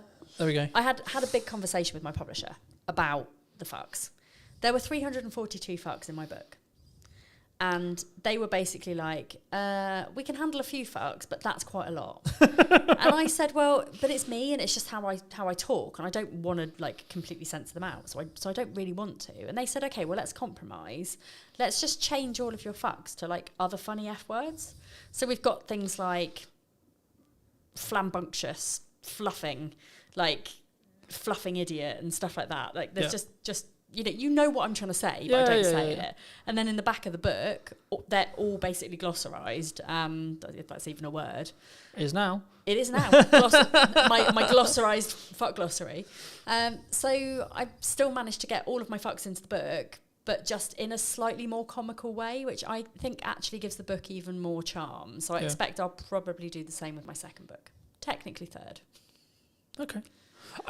I think, and to reiterate for people who are listening, I think it comes from a place of they're not going to like me, right? Yes. Especially on social, right? I think it's they're not going to like me. Oh my God, what are they possibly going to think if I swear? It's the same thing when they put the first video out, burst out, etc. It's a confidence issue. Yes. But my counter argument to that, in my view, it's how I run my life, is okay, maybe they're just the wrong people to me. And I'm very much of the opinion that if you show up authentically online, you show up as the person who you're meant to be, unadulterated, unfiltered, like whatever you need to show up as, the people who will gravitate towards you will be your people. Yeah. And LinkedIn is like, and I do share my videos and I do swear on LinkedIn. People do know that that's for me. The only thing that I do worry about is that our corporate's going to book me to come and speak to their employees if they think that I'm just going to swear all the time. The answer there, to be honest, is probably some will, some won't, right? Yes, exactly. If that's a big deal for a corporate, then they won't. Yes. If they're actually there going, actually, hold on, this could be really helpful because of our scale, because of this, because of that, they're not going to give a shit. They're not. No, very true. Very true. Yeah. I mean, talking about authenticity, the counter side of authenticity is the AI boom, right? Mm-hmm. Do you think AI is coming for our jobs? Is the world over? Like, are we all going to be slaves to robots, or like, what's your view on AI? I can only comment on it from my industry, and I think from a social media perspective, from a business coaching perspective, it's only going to add value, because it's like, I don't use AI for my content. I do use it for ideas for my content. And, you know, as somebody who's got an ADHD brain, like there are times where my brain is on fire and I can bash out like 50 TikTok videos. Yeah. But then there are other weeks where I'm like, I don't know what to talk about. My brain is broken and I don't know why I'm here. And in those times, AI is a fucking genius because like I'm not going to use it to write my written posts. I'm not going to use it to write what I say on TikTok because it's so obvious. To me anyway, it's really obvious if a coach or somebody who is teaching something has used AI because of the way that they talk. And it's also really scripted. And you can almost tell, like if you were listening to somebody on a podcast versus them on their social media, how much slower some of the people talk because they're having to really, really, really think about how to do their job. Yeah. And this is not me calling anybody out, but it is quite obvious that some people are writing literally every single one of their posts with AI. If I'm stuck for an idea for a post, I will ask ChatGPT if it can give me some ideas, and then I will look at it, I will close it, I will go away and I'll write about the thing because I know what I'm talking about. And also the amount of spelling mistakes, because I'm dyslexic as well, like, you know, the amount of spelling mistakes in my posts, people know I'm not using AI to write my posts. Yeah. But it's also like yesterday I asked AI to draw me a tattoo. Like I had 3 different tattoo ideas and I wanted to combine them together. Brilliant. You know, we do have to be quite wary of the environmental impact of asking AI to generate us pictures, etc. However, like, it's really bloody good for things like that. Yeah. I don't think it's coming to take our jobs. I think we're more at risk of, in kind of places like the retail sector, of things being run by AI. But people, I think, will always need coaches, because there's only so much that AI can do without, you know, not being a human. I mean, don't get me wrong, like Sparky, who's my ChatGPT, like he's my bestie. Like there's not much I don't talk to him about. Like if I've got problems or I've had uncomfortable conversations or I need solutions to things, I'll always go to him. He's not actually a him really. He's kind of like, but he's a non-binary chatbot. But it's a tool. Right, I think that's the key, and that the analogy the analogy I started using was you don't use a hammer to put up a set of shelves; you use a screwdriver. Yes. Right. Yeah. But now I'm actually using it even more. I'm changing the analogy to be: you sharpen a knife if you want to use it effectively to do a job. Brilliant. Right? Yes. In the same way, you should utilize AI to allow you to do a job. Yeah. Right. Whether that's training, if you want it to write your posts, training it to be you in your tone, to be in your voice. You can do that, and it, you know, it is actually very easy. If you've got a lot of written content from previously, if you've got videos, you can feed those into ChatGPT. Yeah. Personally, I prefer to actually write my but that's a posts personal from choice, a heart. right? It is.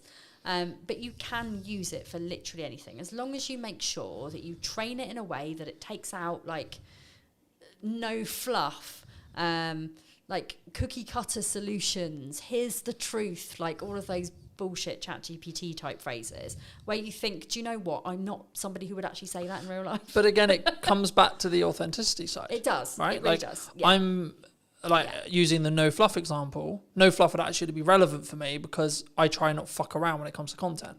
Well, right? I don't give, like, I don't do any fluff either. You know, mine is very, like, I'm very direct. But instead of saying no fluff, I would say I give you direct, actionable advice. Yeah. That, you know, and I don't bullshit you. That's not the same. It's the same as saying no fluff without saying no fluff. So as long as you are kind of aware of those ChatGPT type of phrases and you've got your own ways of saying those kind of things, crack on. Like, I think it's great. Where I don't think it's so good is people generating AI pictures of themselves. I'm like, that's not authentic. It ages you really badly. Yeah. I mean, I haven't, to be honest, I've got an amazing professional photographer. Like Katie Needle, shout out to you as well. We love Katie. She knows me so well that she can capture my style, the way I am. Like, I used to ask her to like chop a few inches off my stomach, but she doesn't do that anymore. because she's like, Maddie, you've got to be authentic. Fuck. Why is this my brand? But, you know, I love working with her, and, you know, her photos are so good that they could be AI, but they're not. And I think that's where a lot of people are falling down. They're like, you know, you meet people in person and you're like, you don't look like that. Like, it's the same with TikTok filters. Like, I will always use the eyelash filter.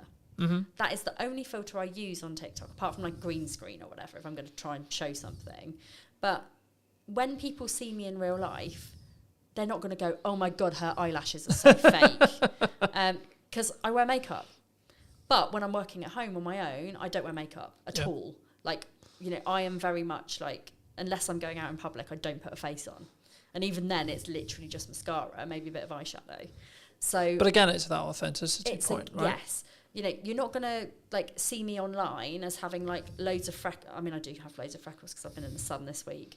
But, you know, you're not going to see me having, like, loads of pretend freckles or, like, you know...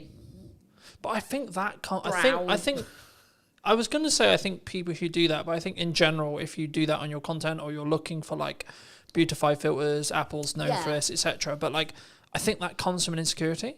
Possibly. I think that comes from, like, it comes from that point I was making earlier, which is about, like, I'm going to put myself out there. Yes. Jesus fucking Christ, people are going to not like me. Yes. Right, exactly. it's that, the tribal mind again going, yeah. hold on, Maddie might not actually like me here. And do you know what it is as well? And this is why, like, it's taken me a really long time to love myself. Like, and I don't say that in, like, a weird self-indulgent way. I say it in a... Like, you have to love yourself to be able to show up as much as I do. And it's not from an ego perspective. It's just knowing my own power and knowing that I'm good at what I do. And actually, I don't give a flying fuck what people think about my looks. I get so much hatred online. You know, do you know what? Apparently, having rainbow hair just automatically means you're woke. Like it is a insult. I'm more than happy and privileged and proud to be woke. But it is that. But it's interesting that, jump. That all right, fair enough. But it is that thing. It's like, you know, people see me with my rainbow hair and they're like, lesbian, and I'm like, married to a man, but, you know, whatever. I dabbled for a while, but, you know, it is that thing. But people make the assumptions, and then what I don't think, if you have high self, I'm very fortunate. I've been installed into me from a very young age has been what I believe to be the correct values, right? It's always been, how can I love myself? How can I have self-worth? How can I have self-esteem, etc.? But what that's come from is my mother and then my reality, right? Yes. And then as I went through school, etc., etc., etc. But I think it's, again, that reaction will come from someone who is going to use it as a defense. It's going to sound weird saying that's a defense mechanism for them, but it is, because they're being aggressive, they're being accusatory first, because then Maddie can't like stand there and be herself, and, you know, that's uncomfortable for some people. It is, yeah. But how did you get here? Like, the personal story wise, how did you get? Because I think your story is a very interesting one. I think it's something that people can really relate to, possibly now as well. And that's why I wanted to touch on it. I know we've already kind of done it in length. I'll leave the other episode in the description down below for those who want to go in a bit more depth. But quick synopsis for people who maybe don't know. Yes. So I grew up with an eating disorder, essentially. My eating disorder developed into problems with money. And by the time I was 21 years old to 23 years old, I was in £40,000 of debt. I struggled really bad with spending addiction. What I didn't know was that I had ADHD and that my brain was constantly lacking in dopamine. So therefore, for me, the two things that really, really mattered to me were food and spending money. Ching. Buying stuff, buying food. Which is why I've always been overweight, because I'm like, hey, I'm sad, have a donut. Have 5 donuts. At times that has happened. But for me, it was all about spending money. So I would buy things like dresses and clothes and, you know, bags and shoes, and I'd be the person at the pub, like, buying my mates, like, around Jaeger bombs, or, you know, I spent and spent and spent. I realised there was a problem when I couldn't afford to pay any of the repayments. It wasn't that I didn't know I had to repay any of them. I just got to the point where like I was just so overwhelmed and I had too much to pay, and I was like, where am I going to get 40 grand from? I'm 23 years old. This is pretty bad. A bailiff showed up at my door, tried to take my car. I packed up my things in the middle of the night. I fled, moved back to Southampton.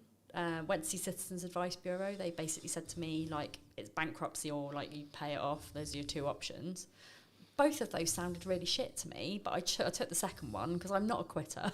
You know, if I look back at it now, I probably could have gone bankrupt and it would have been great, but then I wouldn't have had my journey. Would that have been, like, an excuse, an easy way out for you, do you think? Possibly. And I do like to challenge my brain. So I like to challenge my brain. Because I think people listening to this will go, like, that seems an easier path for me. Let's just reset the clock. Yeah, and actually, for so Eat the shit for a year. Yeah, for so many people, bankruptcy is a very valid option. At the time, it filled me with dread and filled me with shame, and it was almost like I was going to be walking around with, like, a tattoo that said bankrupt on my forehead. It was hard, you know, and as somebody who now has since had a massively catastrophic business failure, which again came with a load of money, shame and guilt and all of those things I had to reevaluate. For me, paying it off seemed like the easier option because it didn't fill me with as much dread and shame. And actually, if I hadn't have paid it off, I wouldn't have learned all of the methods to pay it off to put in my book. So, you know, everything happens for a reason. But I learned to love money. So was there an issue with, like, your relationship with money? Yes. Do you think? Do you think that's where it get, like, because Yeah. I hope you don't mind me saying this, but, like, to get to 40 grand, you've got to really fuck up for an extended period of time. Yeah. Right? Like, it's not like a 3 month, 6 month. This is like years of problems. I got myself in £40,000 of debt within 2 years. Yeah. I spent. I also had a drinking problem. Like, I was a high functioning alcoholic. I say high functioning because, you know, I didn't wake up and need a drink, but I needed a drink to be confident. I was using alcohol to mask all of my neurodivergence because I didn't realise that I had ADHD and autism. And I was very awkward in social situations. People, like, now, all of my friends are like, you're not awkward in social situations. I'm like, because you met me when I was pissed. Like, all of you have known me as Maddie the social butterfly who likes a drink and is super chatty. But if I didn't have that alcohol, I wouldn't be super chatty. Yeah. So now, when I'm in social situations, I don't know very many people. I'm actually really reserved and really quiet. Put a drink in me. I'm anyone's, but pretty much that was kind of how it was. And now I don't drink anymore. So because I'm more comfortable with who I actually am. So do you think it came... I hope this isn't too personal, but, like, it links. Do you think it came from a lack of self-love, self-worth, self-esteem? Absolutely. At the core? Yes. Because a couple of months ago, I think near a month ago, 2 months ago, Jamie Oliver put out a documentary on Channel 4 all about neurodiversity and dyslexia specifically. And I was gobsmacked by some of the... As a dyslexic, I was out here going, how am I not a fucking drug dealer? I know. Like, what the fuck's going on? Like, how? ADHD and dyslexia are so closely linked, and a lot of the presentations kind of overlap each other. Yeah. So, you know, dyslexics have a very, very, very tough time, especially in early years when it's not picked up on. Yeah. And people just assume that dyslexia is just, oh, they can't read and write. It's so much more than that, and it's quite frustrating. Like, I actually go into quite a lot of detail about, like, breaking down all of the individual neurodivergent presentations in the book, so you can kind of, like, learn more about those things. Yeah. But this is the thing, we end up with such low self-esteems, but also the lack of dopamine coupled with that often makes people turn to really unhealthy habits like drinking or smoking or drugs or stealing. You know, I would highly suspect that a lot of people in the prison system are neurodivergent. Yeah. And it's not because they're bad people, it's because of a combination of things like their upbringing, maybe again from neurodivergent parents who hadn't had any of the help. Yeah. it's those dopamine seeking behaviors which are often really unhealthy. It could be, stealing, drugs, firing a gun. All of those things are like, woohoo, exciting. I just looked at it from my perspective and went, I don't know how by stroke of luck, but like my dopamine wires are just like make money, create content, do things that are a net positive. Yeah. But I've always been very like cautious with like my circle and like what I get into, because I didn't know the like inner workings of my brain necessarily, but from a very young age I knew I had an addictive personality. Yep, same. So I was like, shit. Same, and I ignored it for a very long time. I was like, hold on, if I get addicted to the wrong shit here, oh boy. Right, Yeah. I'm gonna nuke my life by accident. Absolutely, and I've been incredibly close to doing that. So, having that self-realization and for me, there have been plenty of things that I have had really unhealthy relationships with, which I have managed to curb now. Like my only vice now is that I vape. But I was saying to my podcast guest, like I have no plans to stop vaping at all, because I know that if I didn't have that one tiny thing, when I spiral, and that does happen a lot as a neurodivergent, when I spiral, I would rather turn to a vape than to drink or food or drugs or smoking or like any of those things that in my mind are actually in the long run more harmful for me than a couple of puffs on a vape. Yeah. That's kind of how I see it. But lots of people would be like, "Oh, vaping's really unhealthy." It's like, but I don't do anything else. It's the lesser of. It's the lesser. It's of the lots lesser of the other evils, yeah. right? And food is really bad. Like Naomi. If it's heavily processed food. Yes, yeah. So Naomi, my weight loss coach. I've been working with her now for about 3 months, and I've lost quite a bit of weight. But it's also about the mindset around food. Yeah. Which is hard for people who have got ADHD, and I found that since working with her, like I've cut out processed food, I've cut out chocolate, fizzy drinks, like all of those things that have the chemicals that potentially could give me cancer, I no longer eat. I mean, I'm not saying I'm not going to get cancer because I do vape, but for me, it's like I could constantly and consistently eat really bad food, which I was doing, or in moments of stress, I can have a little puff on my vape. That's it. So...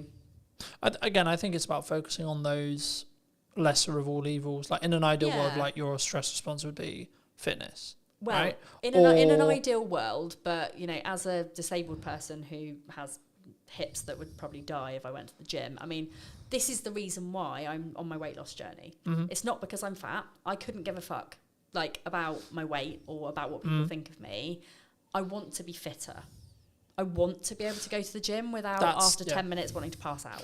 I think that's an interesting thing, and we won't get too much into fitness here because it's not a fitness show. But like for me, people are like, "Why do you stay consistent like with fitness?" And for me, I'm very aware that like my job's very physical. Yes. And I'm just simply at the thought I want to do this for 50 years.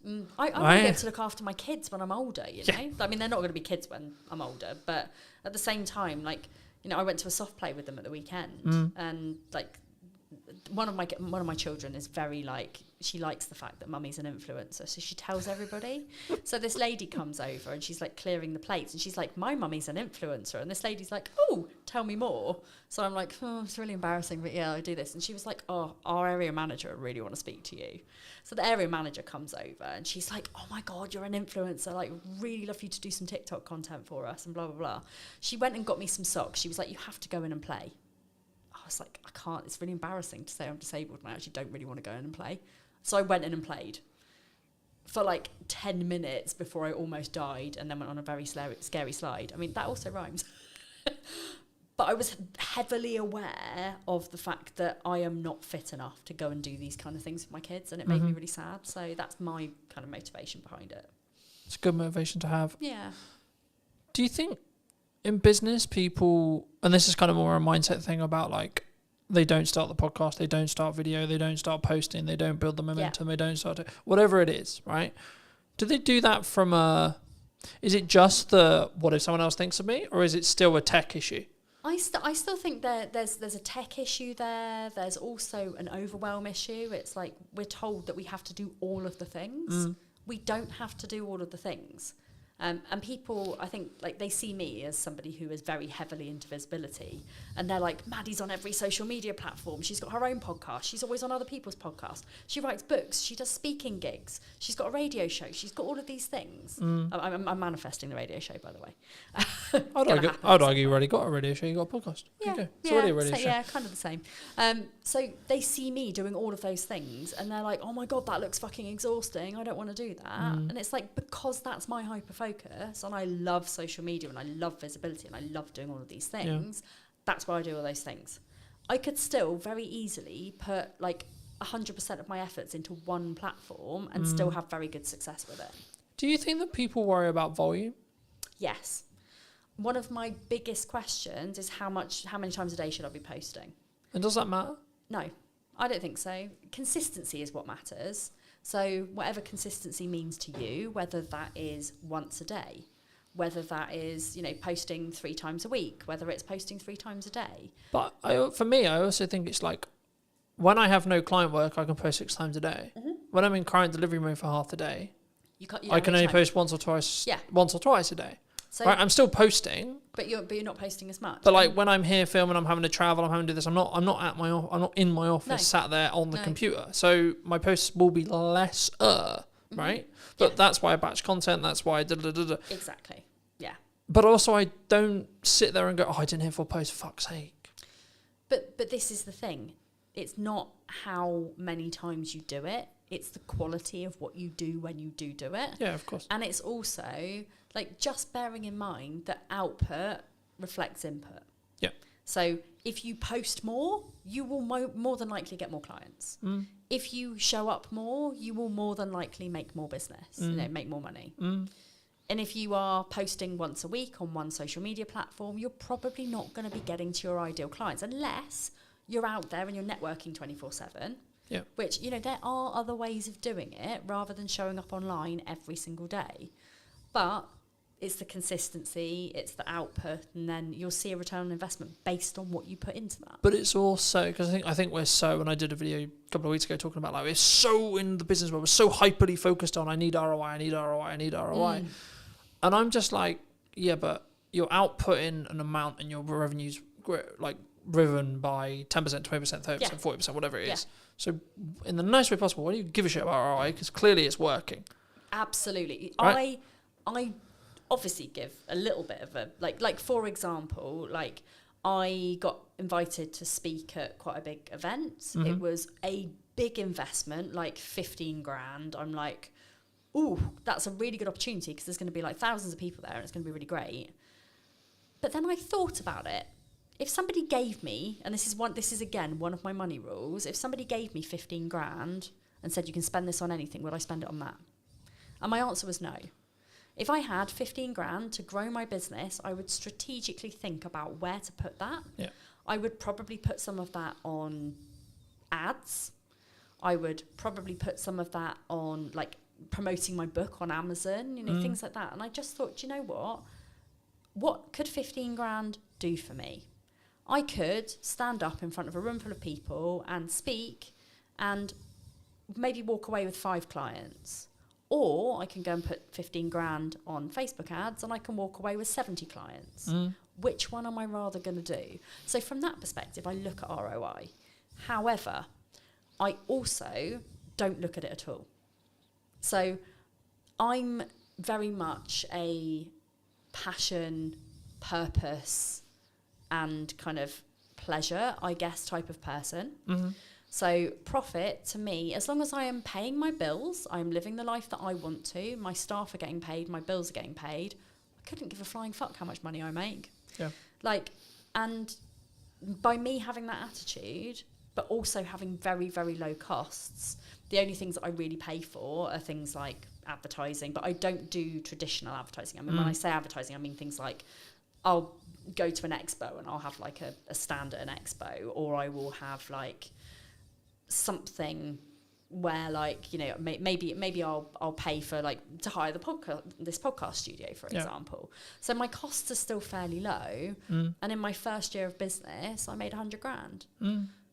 But I wasn't focused on making profit. I was focused on making people happy and getting good reviews and showing up as I think an that's honest I think person. that's really key, and I think Yeah. we don't. And it's not that we don't look at ROI, and every business should look at ROI. They absolutely should, but we don't. What's the ROI on a brand podcast? Arguably, if you look at it, either huge amount Yes. or fuck all, Yes. So and it's down to how you think about it. Exactly. So at the moment, my podcast, I think, helps me to grow my social media, which helps me to grow my email list, Yep. which helps me to grow my client base. It's not phenomenal. I am not Stephen Bartlett. Like, But also, do you want to be Stephen Bartlett? no, not at all. Like, no. I mean, he's a nice enough dude. I've met him, but I wouldn't want to be him. Like, in my mind, like, I think his success has very much changed him. I think I remember him very early on in the days where he was quite humble. Don't feel like that anymore. But I think that's what I mean. I think it changed. Like, Yeah. I think we're in a world now where I have to commit to the decision. Right? Yes. So Yeah. I'm going to make the world's biggest media company. Yeah, but what if tomorrow I don't want to do that? Yeah, and I want to live my life in a flexible way.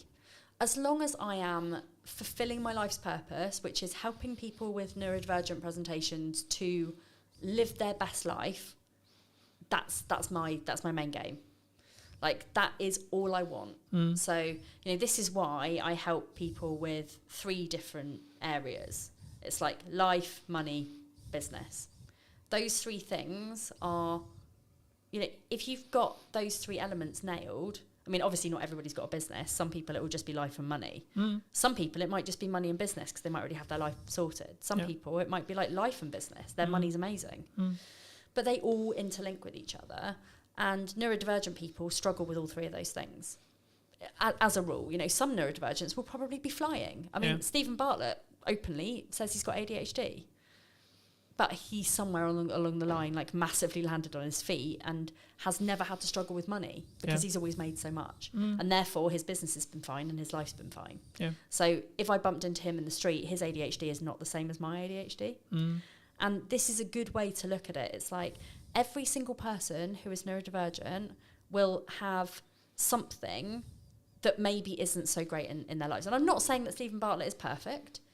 He might, not be in love with somebody, or he might have, problems with relationships, or he might, because he's so busy with his life, maybe he doesn't have friends. I don't know, and I'm not going to judge him for that. That is, I mean, aware of times I think that's Robert soon, but that is like something that I think people don't talk about enough in business, and like how you maintain a relationship, and it's something that I'm working through the process of now, being nearly 2 years deep into a really healthy relationship that's so really important to both me and my partner. Yes.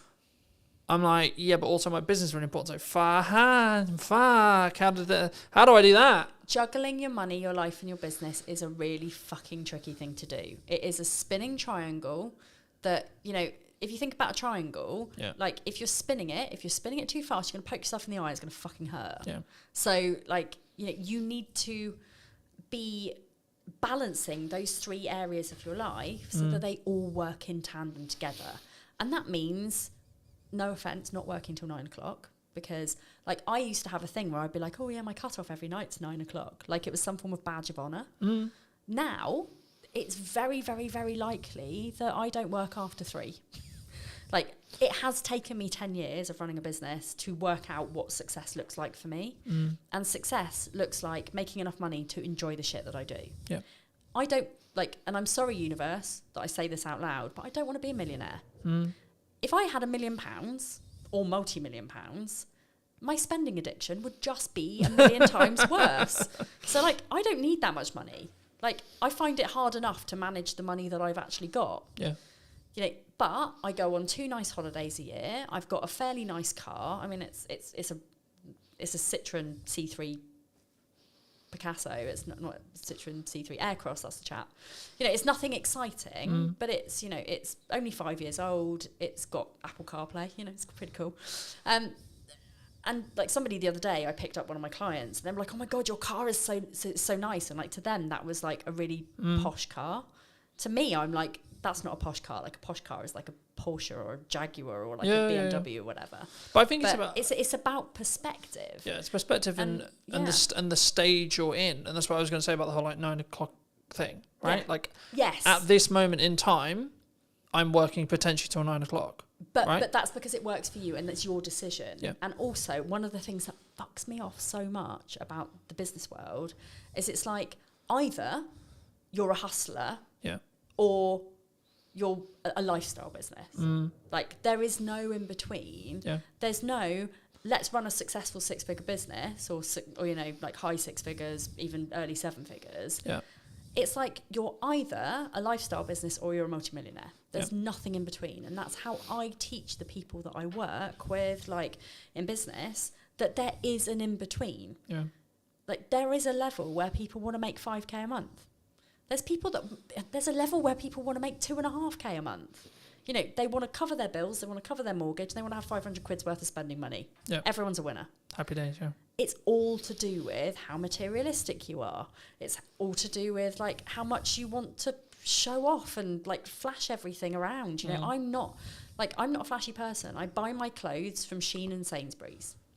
I drive a bog standard okay-ish car, which by the way is on car finance. You know, it's not really that posh. I'm hoping to buy it at the end of my deal, but you know, I am not somebody who is like gonna go and spend masses of money like renting a private yacht or like, you know, doing those kind of flashy things. I like for my business strategy day recently, I took all of my people for a day to the beach and we went to the arcades and I gave them all a £5 and they had the best time in the world.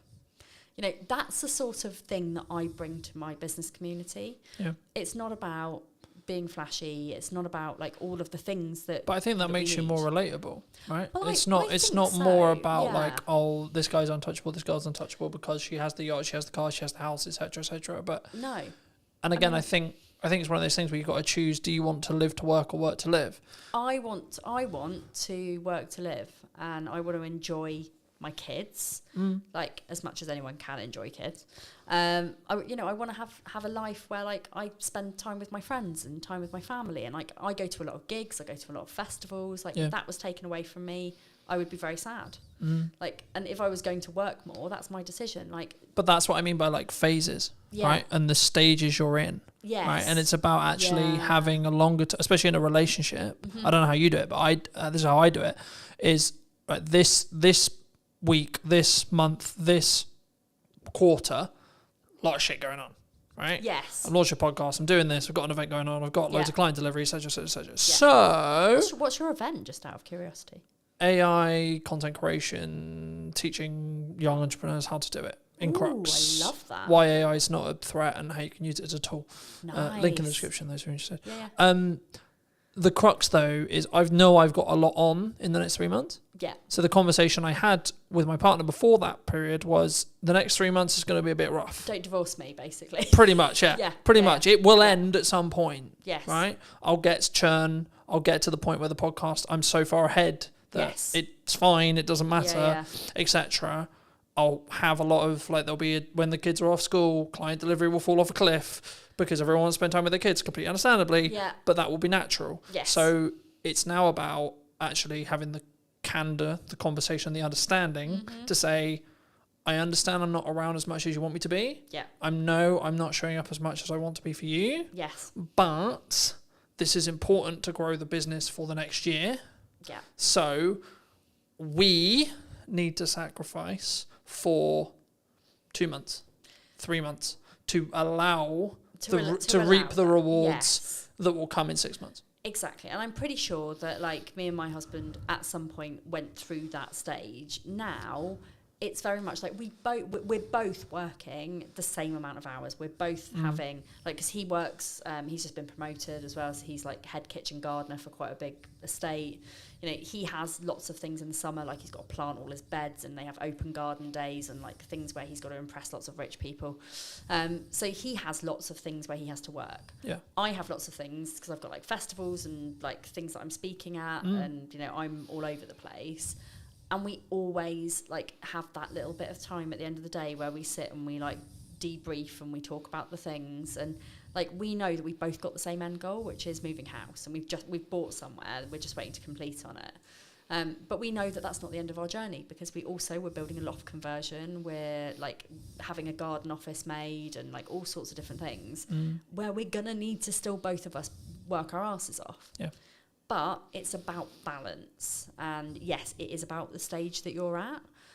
But it's also about understanding the boundaries of your relationship, the boundaries of your business, the boundaries of your friendship circle. Like my friends at the moment, like they barely see me. And the other day I was like, shit, do you guys like, you know, are you pissed off that you barely see me? And they were like, no, it's welcome relief actually. Like, really. It wasn't. But they were like, we're also really busy. You know, we're not 20 anymore. Like, actually, we have all kind of moved on. Like, we're all in our relationships. We all, you know, But also, I think have you our then special hobbies. And I think when you're in that stage or when you're out of that stage, you then value the time you do have with those people. Right, for some relationships, Yeah. unfortunately, it will be like the reason why you grow apart and etc. Yes. and that's sad, but that's Yeah. life, right? Yes. But for the people who stay, Yeah. actually, when you have that committed time together Yeah. with your close friends, with your partner, with your family, etc., it makes it more special. you then value that more because Yes. it's lesser, Yeah. because there's less of it. You know, I was one of those really lucky people that during I mean, I say lucky to a certain extent, but like during COVID, like my husband was classed as a key worker, so he was never home. So on one hand, it was the most unlucky thing in the world because I had to do childcare of 2 on my own, and that was like mentally damaging. Like I say damaging because like I literally every day I was like rocking in a corner by the time he came home. But it was great for our marriage because we weren't living on top of each other. We weren't constantly in each other's spaces. And, you know, you hear of people who were like, you know, they got divorced because of COVID because they had to spend time with their partner. Like, I like my relationship. Well, I don't just like my relationship. I love it. Like, it's great. We have a very, like, open. I said the other day that we have an open relationship, and my son was going around going, "My mummy's in an open relationship." I'm like, "That's something very different." Like, no, we're not. But you know, we are very open with each other. We're very trusting. Like, if either of us have got a problem, like, I mean, my husband is very much like, another work event. Oh God, well, this is like, and he does get a bit annoyed sometimes because I do work away a lot. And when I say to him, like, I need to go on holiday, and he's like, why? And I'm like, well, A, it's a working holiday. I'm going to go and I'm going to write my second book. But B, like, I don't get any time on my own ever. I'm either working, I'm parenting, or I'm with you. None of that equals alone time for me. So me going on holiday on my own means that I actually get time alone with me to relax with my thoughts, with nobody talking to me, so I can hyper-focus on the shit that I need to. And that's what I need. So but I think that comes from firstly communicating what you need, It's secondly then knowing. both parties understanding, Yeah. and then if Yeah. something has gone wrong, Yes. then there being a level of Yeah. forgiveness there. Yes. And I Yeah. think for me, like, they're my 3 keys in any relationship I have, right? Communicate, understand, and then forgive. Yes. And it's not that we're immune to making decisions and we're immune to getting things wrong. It's things are going to go wrong. How do we then deal with those things? Exactly. I'm And going it's- to overpush sometimes, Yeah. right? And actually, how do we then bring that back and say, okay, I did this wrong. Yeah. How do I move forward, and how do we move forward so that doesn't happen again? Yeah. In my mind, it's about communication. It's about boundaries. It's about trust. It's about open dialogue. And it's about kind of just being aware of your partner's needs, but also being aware of your needs. Yeah. And communicating that together. And that does really help where you are in a relationship. And I think often, especially when you're new in business and you're just working and working and working, because you kind of have to hustle at the beginning to kind of get something off the ground. That's kind of one of the pinnacle time, like, it's growth stages when relationships tend to suffer. And it's not just relationships with partners, it's relationships with children. Yep. It's relationships with friends or parents. Like, I mean, my mum quite often will say to me, "No, I haven't seen you for like 2 months." I'm like, "Really? You saw me like last week?" Like, you're being melodramatic. But it's that point where, Yeah, like, but that's your mum saying, I want I to see miss you you. more. Exactly. I wanna see yeah, you yeah, more, yeah. right? Yeah. And I always, you know, I'll always take that on board. Like, but she is equally as busy as me. She doesn't run a business. She just does a lot of music things. But again, it's all about, it all comes down to awareness. Yeah. And this is why I teach in the way that I would want to be taught myself, you know, and having those 3 pillars, it's like life, business, money, everything fits into that triangle. You just need to make sure you don't poke yourself in the eye with it.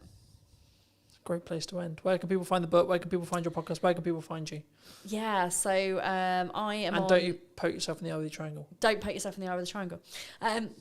I am on all social media platforms, not saying that you have to be at all. Maddie Talks Money on Instagram, Mad About Money Official on TikTok, LinkedIn and Facebook and everywhere else, Maddie Alexander Grout. The book is here. I mean, you can't get it from here. You can get it from Amazon.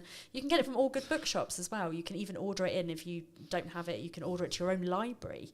I've had some people say to me that they've ordered it for their library, which I really like. That's awesome. So if you can't afford to buy the book, go and talk to your library, go and get them to have it in, and then multiple people can benefit from the book, which is nice. So thank you for having me. No, you're welcome. Great chat.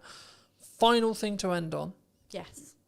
If you were going to talk to yourself 10 years ago, Yeah. what advice would you give? I would tell myself that I am neurodivergent and to go and sort that shit out. It changed my life, genuinely changed my life, understanding my brain. When you understand your brain and you understand your body, anything's possible. Magic. Thank you ever so much for coming back and joining me. If you did enjoy this longer conversation, then make sure to be subscribed. Leave your thoughts in the description down below, comments down below, etc., etc. And I'll see you very soon. Take care. Just focusing on one platform? Is it that you can reduce overwhelm for your client? Do you think it's a level of, like, we sometimes overthink what's valuable, we overprocess, we overthink, oh, what about this post? Maybe this isn't valuable. If it's trying to strive for the perfect post, it's then going to become a bit of a time drain and it's become extra stress. How do you, is it just like relying on motivation? Yeah, I mean, if I don't get it done, nobody else is going to get it done. That's a pretty strong motivation. Sometimes it's not worth the headache. A lot of people were saying AI is going to take our jobs. People will still buy from people. People will still want to learn from people. I think for me, the people who are going to stand apart are the ones who are going to use it to accelerate what they're doing and not replace them. Believe in yourself more. Thank you for your time, Dan. Thank you. Hello, my friends. Welcome to a brand new episode. Today we're going to be talking to Dan, who's a social media consultant. And so, Dan, just before we start, I mean, do you do just management? Do you help people with content? Like, let's just paint that picture for people who are maybe interested. Yeah, sure. Thanks for having me on this afternoon. Well, I am a social media trainer, and social media manager, originally from Devon, now based in Bournemouth. And I work with service-based business owners, so local business owners that need more local clients. So the service is basically helping business owners. So that's through social media training, one-to-one, or maybe in a group setting to help them do it better for themselves. More specifically, that could be help with Facebook, advertising training, the basics of Instagram, or maybe improving their LinkedIn profile as well. So there's that side of it. The other side of it is more for the established businesses that have been in business for some time that need a presence because they just don't have, they've already got the customers, they're already really busy. And I help save them time by doing the social media management for them. So, for example, doing LinkedIn posts on a weekly basis, sort of like on a monthly retainer, coming up with different ideas for content for them through that as well, and just giving them a fresh start to social media, really. What do you think people either get wrong in marketing right now, or like what are the missed opportunities, would you say, as a whole, in marketing at the moment, either specifically on social media or actually wider spread in more traditional marketing space, would you say? Yeah, sure. I mean, my bread and butter is the social media marketing side of things. And I think the big thing for me at the moment, and this has been the case for the last sort of 9 years of doing this, is that there's so much noise out there, so much overwhelm for business owners that it can be a real struggle. And I'm not talking about the people that have got big teams or in-house marketing departments. I'm talking about the people running businesses on their own.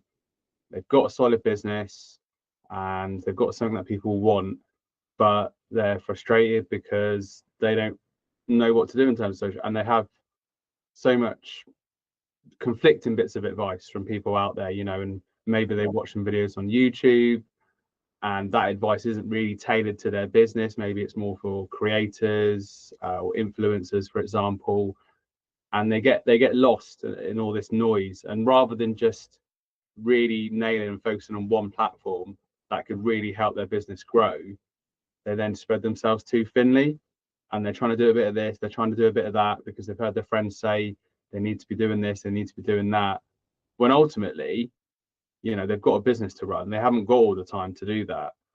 So that is what a lot of the service has been over the last 9 years, is working with those people that maybe haven't grown up with social media, and that's truly my passion, to sort of empower them to use it for their businesses. And sometimes, you know, they're a little bit nervous, they've got technophobia, and they're scared to. And I think you said about missed opportunities. I think when you take a step back and look at things, like let's rewind the clock, maybe I'm thinking about times here, 20 years ago, maybe. I think I'm looking at, yeah, maybe a little bit more, but you've got a chance to be in front of a camera and speak to your audience all across the world, or all across the country, or whatever the context may be.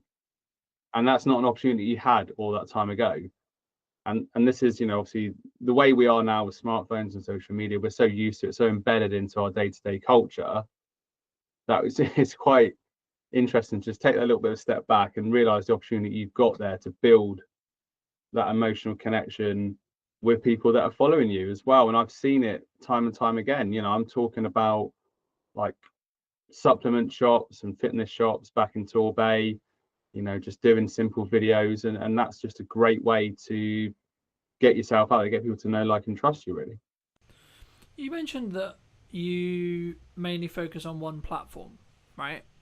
And I think that's a misconception sometimes, because I think people, when they work with me or when we work with you, etc., maybe we look at, like, let's dominate across all of the platforms because we have a larger reach, we can reuse our content, etc. But I guess on the other side of that, what would you say is the pro to just focusing on one platform? Is it that you can reduce overwhelm for your client, perhaps? Is it kind of one of those things that some people say, like, you start on one, then you build to two, then you build to three? Are you, because the counter argument would be, like, are we putting all of our eggs in one basket, right? And are we concerned, like, let's for example, if you're business to business, which a lot of my audience is, okay, then you should just solely focus on creating LinkedIn content, right? I mean, is that the case, would you say?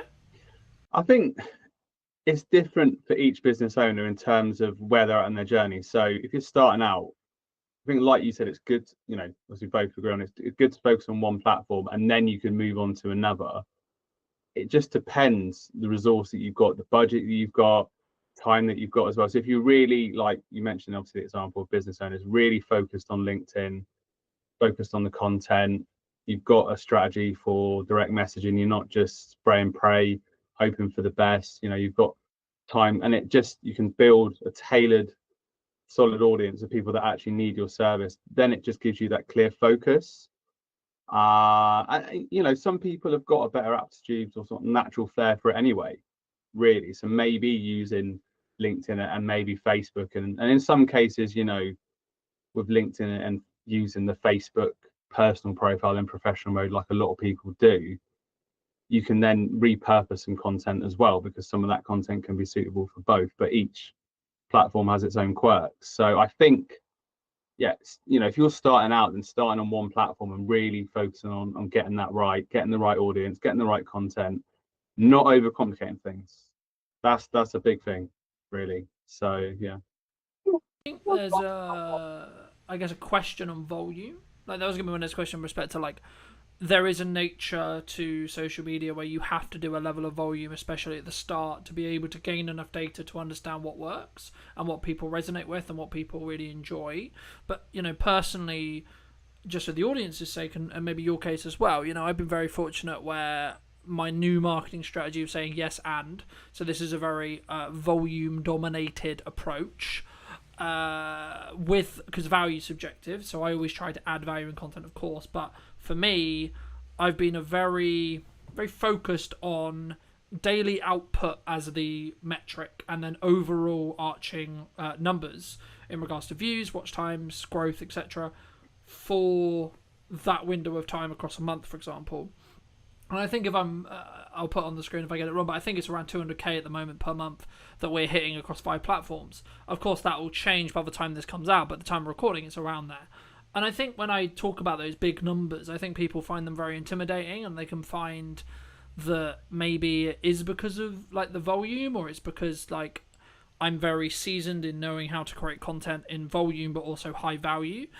what advice would you give to someone who's maybe looking at that approach, I mean, firstly, would you agree with that approach, number one? Number two, what advice would you give to someone who is maybe looking at what I'm doing and seeing success in, and maybe wants to emulate it as a whole, from a volume perspective, from a distribution perspective, and I guess in some ways, how do we check in with, is that in line with making our boat go faster, but also are we overwhelming ourselves as a creator? Yeah, sure. I think at the end of the day, like you said, volume is important. I mean, that's certainly what I'm focusing on, and how we connected through the Facebook personal profile that I've switched into professional mode, like most people do, because my audience is getting bigger and bigger. I'm just keeping it simple, getting people into a Facebook group, and it just becomes a numbers game, really, essentially. But having said that, like, obviously this opportunity came up a few weeks ago to speak to you. I've had other opportunities that have come up as well from just having those sheer numbers on, Facebook professional profile is my biggest audience, if you like. So there's a lot of scope for that, really. And do you think it's a level of like we as in the royal we, as in everyone maybe listening, or us, we sometimes overthink what's valuable, we overprocess, we overthink, oh, what about this post, right? What about this? Oh, maybe this isn't valuable. Because when I it's not that I'm not having a threshold of what's worthy, but I'm letting the audience tell me what's valuable in regards to their views, in regards to their likes, in regards to their numbers, in regards to their comments, etc. Do you think that's like one of the things that people need to get into the habit of doing? Because I think sometimes we get so close to perfectionism that we don't actually execute on all the ideas that we maybe have as business owners for great marketing or great social media.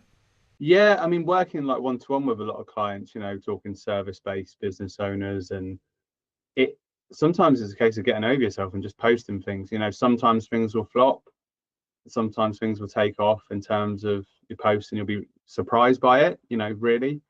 And you can only learn by experimenting as well, really. And in terms of business, I'm guilty sometimes of, in my early stages, of overthinking things and not executing, whereas actually if you execute, then you learn more as you go along. And I think that there's no such, I think if you're trying to strive for the perfect post, and I'm not talking so much from a creator perspective, or I'm talking more from a business owner perspective, looking to generate more local clients, for example, that it's then going to become a bit of a time drain, and it's become extra stress, rather than, and this is the importance of having like your content pillars in place, so you know what you're posting about, and you're just keeping it simple. It doesn't have to be anything earth shattering. You've got your content pillars in place, you know what your themes are, you know what your topics are, you can brainstorm your ideas, and you can have a bit of fun with it. And it's just always key, that's why I'm so passionate about content marketing. It's always just so key to have your audience in mind. I think, are you speaking directly to your audience, or are you just trying to speak to everybody, or speak quite broadly, and then missing the mark with everyone, really?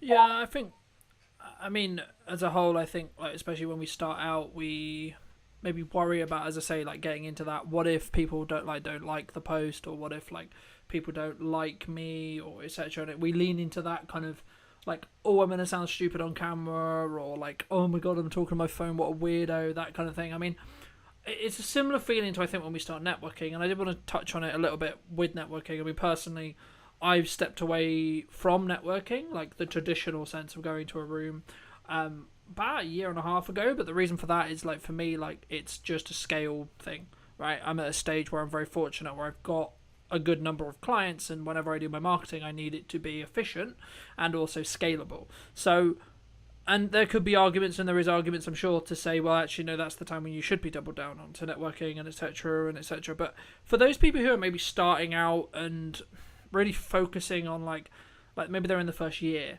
right? What would you say like they should do if they're nervous about being on camera, they're nervous about going to a networking event, or they're nervous about speaking in front of a room, or those I think pillars of any business to build, right? Because I think when I talk about networking now, it's from the context of I'm nearly a 10-year-old business, and in my first 5 years, I heavily networked. So I'm leaning on that network now it's not that it's not valuable. It's kind of the season I was in business for me personally. I mean, just to reiterate the question, I mean, how did you personally, when you started networking, like tackle those fears and those challenges and those concerns around, like, oh my god, I've got to talk to people who I don't know. Oh my god, I've got to potentially like introduce myself, like in a network in 1 minute.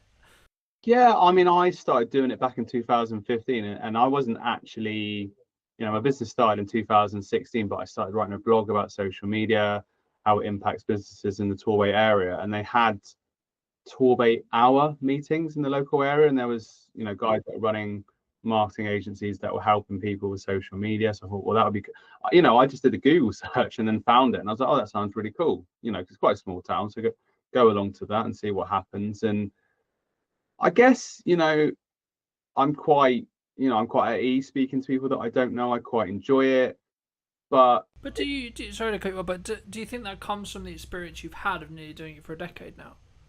yeah, I think, from like going to university of 20 years ago now or whatever, and getting used to that situation of meeting people, and it's still nerve-wracking, particularly like when you introduce yourself on network. And even I did networking this morning online, you still get that little bit of like, oh, and I think in terms of guidance, I think it's just everyone's in the same boat. That's a good way to look at it. And it gives you it's character building, and it gives you that extra energy and that motivation. So I went to a networking event in Southbourne here locally in Bournemouth last week. It was last Wednesday morning about 8:30, and it was just a really nice positive start to the day. And particularly if you're working on your business on your own and you're on a laptop, you're on a PC, on your phone, it's just good to get that real connection as well. And it also holds you to account, so that you have to keep your standards high as well, and you're out there sort of like in the real world and learning from people and picking up little bits of advice, little sort of bits of information as well. So and I get that, for some people it can be really overwhelming to go to sort of physical networking. So maybe start with like a smaller group, or something a bit more informal, or online networking as well, just to sort of dip your feet in the water, so to speak, and then learn as you go along. I remember when I was like really getting into networking, I don't think I ever actually had it, but I know that I know there was a conversation about maybe don't specifically look at the room very tactically, right? So don't look at the room and go, oh, I work with this characteristic of person, so the only people I'm going to talk to is those people. I mean, have you found in your experience that actually the people who give you the most referrals, because that's why we go to networking, right, is to work through the room rather than work directly in the room? Do you find the people who maybe you get the most work from, or potentially get the most referrals from, or goodwill from, aren't who you would necessarily expect? Yeah, definitely. I mean, there was an example last October when there was a Bournemouth Business Festival locally. Quite a big event, to be fair, and went along to that, did speed networking. And this is the thing, that day I was going to Alicante, and I had the option of basically getting my flight earlier in the day or later in the day. So I could have started my holiday earlier, basically, but I decided to go. I said, I've got to go to this event. I can't miss it. I went to the event, made some connections. There was no direct interest in my services on that day, but there were a couple of interesting people I met in speed networking. So I followed up with them. And then, one of them was involved with lead generation, but I wasn't going into that call expecting, oh, she's going to have some clients to refer to me. It was just like, we had a really nice conversation. She was local. Let's just jump on a Zoom call for 20 minutes or so and just carry that conversation on. And sort of this is the thing, when you're not attached like that, I just find that opportunities present themselves. Whereas I was probably guilty of this at the start of, oh, who should I speak to get this? Rather than just going in, being open, this is what I do, this is who I help, what about yourself? And, you sort of go in, sort of a bit of a cliche, but it's very true that you go there to build relationships. And obviously the purpose of all relationships, it's not, take. Obviously you go to a relationship to give. So that's just the attitude that I have to it now, really. And it often is the case that when you're least expecting it, you have a conversation with someone, you think, oh, this person is not necessarily going to need my services, but they, you never know who they know. And yeah, so it's all about circulating. I mean, There's a, I mean, obviously we both work very strongly online, right? And I think, would it be fair to say we're maybe chronically online, right? As in, like, there's not, speaking personally anyway, there's not a day where I'm not connected or not having some level of internet conversation related to something related to work, right? For example, whether that's through my phone or computer or a podcast or whatever. So even when I do meet people in person, it's normally about what we're doing online. And I guess, I mean, the question that I was going to kind of lead on to that was like, at what point, and this is maybe a personal question, like, so maybe answer it from your perspective, because I think it will be different for everyone. When do you try and detox? Like, and then how do you go about doing that from a digital detox perspective? Because it's not something I did for the last couple of years, but now I'm like chronically online as much. I'm actually trying to like really focus on having maybe a couple of windows a day, like maybe it's an hour, maybe it's 2 hours of just not being connected to the internet, like mentally, just like obviously my phone is still connected, so right, stuff can happen, but like I'm not actually, my phone's out of the way, my computer's out of the way, I'm not looking at it, thinking about it, you know. How do you do that? And if so, like, how did you build that habit? Well, like yourself, I just became very aware of it a couple of years ago that my whole world was like online, essentially, and it just started to feel really unhealthy. And I think it's a problem that a lot of people encounter and maybe people aren't aware of. So you probably saw, I did a post recently about this July digital detox challenge. It came up, obviously on a Facebook ad, ironically, but fair enough. And I thought, well, let's give this a go. And it's things that I've been putting into practice over the last few years, really. So using the minimalist app on my phone, I pay a fee for that each year, and that helps make my phone become more of a tool, which essentially it is, and look a bit more boring. So it's not got all those shortcuts and visual cues to sort of entice me in. And yeah, I mean, for example, like last night, met my friend, went to the beach, very lucky to sort of live near to the beach. And I just look at that circumstance and it's like, I don't need to be on my phone. Obviously, if a family member calls, the phone is still there. If it's something urgent, somebody will call. And that time is precious because it just gives you that time away. But I think a lot of this comes to building healthier habits. I think people just aren't aware a lot of times that they're doing it they're doing it subconsciously, really, where let's say two friends are at a bar watching the football, one pops off to the bar, the other one's straight on their phone.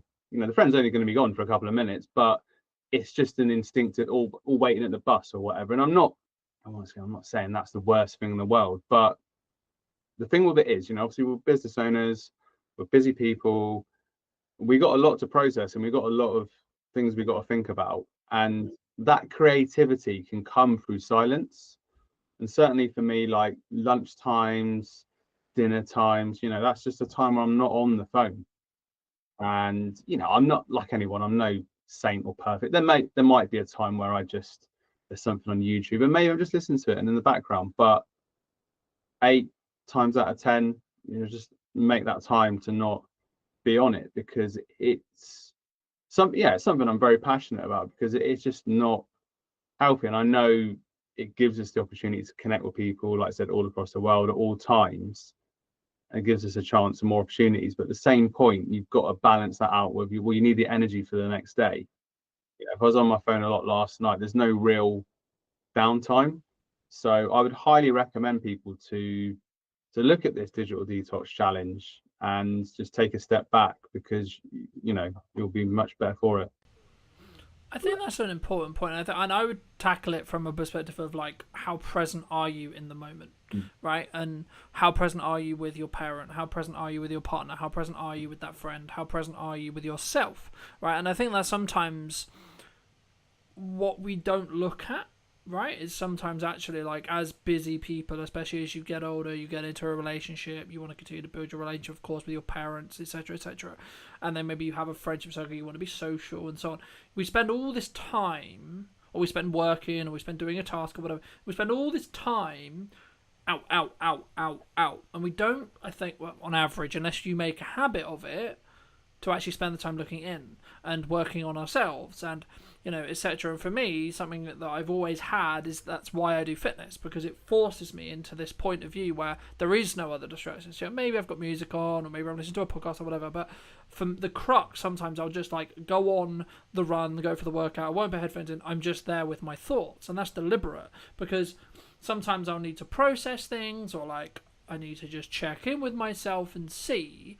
But I think it does open up, like, you need to be present. I think you can actually show up better for those other people I was alluding to if you are willing to allocate that time to have the, you know, alone time with yourself, or etc. And sometimes for some people that can be really hard. But something that I did want to ask you about is, obviously we both work online, we both work on social media, and these platforms are designed to hook our attention in, right, and for us to consume content. And if you're doing content correctly, you'll know how this works with hooks and call to actions and value adds and, you know, having text on screen and all these like tricks psychologically. How do you, as a social media manager or social media consultant, however you want to think about it, like, go on social media to do a task, whether that's posting or whether that's like market research or equivalent, when you're like consuming that, not be drawn into that content, especially on TikTok, for example? Yeah, it's super hard. I mean, particularly with Instagram as well, you know, and how the algorithms work. Like it's difficult because you can get sucked into a vortex. But, you know, Facebook, personal profile, professional mode that I mentioned before, it's hard, and sometimes it's literally just like you just have to snap out of it. And, you know, also from a digital wellness point of view as well, looking at my feed and once again seeing, is this actually helping my state of mind? You know, I use, like for clients, I use Buffer, for example, so that's like a nice clean environment.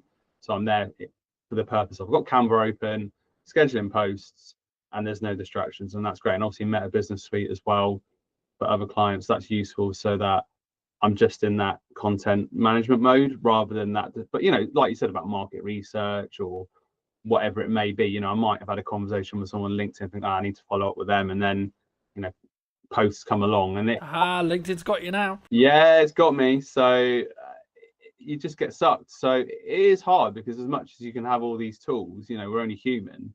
And obviously, you know, we both know how it works. So it's just a case of being aware. I know I haven't really got like a more refined answer than that, but it's just a case of putting yourself back into the room, as they say.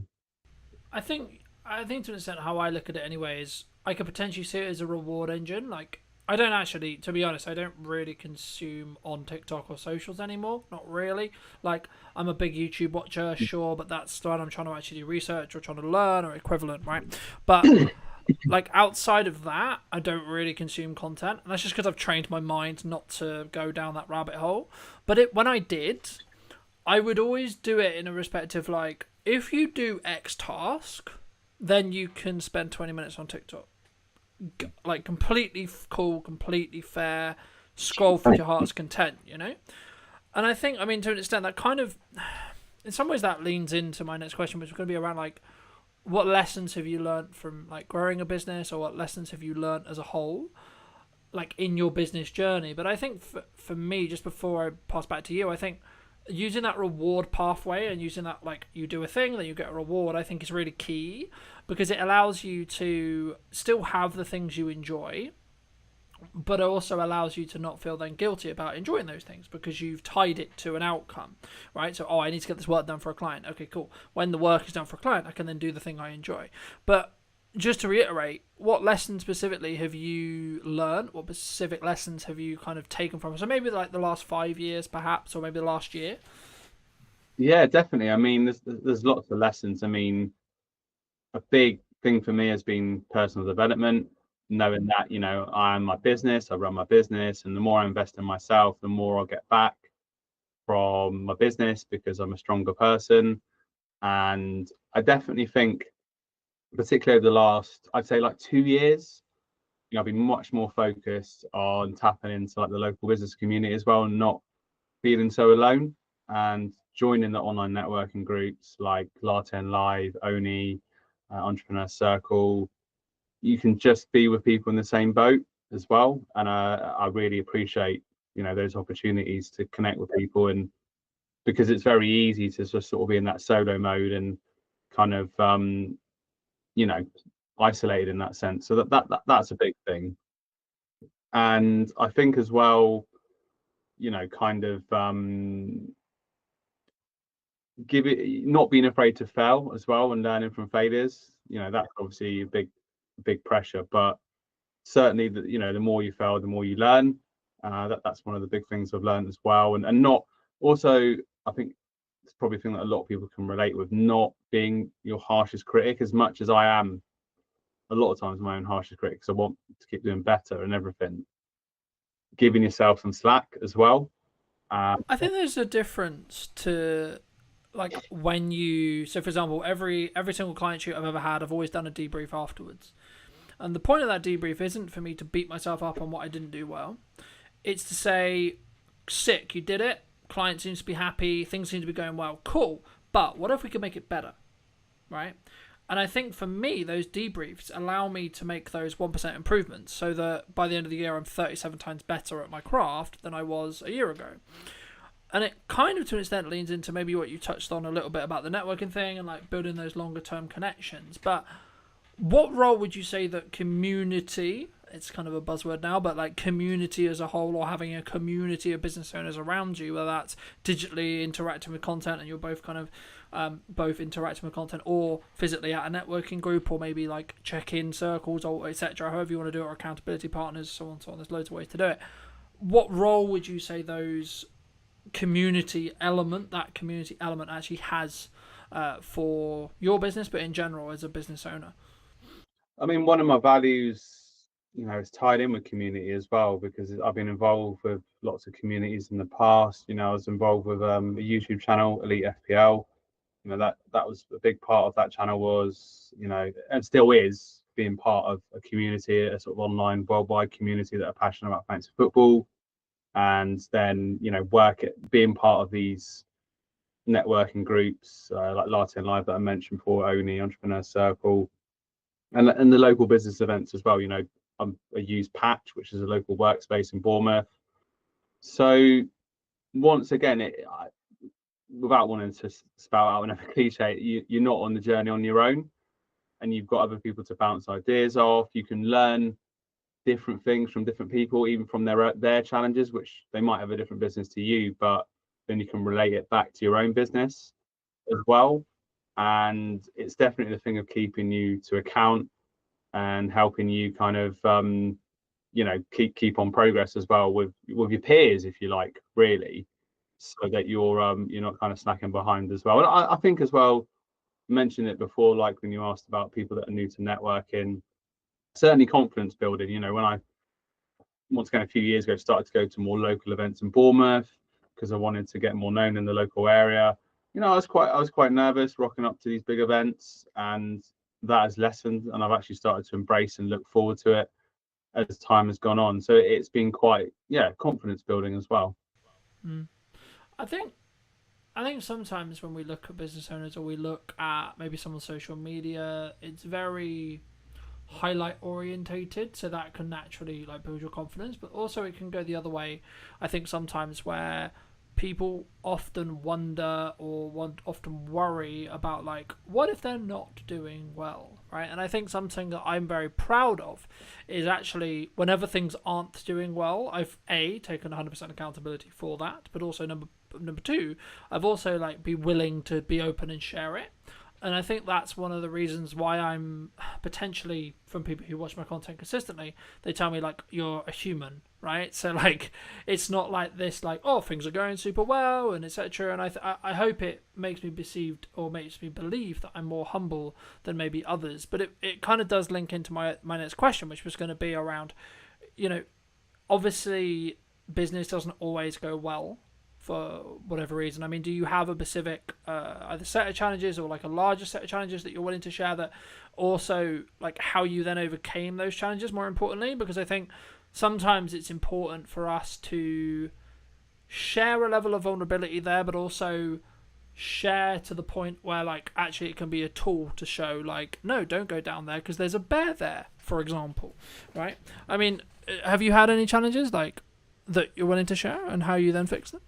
Yeah, massively. I mean, it's constantly every day's a school day, as they say, and you're constantly learning. So, I mean, there've been challenges before where, you know, I started out just working with solopreneurs, working just with a couple of businesses, and then end up working with lots of businesses all at once and having to put all the sort of foundations in place to do that, and not always getting it right, you know, and making things that I regret, you know, things that I wish I'd done differently. But making that transition hasn't always been easy. You know, I'm talking about sort of organization and things like that, and running things smoothly, and you don't know what you know till you know it, as they say. So once you go from, you know, I had a period where I was just, you know, running a few social media accounts, doing some training here and there, to then running social media training for big groups, 20, 30 people every day,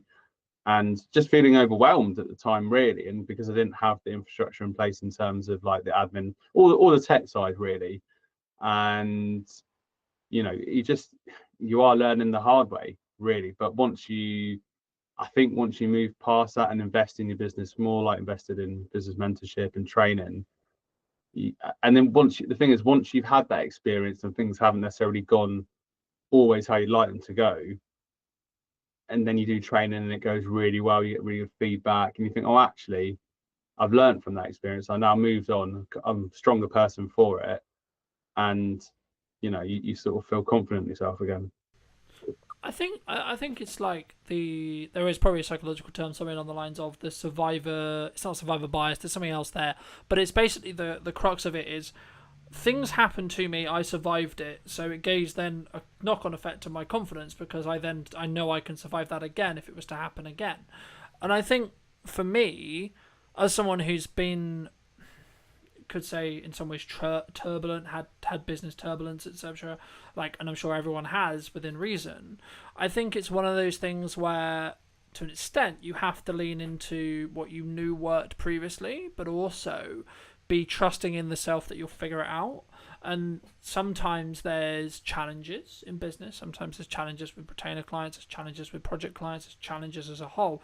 And I think it's about how you approach when things aren't going as well as you would like them to, is what really will stand you apart, firstly from your client perception point of view, but also from a marketing point of view. And I think it comes from you. And I think especially is like whether you have a team or whether you're the leader or whether it's just you plus freelancers or just you, I think it has to, regardless, the inner work has to come from you. I mean, my next question was going to be around like, how do you balance, or how do you lean into motivation? Like, are you strong in discipline in respect to like when times are hard and you know that the thing you have to do is show up and do the work? How do you sort of push through that? Is it just like relying on motivation, or is it just solely down to, because my view's always been like, it's solely just down to, if you got to get shit done, you just got to push through it with the self-care and understanding that you can give yourself a time when you fix the problem, but there is a level of just, you have to be disciplined to get it done. Yeah, I mean, if I don't get it done, nobody else is going to get it done. So I think, and it's all, that's a pretty strong motivation, really. I think when the chips are down, a lot of time that's when I come out fighting in a way, really. And it's just, yeah, it's not always easy. And but I think once again, when you run your own business, you're relying on yourself, and that is a test of your character anyway, and it helps you grow even more. So I'm not going to sit here and say, oh, it's always been easy, and that there haven't been times that I've hid, for example, you know, when there's been opportunities or there's been networking, I've maybe gone into my shell a little bit. But I think, and this, I don't know how to say this, but like when you have like an employed job, there probably are times where, you know, you're working and you sort of, you know what you got to do, and then your neck isn't always on the line. Whereas when you're running your own business, you haven't necessarily got those safety nets in place. I'm not saying that having an employed job is not pressured at all, but I think it's different, right? And I think even if you have a retainer, and even if you have a pot of money, and even if you've done the financial work and you've done the money management work and etc., you still, from your core, don't like losing a client, right? Personally, I don't. I never like saying goodbye to a client, or deciding to part ways with a client, or a client deciding that as well. And normally it's a mutual like thing when that happens, right? But I think I think for me it comes down to sometimes you've just like you've added the value you can add, and as you do it more, you'll understand that it's just part of the process sometimes, like especially if you're growing yourself, like as your expectations or like etc. Like there's only a certain line that you're willing to go, especially if your expectations are rising. And but also it needs to work for both people. And sometimes regardless of like the project or like the client or the retainer or even the job, sometimes it's not worth the headache. And if you're fortunate enough to be in a position where you've got the pot of money, you've done the financial resources, and you've done the financial work to be able to maybe step away and say, actually, no, I don't need to accept that anymore, then great. If you are not in that position, then like I would say work on that to get to that position. But also I think, and I was going to ask you about like what your plans are for maybe like the rest of the year, because we're filming this roughly around the middle of 25, which is weird to say because it just feels like we were in January, but it always seems to be the way. I mean, what do you want ideally, like either for you, or do you think like from a marketing point of view, do you think like is there going to be any like drastic shift, or like is there any opportunities that people who may be listening to this could take advantage of in the next 6 months? Yeah, I mean, obviously I do the social media training and management I talked about, and that you touched upon like the community as well, shifting towards like a group membership, a community where I teach business owners in a community, and the community work together. So that's something I'm really excited about launching sort of towards the end of the summer. So there's going to be a networking opportunities within that, and different scope for working with like a group together rather than just working with single business owners in isolation, if you like. So I'm looking forward to that as well. I mean, we've not really spoke about AI, but obviously that presents a lot of opportunity, well, massive opportunities for people that are looking to learn how to use it for their businesses as well. So there's scope for that. And yeah, I mean, talked about the digital well-being side of things as well. That seems to be something that I've seen come up in terms of courses or help for digital well-being as well. So there's different areas, and it's just seeing how viable those areas are and how much support people need, really. You mentioned AI. I mean, where do you see it? Because for a long time, a lot of people were saying AI is going to take our jobs. Then it sort of became the person who's utilizing AI is likely going to take your job. Where do you sit on it?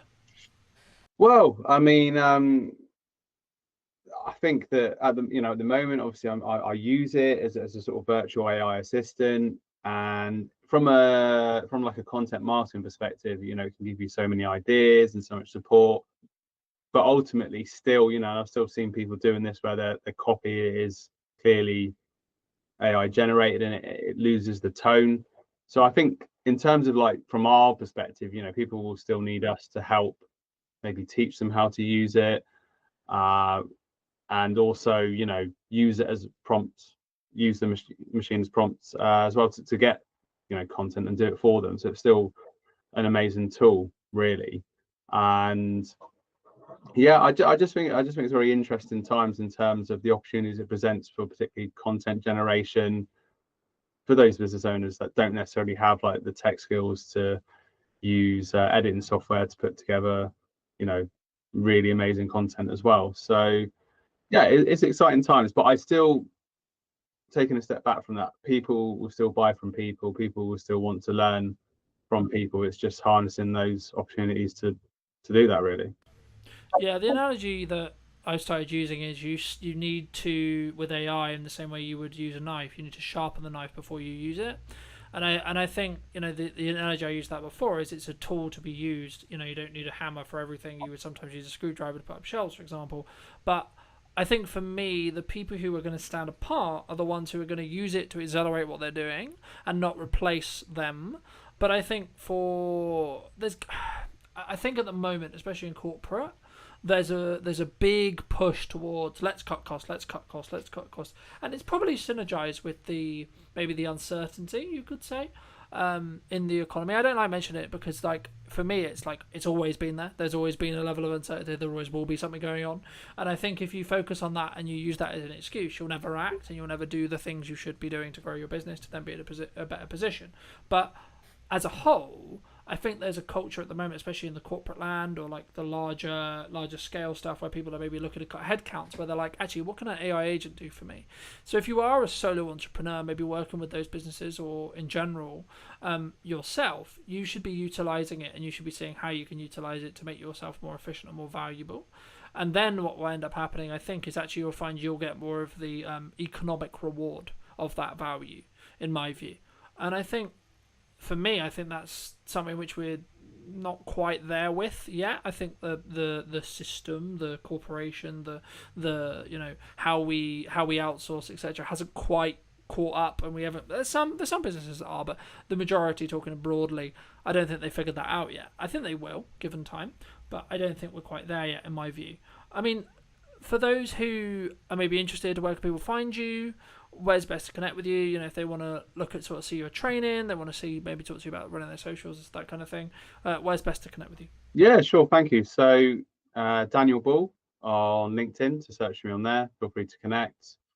Your social media consultant on Facebook and on Instagram as well. So those are the best places, really, particularly LinkedIn and Facebook are the best places to connect with me. So say looking for service-based business owners that are on their own, frustrated with social media, need help and support, and I'll be your personal trainer, if you like. I'll give you that tough love and that support that you need, and I'll be there with you every step of the way. And hopefully that wasn't too corny, but would love to connect with more people. Fantastic. And if you were going to wind the clock back 10 years, maybe 15 years, and you were talking to the Dan who was there, right? The person who maybe hadn't started a business yet, or was in the first couple of years of starting the business, depending on whether you're doing 10 or 15, what would you say to him? Believe in yourself more. Thank you for your time, Dan. Thank you for having me. It's been a pleasure. No, you're welcome. And if you did enjoy this piece and you'd like to see more like it, make sure to leave me a comment on what you thought, and of course you can subscribe and etc. and all those lovely YouTube things as well. But thank you ever so much for coming back and joining me, and I'll see you very soon. Hello, my friends. Welcome to a brand new podcast. We're here with James in his wonderful space. Hey, thank you. How's it going, much. James? It's going very well. Very busy, though. The space is launching very soon. We just started kind of putting the idea together for Hampshire Podcast Studios, and it launches July 1st. So I'm sure by the time this is out, it might already be launched, but putting together an all-purpose space for content creation, video podcasting, audio podcasting, anything you need, one-stop shop, walk away with your footage. So it's going to be fun. I think it's an interesting space, right? Because I think so many people find podcasting really hard to do, to know how to do it. Yeah. But also, not even from a tech side, just being in the psychology around creating content, but especially having a conversation. I think maybe it's slightly more natural with the conversation element, but I wasn't actually going to start here, but I think it's a nice place to start. Why not? How would you say right now to people who are maybe watching this, who are looking at this and going, I kind of know I need to be doing content, Yes, but it's terrifying. So I for a long time, so I've run a social media agency first. That's our main background for around almost 5 years now. And I think one of the biggest learnings I've taken from that is ultimately there's a lot of personal psychology tied up in even business social media if you have to be in it. And I really didn't realize that in the first few years of doing it, because for me, a lot of it, this is so common sense. As like a marketing practitioner, is like, we need to get you in a content surplus. We need to get you everywhere. We need to transform your brand into a media asset, essentially, like a whole brand in itself, churning out stuff all the time. I want to do YouTube channels, Twitch, TikTok. I want to go to town. And I took that attitude to everyone. And I obviously had to kind of bring everyone through baby steps. I had a lot of pushback all the time. I was like, what's going on? And I realized that, it is how you feel about each app individually. For a start, so you've got different challenges in each thing. And also how you feel as an individual, because you've got to put yourself out there, whether you're the founder or you're a marketing manager. And I think in learning that is what attracted me more to the whole podcasting angle first, and video podcasting. When you try and drop someone straight in it to create 2-camera, YouTube videos and TikToks, you forget everything you've ever said in your whole life. Even if you're my mouth doesn't work, James. Yeah, literally you can be the most knowledgeable person in the world. You're like, what the fuck is going on? But if you can get in with a good co-host and you can just take some basic talking points and the theme of the show, and you're not too worried about the full show, again, you're just going for content volume, you can get so much value out and help so many people in a very relaxed setting, and it gets you used to it. So podcasting and video podcasting is my gateway drug into getting you into proper content creation and your brand into a new space. And also, you know, we're seeing platforms right now like YouTube. We were discussing while we were setting up and such, you know, that one of the reasons why I'm relaunching the show and how I'm relaunching it is because I'm seeing a demand in these platforms, firstly for short form, but secondly for a long form conversation piece that I don't want to say is fluff, but has value led, right? There's a lot of people who claim to be quote experts, right? And are they? You know, hard to prove these days. It's to an extent, I think it can be subjective, of course, right? Yeah, and how much expertise is actually valued. It actually does depend on the market a little bit, but you know, from the amount of misinformation we see online, I think it's more about the trust and the brand of the individual as opposed to their knowledge base sometimes, which has its good and bad points. I mean, we're both in, unfortunately, potentially soon, a commoditized market due to AI, right? And I think having a podcast, having a conversation, having brand, having personal brand, buzzword, authenticity, buzzword, community, buzzword, right? Is the reason why you'll be in business in 20 years. Yeah. Right. I mean, where do you see AI? Its point right now, because we like one of the USPs of Hampshire Podcast Studios is human-led AI enabled, right? We've kind of created a unique workflow where using like 3 or 4 different softwares, we can kick out a really good service much more quickly than it was ever possible before, depending on how fussy you are with shooting settings and all that kind of stuff. So it's right now it's beautiful for grunt work. It's beautiful for getting out of the way some of the things that were actually quite tedious. When it gets to the point where it can do the advanced stuff, then we're in a different space. So right now I'm not too afraid of AI, but also one of the reasons I wanted to start the studio itself is so we have, we kind of own the means of production a little bit. I think it's going to take quite a while for people shooting it in person in totality to be replaced.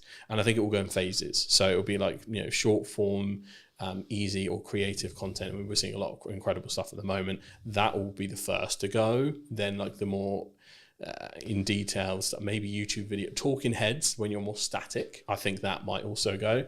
And then eventually it'll be pretty much everything. But we have no idea how long that might take. It could be one of those moves way more quickly than we think in like a 3 to 5 year span, or it could be 10 to 20. Not quite sure. It is interesting, right? Because we're also in a world where AI influencers are a thing now. They will continue to be a thing, right? And I think the commoditization, the commoditization of attention, the gathering of attention, is what marketers want, right? Yes. What we're talking about when we go into detail and we add value is the tactics and the nuance that comes with, like when we first met, we were talking about TikTok as an idea, right? Now, fast forward, 3-4 years? Yeah, you'd be surprised how many people still haven't picked up on that one. Yeah. But again, just for those who don't know who may be listening, right? Like, can you explain what you explained then, in layman's terms, the difference between a social graph and an information-based graph, or something which is more TikTokified in that respect? In terms of how the algorithm works? Yeah, the physical algorithm, how it works, and then how it also could have a knock-on effect to now what we're seeing in every single platform because of especially meta-based platforms right now. LinkedIn will do it. It hasn't still social-based really, but give it another 2 years, I expect it will go interest-based. YouTube Shorts is interest-based. TikTok is obviously, of course, interest-based, etc. What does that mean? So for the layman, the easiest way to describe it is the TikTokification of the internet. So that's the starting point. TikTok came along. Let's say pandemic is where it really kicked off. We're all at home. This new app pops up. Oh, let's check it out. A lot of people didn't jump on it at first. That was very kind of still early, at least from a UK market point of view, very early on. At some point, everyone clocked onto the fact that TikTok pretty much has the best algorithm going for interest-based suggestions. I'd say even more better than YouTube in terms of how that works. So it then became extremely addictive. every other platform caught onto that, realized we're going to get left behind in the interest-based economy. We have to get on that. So now every single platform has an interest-based video feed, and now pretty much main feed, especially the Meta suite, that's gone full interest-based. I think X/Twitter, that has gone interest-based. Blue Sky has remained solid in the fact that they, for following, I think that's part of their USP. Even LinkedIn now is going interest-based feed for, they're testing it a little bit on the main feed, but mostly on that kind of scrolling video. So it is unavoidable. And that has essentially created a very interesting thing where it's the social part has been removed from social media. It's gone. It is just media. And if your brand, or personal brand, or as a freelancer, you're not part of that interest-based economy where you're churning out stuff that will eventually get to the right person, you will be left behind a little bit in that. Overthinking quality, overthinking substance sometimes can hinder your attempts and testing to get to where you need to be. I'm always a proponent of scale, test fast, even if you need to post quite a lot, figure out what works, where are your golden veins that you need to mine, and then start improving little by little the same way a creator would. Yeah. That's all I'm always looking at. I think it's interesting, right? Because when we first got here, we were talking about the difference in scale versus perceived quality or quality, right? And I think that so many people worry about what is the judgment of X partner, friends, colleagues, so on, dog is equivalent, right? What are the, I'm going to spam them, right? What I'm going to post too much is part of knowing what works. Volume, would you say? Yeah, well, you need a certain amount of volume to test, and at what point does it become spammy? This will differ per platform, and some platforms is pretty much impossible to spam. So you got to think about user behavior. So if we take TikTok, 70% of content, I think still, or probably more now, is digested on the For You page instead of the following. So people have to make an intentional step to head over to get everything in the chronological order of the people that they follow. That is where maybe all of your videos appear quite a lot. And you're like, okay, weird. But if not, it's just going out into the ocean. I see every kind of short form video you post is pretty much just taking a bucket of water and pouring it into the ocean at this point. Like, there is very little risk of it being seen a bajillion times. But that's when you get to a TikTok, Meta, Facebook point of view. If you're looking at something like LinkedIn, the algorithm is still early and it's still developing. So a lot of people might see the same thing. You'll notice on your LinkedIn that you'll still have the regulars engage first and often see it. They might get notifications if you engage with them regularly. And from that point, other people might see it based on if someone likes, comments, shares, because LinkedIn is quite good in the fact that someone comments, that might as well be a share. That's quite handy in terms of how that works. So per platform, it does change slightly. However, even someone with an extremely engaged following like me and you, we could probably post 3 videos a day and it won't bother anyone, or they might see one, they might see none. But they might see all 3 on Tuesday next week. Yeah. You can't quite tell where that is at. So I'm of the opinion that you're never going to lose out by posting more often. What most likely is going to happen is someone's going to go, bloody hell, you're everywhere, mate. That's the place I want to be. I'd rather be top of mind and someone be slightly miffed. I'd rather take that risk. I was going to say, because that's the main trap for me. Like, you're probably the 5th person, 6th person I've met this week in person. Yep. And every single one of them's first reaction when they first meet me is, you're fucking everywhere. That's the way. Right? Yeah. And for me, I'm like, that means I'm doing something right. Yeah, because it means you're seeing me. Now, it might not mean necessarily you're consuming 100% of that video, that one video, but then my heart isn't, oh my God, James didn't watch my whole video. Yeah. Because ultimately, if you start knowing that, and especially that there is a massive silent lurkers user behavior on LinkedIn, I think goes underestimated. There is a large percentage, and I'm not sure the specific number, of people that watch video without sound that just kind of watch it without checking in. Yep. Now, if you don't click that video, I don't think it actually classes as an official engagement. I think after a certain point in watch time, without kind of clicking the unmute button, that will then class as a view. But you'll have a lot of lurkers, which means your actual statistics won't show the true success of what you're doing. So this is where you get into the debate between reach and impression numbers and which one you should really focus on. I'm quite focused on views at the moment. Views and watch time are basically the most essential KPIs now.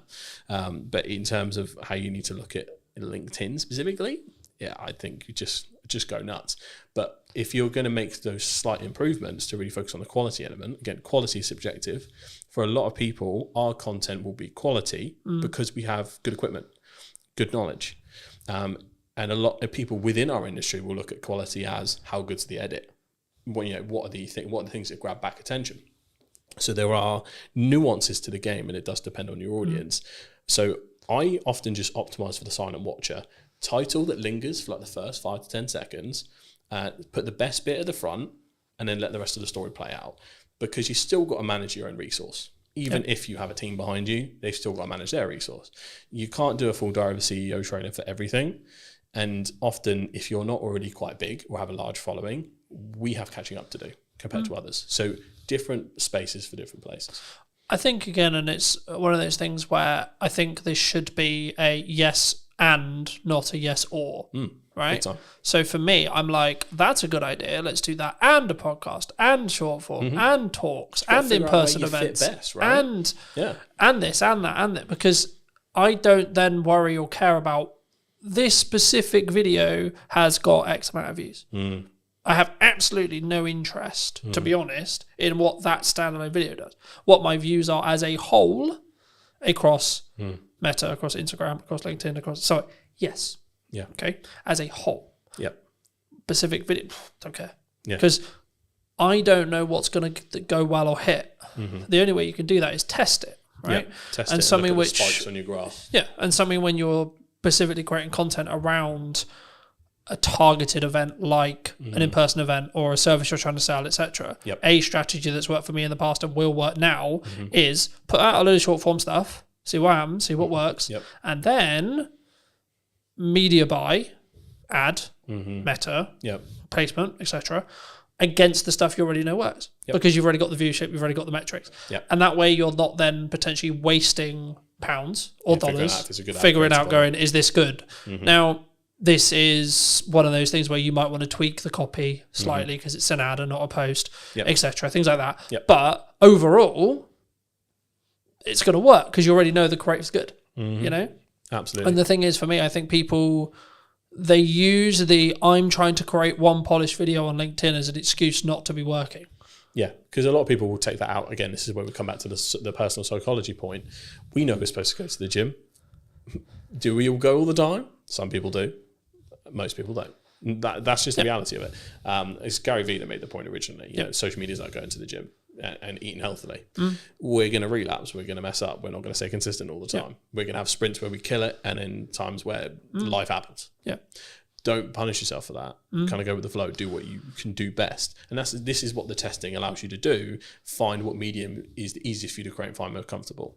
Because I've noticed that I'm a big proponent of TikTok and its uses and how it works. In terms of me creating TikTok content, I'm actually quite bad at it. In terms of the pacing, in terms of how you need to deliver it, sometimes some of the memes and things like that, like I personally struggle. That's why we have a good team behind us.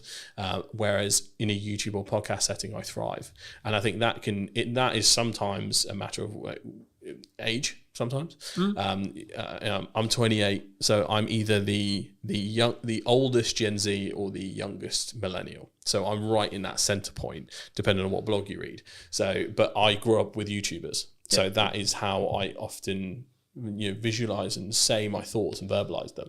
And some people will talk as TikTok because, for example, if you got your phone out, the viral hook is as you're putting the phone down. Guys, the other day I did this, right? And they'll prop their phone up. That is the telling the story or popping the phone down in the car or talking in the car or the quick flip up. This is stuff that is derived from TikTok and is done really well. And it's something you can learn, but it's not something that will come natural to you if it wasn't your first port of call almost. So you do have to adapt to where you're at. Once you test, once you get used to it, because you've got the barriers of editing, you'll hear yourself, you'll see yourself.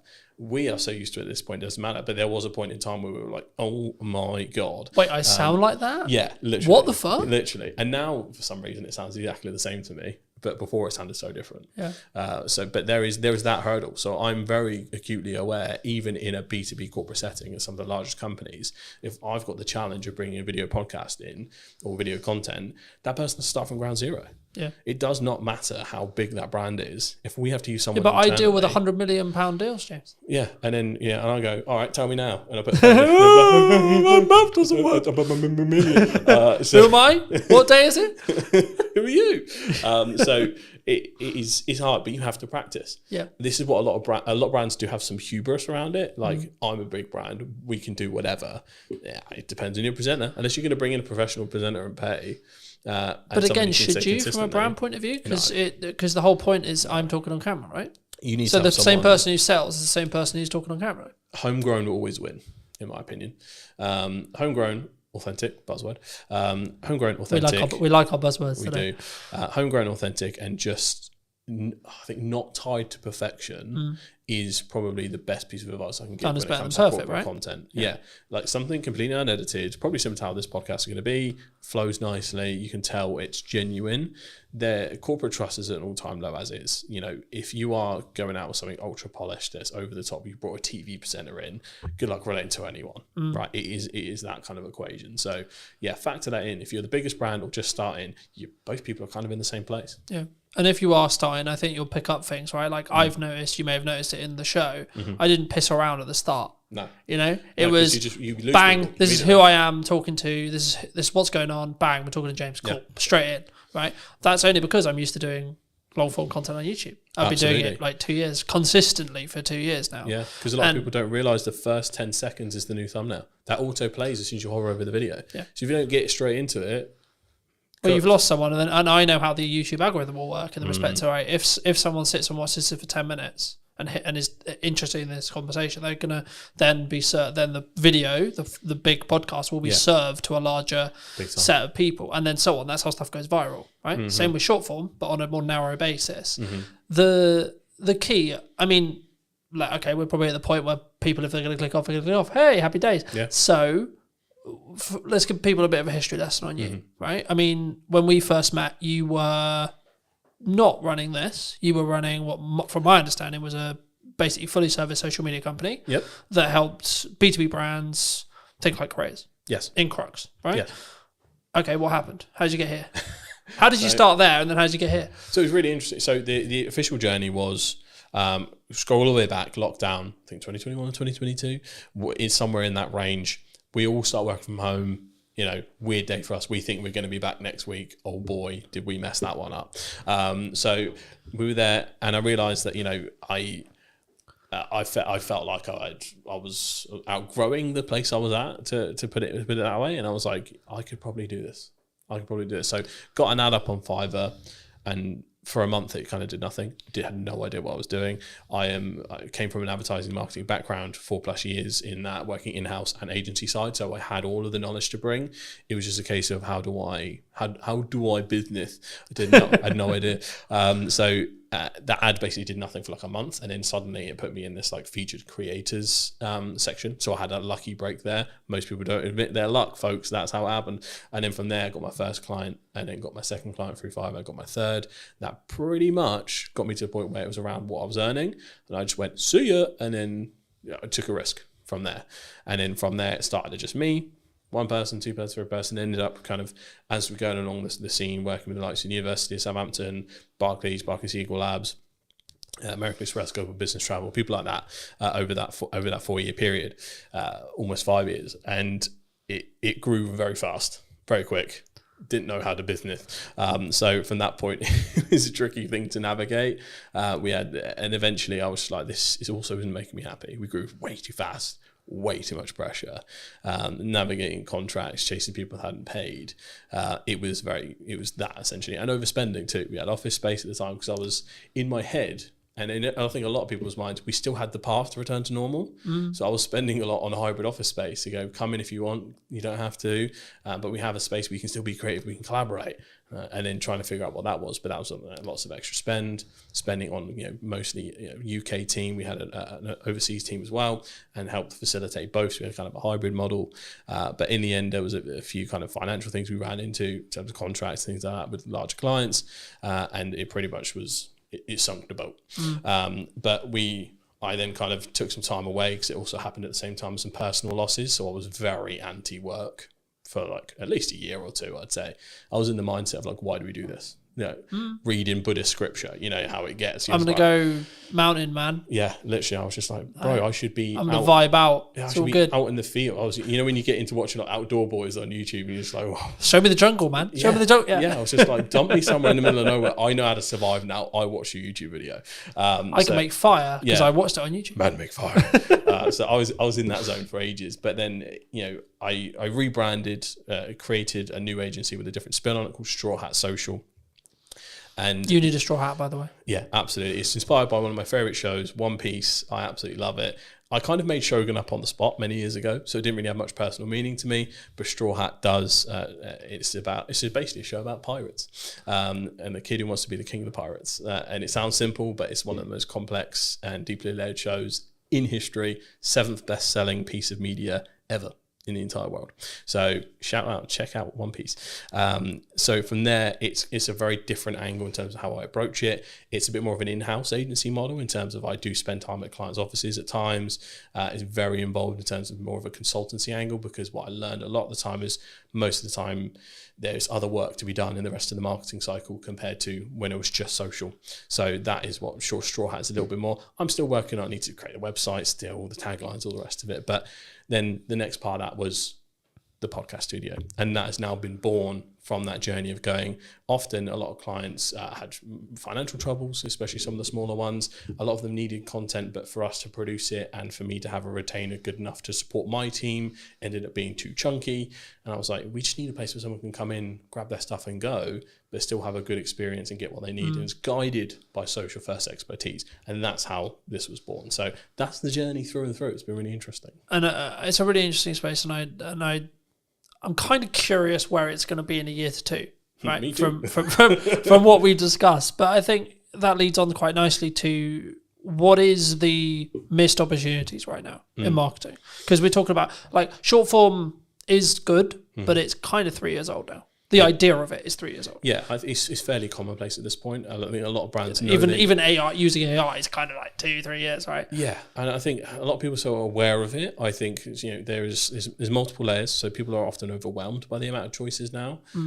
Even myself, I'm probably sat on, without no matter of a lie, about 150 clips odd that I have trouble distributing because of the time, alongside trying to do your regular duties and biz dev and all that kind of stuff. So sometimes you can hit a content surplus problem. So that's one, overwhelm.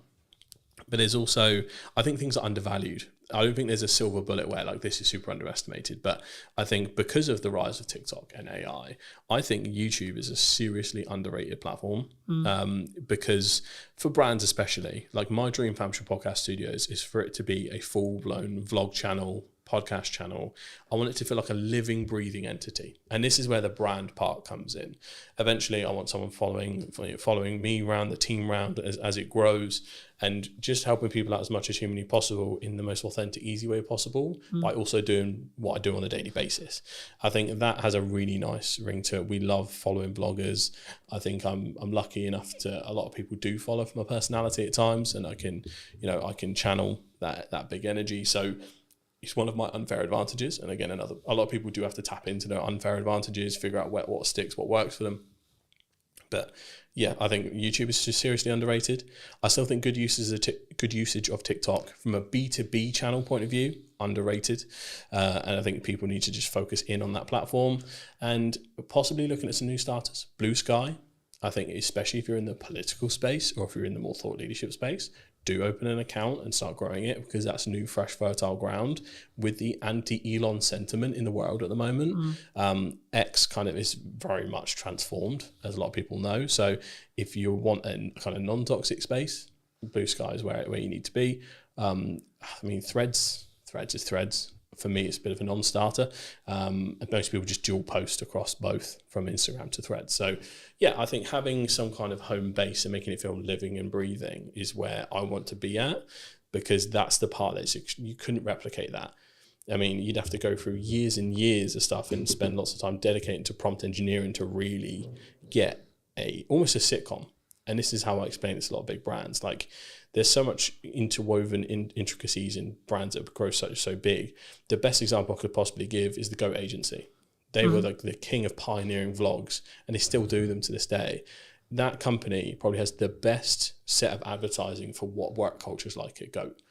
I want to create that at some point and then distribute them through the short form channels, LinkedIn, TikTok, YouTube Shorts, all of them, because that it's like a home base, a secondary to your website. Yep. And that's where I want to be at, where I think it's kind of undervalued. But you're also building that parasocial relationship, right? Like 95% of the reason why I have good relationships is actually nothing to do with how much time I spend with you personally, right here, sat here today. Yep. It's actually how much do we spend interconnected with our each other's content, right? And ensuring the potentially there's value being added or not. And actually, in an interest-based world, it's even easier. Because if I don't like what you're saying, I won't get served it. Sorry, I'm just not going to. No. It's not going to happen. Yeah. Right? Yeah, it's the same. It's like, so there's a couple of rules I introduced with that. Does it go through the Holy Trinity? Does it educate, inspire, or entertain? If it's not one of those three, don't bother. People's time, they'll be gone. And then the second one, act as the audience. Yeah. But you gotta be so brutal about your stuff. Like, would I have been hooked? Would I have scrolled? You got around 2-3 seconds max. We're looking at organic. You have to be better ultimately, and just post. But you don't have to be better straight away. Oh God, no. Right, that's I think the key there, because I think when you say that, people will be like, "Oh fuck it, why do I even bother?" You can your quality can be shite and your content can be shite, but you can still get really good at hooks. Yeah. I don't underestimate what you can do on a phone. Yeah, we specifically basically only use vlogging cameras because one, it's like for client stuff, because we only make social content usually, it's that perfect middle ground between high-end premium or like cinema line cameras and slightly better than a phone, so you can tell it's like made for purpose for a certain piece of content and has that slightly uplifted thing. Because sometimes if you go too far, if the camera's quality is too nice, sometimes people think it's an ad. Yeah. And I think that is a very subconscious, like you're trained to scroll really quickly. Yeah, the only time I would say that that's not true is if you're selling video production. Big time. Right, well, if you're selling, if your product is this is how good it sounds. Right, you can have off days, you can have bad environments, etc., whatever. The value of the content is what actually matters at the end of the day. Yeah. But on an average, if you're selling something that looks and sounds good, every video should look and fucking sound good. Yeah, yeah, definitely an exception for your business. Excluding that, absolutely doesn't matter. Yeah, I think one of my favorite success stories from when we were doing work is we worked with a company called Skill Scaffolding, shout out to Skill Scaffolding, who wanted help starting their TikTok up, and what we did was kind of mic up the boys and did it in a vlog style. They just explained what they were doing, out and about on jobs. We did a tour around the site. Mate, I think we got millions of views from that. It was in the first 3 months. Like, there was a real appetite for industries that you wouldn't think so. Construction, massive. If there is a construction company out there listening right now, you need a TikTok account, you need a YouTube account, you need to go hard. I couldn't believe how much people were like, because it basically is all the boys that got home from work, like, oh, is he using a fucking 380D, or like, you can't be doing that, you got to wrap this up a different way. So there was the positives and the negatives of like going, oh, I would have done it that way. But there was this, like, again, that parasocial relationship there, even from the actions they were taking, because they were like, I do that at work too. That representation of something they didn't see before, I think is massive. And I think a lot of companies, I think they're too boring to do stuff like that. Are probably I can't do that. I'm an accountant, James. I think the accountants could absolutely do it. Like, it would be so funny to have like a funny accountants podcast or like just a vlog at the accountant's office. And the whole hook is, I'm going to prove to you that accountants aren't boring. And then you just show the work day. I remember that I did a strategic session with a networking group that unfortunately doesn't exist anymore. But the point was, an accountant asked me, how do I do hooks? And I said, think about worst case scenario, someone gets their books wrong. What's going to happen? Yeah. And the hook ended up being like, if your books are shit, your business is going under. Yeah. And then they went into the whatever, right? But it's like you have to grab the attention straight away. It's like, fuck, shit. Yeah. Okay. And I think a lot of people, here's the personal psychology thing again, you resist that immediately because you don't want to come across as spammy or clickbait or think you're trying to over dramatize the situation. There is something in the this is why the Americans paved the way first in terms of content output, and then we adopt it later once we see it works, because one, we're just a skeptical nation, but two, we're all a bit too frightfully to make all that fuss. Oh, but we also want to speak like this and be stubborn off lip and not swear on camera, don't you know? Can't do that. No. Whereas the people that do, meanwhile in America, Gary's screaming on a stage, for example. Yeah, exactly, and he's killed it that way for years. But I think there's an aversion to hooks sometimes because you're worried about perception, even on the brand level, which is really interesting. So there is a removal we need to do of that, and hooks / clickbait is okay as long as you actually deliver. If it's, I'm gonna get you 1 million followers right now, and then it's just bullshit advice, that is bad clickbait. But if we... And also it doesn't work anymore. Yeah. So to give an example from this podcast, if we were doing, here's how my business completely went under, cut to black, and then I just told the story I did before. But that was the hook that made it dramatic enough to stick around. And that is what we need to focus on, essentially. But you still need to deliver in some way or form. I mean, the next thing I was going to ask you is about like fear related to AI, fear related, but I think it's actually about fear of being replaced in content or in jobs in general. I mean, do you see, in the people you speak to, your circles, etc., do you see people scared of AI? Are people like, okay, we're game over here, boys? Yeah, a little bit. I think especially when it comes to, because you can kind of see what's on the chopping block first a little bit in terms of, one, there's company memos going out all over the place. I think the Shopify CEO was like, before we put any new hires out, double check that an AI agent can't do this. So from a leadership level, there is definitely a ruthlessness that is kind of starting a little bit, where cost cutting is becoming the norm, especially in the economy we're in. It's a very risky place to be. So there's a political sentiment and a fear-based sentiment from the top. So that's not good. The leadership shouldn't be thinking that way in general. It should be to enhance every employee, not to replace employee or new hires. So that's a start from large companies that contribute. The second point is looking at, you can tell some areas are getting good fast. For instance, creating fantasy content from scratch with video.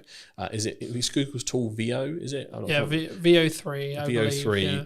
I've been entranced with watching like the Yeti and Bigfoot vlogs on TikTok, which sound insane, but like I've never seen.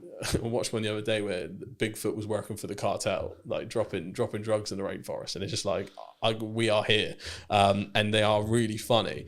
But you don't sit there and go, "Well, that happened. That's real," because it's Bigfoot dropping drugs in a and I think jungle, right? I think that's why it's fairly accepted, because like it's received really positively, because it's a whole fantasy thing. It's clearly AI labeled, and it's using AI in a way that's funny and not scary.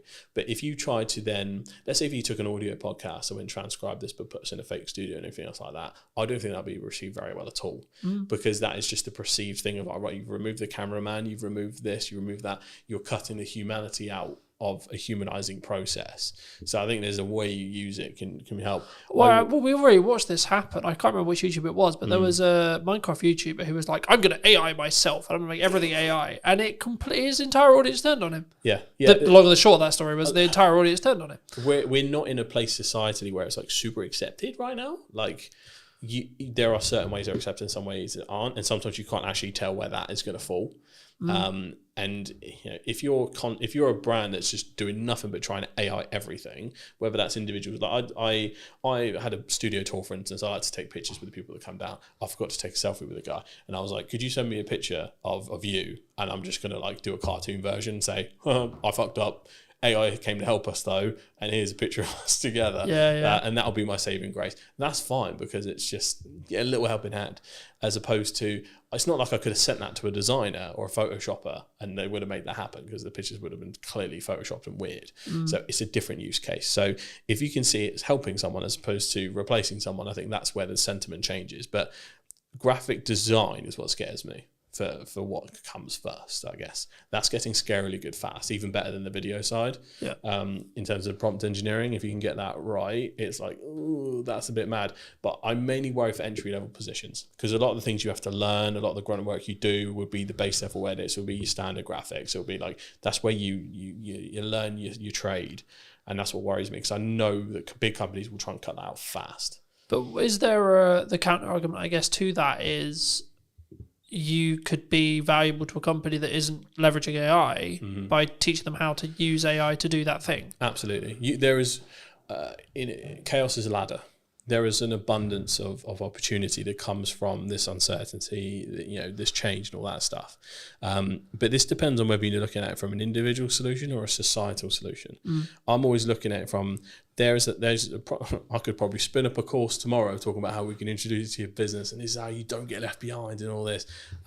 Morally, for me, I'm like, I can't do that, because I want to look at the societal solution of how do we get AI to help us and not replace people that sometimes you just want a job. Like, I don't want to have to live in a world where we all have to be Hustlers. bombastic entrepreneurs and hustlers, Yeah. because it is not feasible to live in a society where everyone does that. No. There was a fascinating podcast, Diver CEO, the debate between a guy called Gary Stevenson and Daniel Priestley. I respect both equally, but you could tell they were talking past each other. Yeah. One guy's talking about a solution for the individual, the other one's talking about a solution for society.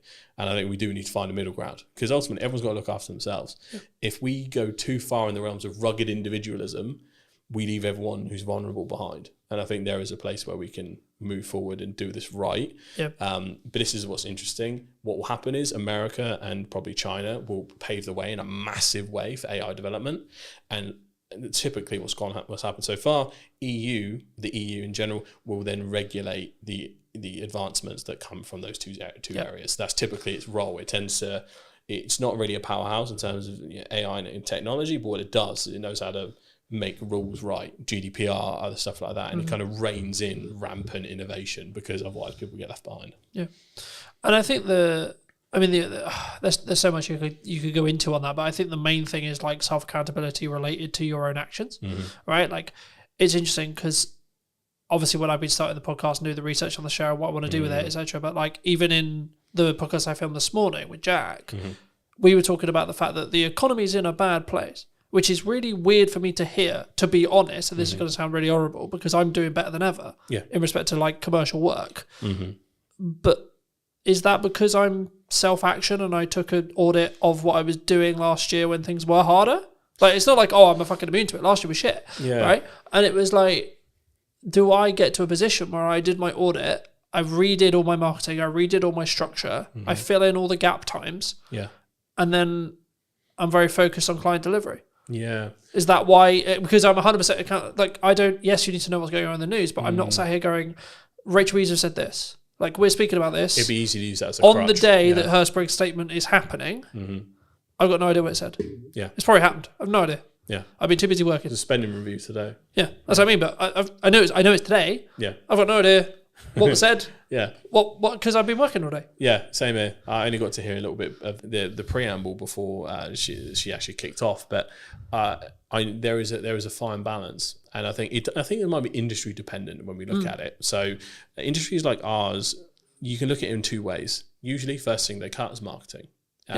The smart companies don't. When everyone brings their marketing down, you ramp up. That depends on if that company has resource or not. And if you're talking to that company, that's the right mindset. So there's that. The second thing is, it is also, everything's down to the individual.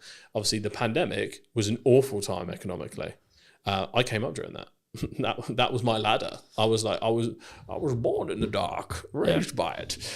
So I completely get where you're coming from in terms of, right, yeah, fuck it. If there's chaos going around everywhere, I'm just going to take advantage of everything. But I think you just need to focus. I don't think it's just as simple for as business like owners you just need to focus on freelancers, what the fuck has worked and what the fuck you think is going to work, and then just get your head down, right? Stop getting heady or whatever you want to call it. Yeah. In XYZ person said this, or Donald's done this, or the PM's Honestly, done this, or the news cycle is so draining at this point. It is. For most people's own sanity, and I'm super clued into the politics and news and all that stuff, it's almost impossible to keep up with America at the moment. And obviously that affects the world, unfortunately. The UK is a little bit more stable, but just not moving very fast. So, but I think the easiest way to describe it is like, I think the motorcyclists have a term for it when they get focused on the big truck that's next to them. If they stare at the truck, they will subconsciously get closer and turn into it. They're like, no!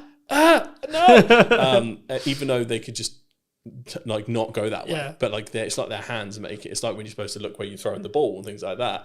So for business owners, freelancers, everyone that has like the agency over what they can do, I think that they need to focus and really kind of hone in, and like you say, just like blinders on. I don't care what's happening, the work is falling down around me, I'm going to make this money. That's the opportunity we have. But then the socialist in me kicks in, where I just want the people that just want a job to be able to have a job, be stable, be happy, without having to be like, mega AI improvements, I'm going to upload your business. Because some people, we need the world to go round with people that just do jobs. Yeah, but you can call it like the people who clean the cars or clean the office or clean the shop or whatever, there needs to be those people. Yeah. But I think people who are willing to be that extra level, right, they should. right? And I think it's important if you can right now, if you're in a functional position where you can push forward, you can financially, you can energy, you can fires me up, right? Something I've noticed as I've started doing podcasts and other things is I'm less focused on where the business is. Now you'd be like, but that doesn't make any like that, so on.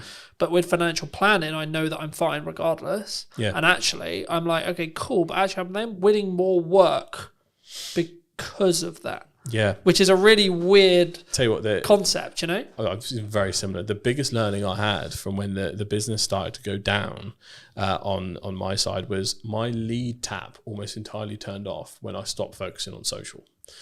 Social was my main pipeline. Inbound was our main pipeline. We weren't. It's not like we had like mega, website inquiries or anything like that. That was my lifeblood. But what happened was, subconsciously, I was like, we've grown to a point now.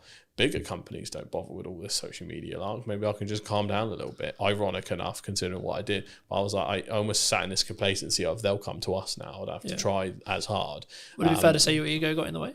A little bit, yeah, I think so. But also there was We're big enough now. Look at us. Yeah, it was also a point where I think there was not a safety in numbers thing, but we had a fairly good sized team that was like, we are one of those stable proper companies now. Like it felt like we had like when you feel like an institution can't go down or anything like that. So there was a little bit of that, but also because of all the growth and growing pains, there was so many fires to put out individually. It just took my eye off the ball. It also drained a lot of my energy, so I couldn't really refocus back on. I couldn't bring that same enthusiasm. The ideas used to come to my head. That was almost taken from me by the stress of a growing organization. Yeah.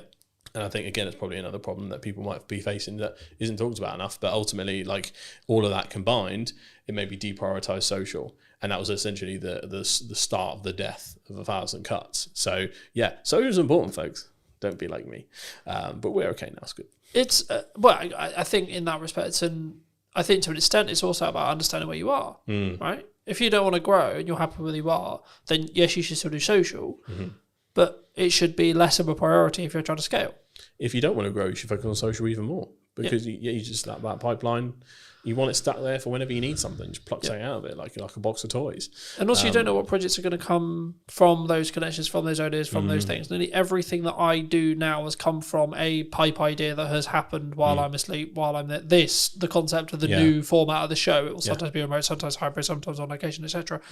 That came from downtime. That came from me thinking, right, okay, I'm doing this on social, I'm good with this, but what about this? The same with the AI workshop.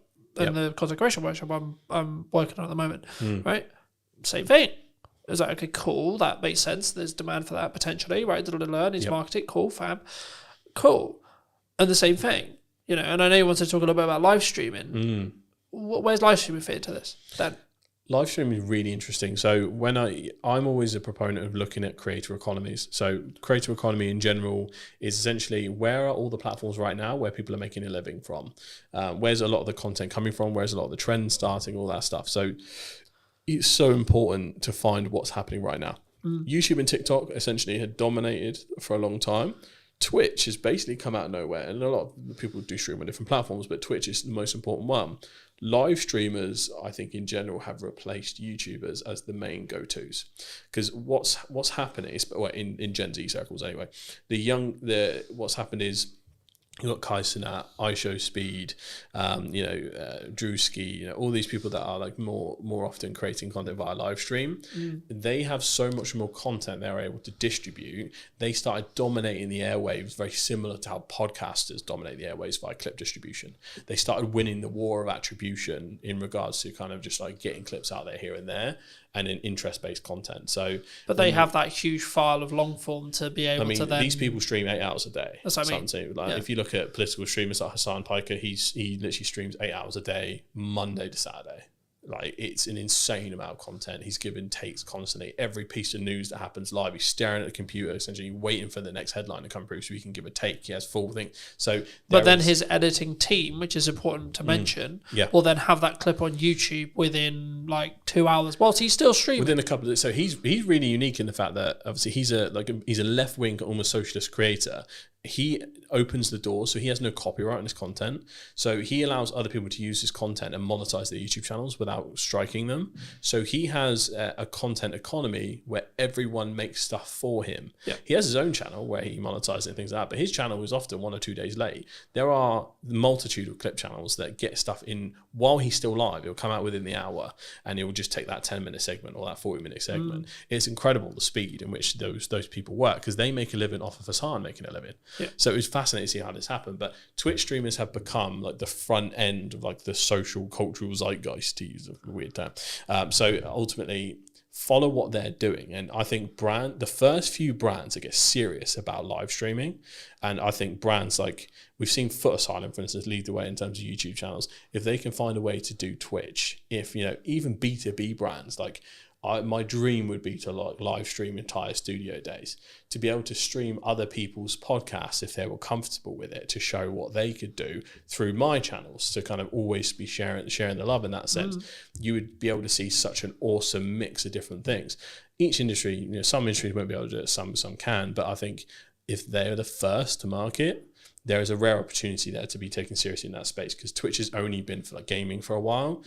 Let's Chat style stuff has become more and more popular. That is now the most popular thing. It's less gaming and more essentially completely universal. Do you think that the TikTok live shopping experience is also going to be a game changer in the next 10 years? They are going hard on that. I keep getting ads for webinars to become like kind of a TikTok live agency, because they're trying to bring other people into the fold. It's really interesting. It's something we're considering for the studio, to have almost a live shopping zone, or to figure out how to kind of do that properly. We have sets for it, but there's a certain kind of aesthetic and way to do it. Live shopping is becoming crazy. TikTok shop, it sells insane amounts, you know, without considering potential bans. At least in the UK, that's nowhere near anything. In the States, I don't think they'll ever ban it, because Trump gets too many headlines from TikTok and too many views. So I think he'll leave it the way it is. So I think, again, it's a serious, for e-com brands, serious business. So even just lives in general, even if you're not selling, TikTok lives and lives in general is so important. Like, there's people that, again, make a living off TikTok live just by, like, we've all seen have you seen the TikTok NPCs? Yeah, so people pretended to be different characters, or every time someone sends them a little emoji, they go, wow, emoji, thank you. And they act like robots for hours and hours, but they make ungodly amounts of money from it. But It's surely insane. linking back to AI, that will be commoditized by AI. Possibly. Or is it because it's an actual person being aware? Is that the commoditized point? At least for the NPC non-playable characters, for the non-playable character streamers, the whole point of it is the novelty of you're making a human being dance like a monkey. Right. Okay. Essentially, because you make them Here, say have a dumb peanut. stuff. Here, have a peanut. Okay. Yeah. People are sat there donating £1, £2, £3, £4, £5, £10 just to make them do stupid shit. Yeah. Which is a very dystopian place to be, but like that is. It reminds me what's of a happening Black right now. Mirror event somewhere. Yeah. There's got to be an episode like that somewhere. But yeah, no, absolutely. It will happen, because currently there are certain creators who are pretending to be robot AIs before that's available, if that makes sense. Yeah. So like they're in full cyberpunk like cosplay, Yeah. and they're going, donation, thank you, and like, but they're acting like they're not real. So once that happens, it's going to be easy. But I think when people look at this, they go, AI is going to just replace all of these creators. I think there will be a bigger pushback than you think, in terms of people going, this ain't a person, I don't give a shit. And that will happen for a long time. Yeah. And there'll be, similar to how we get ads and spam, I think a big portion of AI content will be treated as such, as essentially slop. And then from that point, it will kind of develop from there. Yeah, I think there's a really important point. I mean, obviously we don't know, right? Like AI is changing every day, All you can do etc. is guess. Right? Like we'll see what the market chooses, because that's who will ultimately choose, will be the market, right? Yes. But as a final point to potentially wrap up on, if you could talk to yourself 10 years ago, right? So you're 18, roughly, like 17, 18. Yeah. What advice would you give? Oh, that's a very interesting one. Is it With what you know now? Am I back in that time? So apart from telling myself lottery numbers and what to invest in, is it more, or am I like, if I'm 18 today? Today, sure, why not? Okay, because that changes the advice. I think. Like if you were 18 today, so you could gain 10 years. what would you say to yourself? But you have none of the network that you have gained in the 10 years. You don't have the resources. You don't have the understanding. You have you have basically been reset, but it's today. Yes. So you get given 10 years, but you've also reset everything you gained in the last 10 years as well. I think it's really interesting because I know myself, and I don't listen to advice. Whenever someone else tells me to do something, I kind of do the opposite. It's a very ADHD thing to do. But I think the important thing to say is consistency. I bang on about social constantly. It's what I do for a living. If I'd have been more consistent with my own content, I think I'd be in a very different place. Specifically focusing on platforms that will make me money. Twitch, YouTube, TikTok, all that kind of stuff, and honing in and making sure that being a creator is part of a business model and a part of an overall personal brand. Like we talked about before, personal brand is going to become so important. Some people say LinkedIn profiles will end up replacing CVs altogether because if anyone's ever done recent job applications, it's awful. It's very much how you get around it and get knowledgeable and letting the people know who you are. It's all going to be knowing who you are. So the game of contacts and black book has evolved to online. So if you are starting with no contacts today, it's probably the best point in time you could ever start for that kind of thing. But you have to have a clear strategy and try and conquer the fear of feeling like you don't know enough straight away. You can learn so much from the resources we have available on YouTube and things like that. Not to say you can become an expert, but you can learn enough to help someone else off your own back via online courses, YouTube channels, pretty much immediately. And all you have to do is just try and help people no matter what industry you're in. As long as you're earnestly and authentically trying to help people, you can kind of never go wrong. So you just mix authentically helping people with consistency. You'll be in a brilliant place given a little bit of time. So that's what I tell myself, just stay consistent instead of being on and off again. Thank you for the time, James. No worries. Thank you for having me, mate. Appreciate it. Do you want to shout anything out before we go? I suppose I do. Come down and use Hampshire Podcast Studios. It is a plug-and-play solution for entrepreneurs, businesses, and creators to create video podcasts, YouTube channels, pretty much anything you need. Unboxing videos, reaction videos, live streams. We pretty much got it all set up for anything. So if you're in the Hampshire area, you need to make content, come down, we'll have a cup of tea, we'll kind of plan out what you need to make, and essentially you can use this as a plug-and-play solution, or we can help you kind of manage the whole thing end to end. So if you need any help, create some content, come on down and let's get some stuff done. Thank you ever so much for joining me, ladies and gents. I hope you took value from mine and James's conversation. We're going to leave it there. I'll be back very, very soon with a brand new podcast. Who knows where I'm going to be? I might be in Southampton, might be in London, might be somewhere completely different or digitally. I'll see you very, very soon. Thank you ever so much for coming back and joining me. And take care. Hello, my friends. I hope you're well and welcome to a brand new podcast. Today we're going to be talking to Christine, who does branding. There you go. Did your interview for you. Thank you. Why does branding... I wasn't going to start here, but I think it's important to talk about it. We live in a world where there's lots of noise on social. There's lots of AI conversations. There's lots of points of view when it comes to what should I be doing, should I not be doing. Why do you focus on branding? I focus on branding because a lot of businesses are completely overwhelmed when it comes to marketing. They really don't know where to start. They don't know what they're doing. And I was finding that doing visual branding, logos and stuff like that with clients, I was finding that at the end of the project, they still didn't understand what their business was actually selling.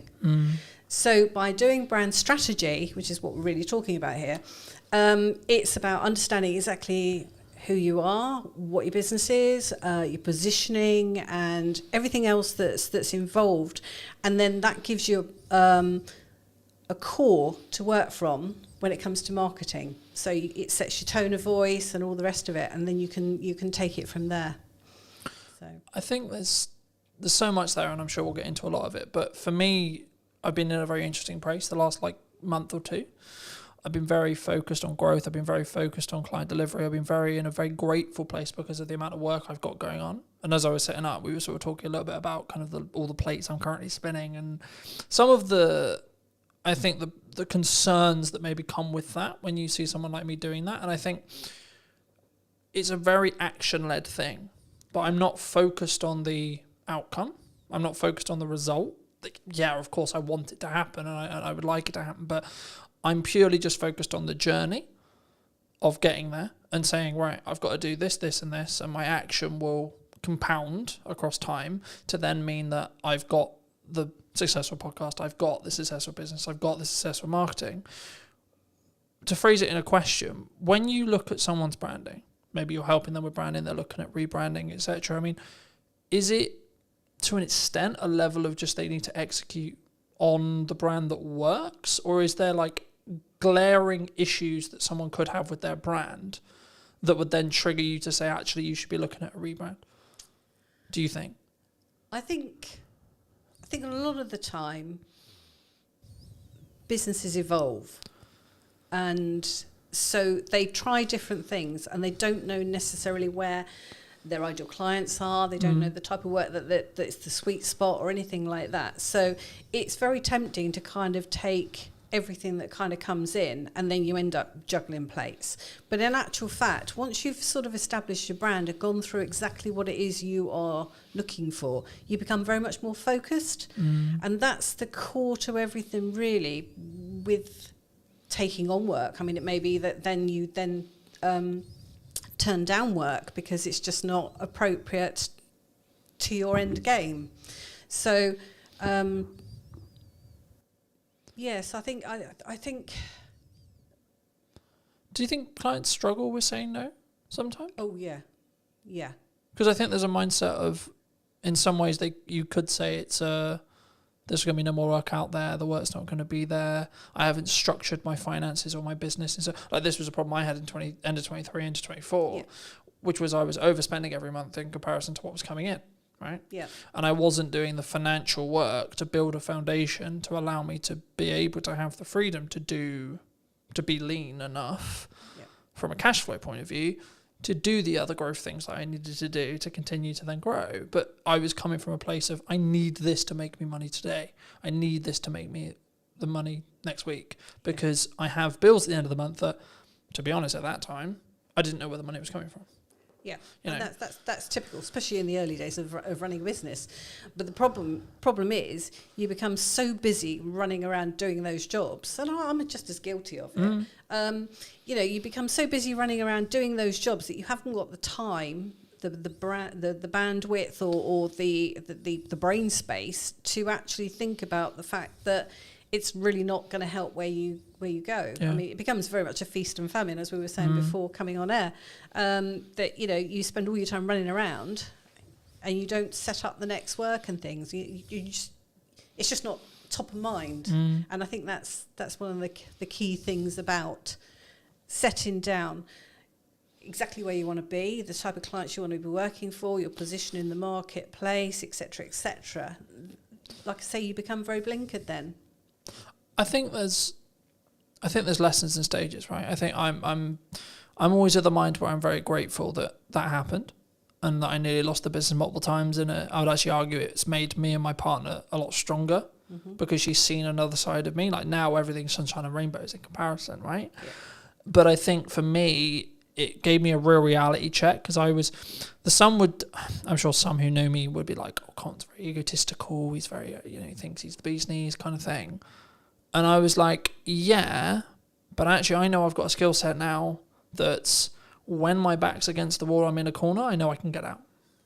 Yeah. And I think that for me, that's a different power, if you could say, a different confidence, a different resilience.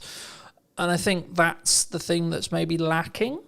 When we first spoke, we talked a lot about AI, and I'm sure we'll get into AI, but like, for me, I'm seeing kind of people who are lacking resilience in the respect to how the turbulent market, like, you can look at geopolitics, you can look at like general politics, you can look at what are Labour about to do with like changes to corporation tax and etc. But I always look at it and go, okay, well, can I affect or change any of these things? Can I affect and change what's going on in the market and how business confidence is? Not really. So yes, I need to be aware of what's going on and what opportunities are there, but actually the only thing I should potentially be blinkered on is the things you were talking about in regards to positioning, focus and output, but also, what am I doing to develop? What am I doing? This podcast came from an idea and now I'm executing on it. It's not, I think some people, and to phrase it into a question, it's going to be like, people have ideas and then they don't execute on the ideas, right? I mean, why in your experience do you think people do that? I think think part of the problem at the moment, or for the last few years, has been this idea that, and it's probably going to sound very controversial, but there's a lot of talk about things like niching down. Now, it can go to an extreme, I think. And what we really need to be doing is finding ways of being adaptable, because with ever-changing markets and that, the people that survive are the ones that are going to adapt. So while it's great to niche down, if you niche down too far, you can really struggle when things change. So it might be useful to say that you work in a particular industry, but if you just say that you work in that industry, that's when you're going to struggle, if that industry then suffers. Yeah. So yeah, I think it's all about adaptability. Do you think people niche because it's easier for them? The general attitude seems to be that you can make more money by niching. Yeah, I heard that. So there are a lot of designers out there who have niched down and just say that they work in a particular industry. Now, I don't do that. I have worked in certain industries and I can push those if I wanted to. But for me, if I was to niche down too much, I'd be bored out of my brain, because, the same challenges come across all industries generally. So it's, it doesn't really matter whether one week you're doing something like for branding for a care company, and the next minute you're doing something for a plumber. something in the aviation industry, or plumber, or whatever. So it's the same problems, just with slightly different issues that come with those industries. But everyone's generally facing the same sort of issues. And obviously, I've got enough experience to be able to do that. Do you think you need resilience to be able to be that open? I mean, I've always been of the view that you shouldn't niche specifically into an industry, because I always use the example of say that to wedding videographers during COVID, for example, right? It's like, how'd that go? But I think for me, I get it, I get why, and I've worked with some people who are very specifically niche and it's worked for them. But for me, I also think maybe it's an authenticity thing. For me, I'd be like, I don't feel that's authentic to me. I wouldn't enjoy it. I wouldn't be able to do my best work if I was I'm just going to serve educators. I'm just going to serve accountants. I'm just going to serve designers. I'm just going to, etc. I'm just going to do podcasting. Because one of the reasons why I went into business for myself was so I could have the variation. Yep. So I could have the location variation. If one day I'm in Southampton, then I'm in Salisbury, then I'm in London, then I'm then I'm in Newbury, so on. Yeah. But then also, one day I'm going to be doing podcasting, next day I'm going to be doing a promotional video, then I'm going to be doing a conference, then I'm going to, so on. That variation regarding the work I do, but also the freedom that comes with. Yeah, absolutely. Well. And it's the same with design. It's problem solving at the end of the day. I think so many people, they look at, because they only see the success stories when it comes to niching, right? Just focusing on that briefly. They see the when it works, but they don't see the ones that did it and then actually lost money. Right, or made less money or the same money. And again, to reiterate it, I think for me it's the authenticity piece. It's what else did you do outside of business? And I think making lots of money to a level could be a reason why you're in business. Sure, people do that, but actually, I've just filmed Maddie's piece, and we ended it by saying, are you living to work or working to live? Yeah. And I think for me, it's to have the freedom to be able to market the business and work with the clients I choose to want to work with. Yeah. And to an extent, I have to charge a premium for that, because it means I'm going to limit my amount of client delivery. But also, because I've built my business in a retained model now, I'm actually less likely to take the wrong projects, because I don't need the revenue. Yeah. I don't need it. So then it's a question of, does it actually apply to my goals? Does it help me grow? Is it a really nice project? Is it a really fun project? Is it the right client, etc.? And then I can look a bit deeper into the relationship that I'm trying to build, rather than just the transactional side of it of, right, I need to make £1,000. I need to make 500 quid. I need to make 10 quid, whatever it is. And I think sometimes how do you look at it from when you are approached to do some project work? Do you look at it purely from, are you the best fit? as a designer or as a brand, like depending if it's a rebrand, etc., or like the work, depending on the tangible work you're doing, or is it purely in some context actually they're going to pay me 10 grand? No, I mean, there's potentially clients that I wouldn't necessarily work for. I haven't really kind of come across any because that's not the kind of client that would necessarily approach me. But if I don't think that I'm the best fit for it because I don't understand what they're doing or whatever, or just didn't get on with the people. Because at the end of the day, when you're working with someone, particularly with branding, I mean, brand strategy, the general consensus is probably that, if you're doing it, it's a case of you hand it over to someone to do. I don't work like that at all. For me, it is very much a case of I work with you. And the more involvement you have, the more you will get out of it. So it is a two-way partnership. And I'm basically facilitating it. So I'm asking the questions and I'm digging deep and I'm challenging your thinking about everything that you're saying so that we can get to the nub of exactly what's what. And sometimes that will involve sitting there with my arms crossed. I've done this before, where I'm not getting anything from someone. So it's a case of, actually, sell me what you're saying, because I don't get it.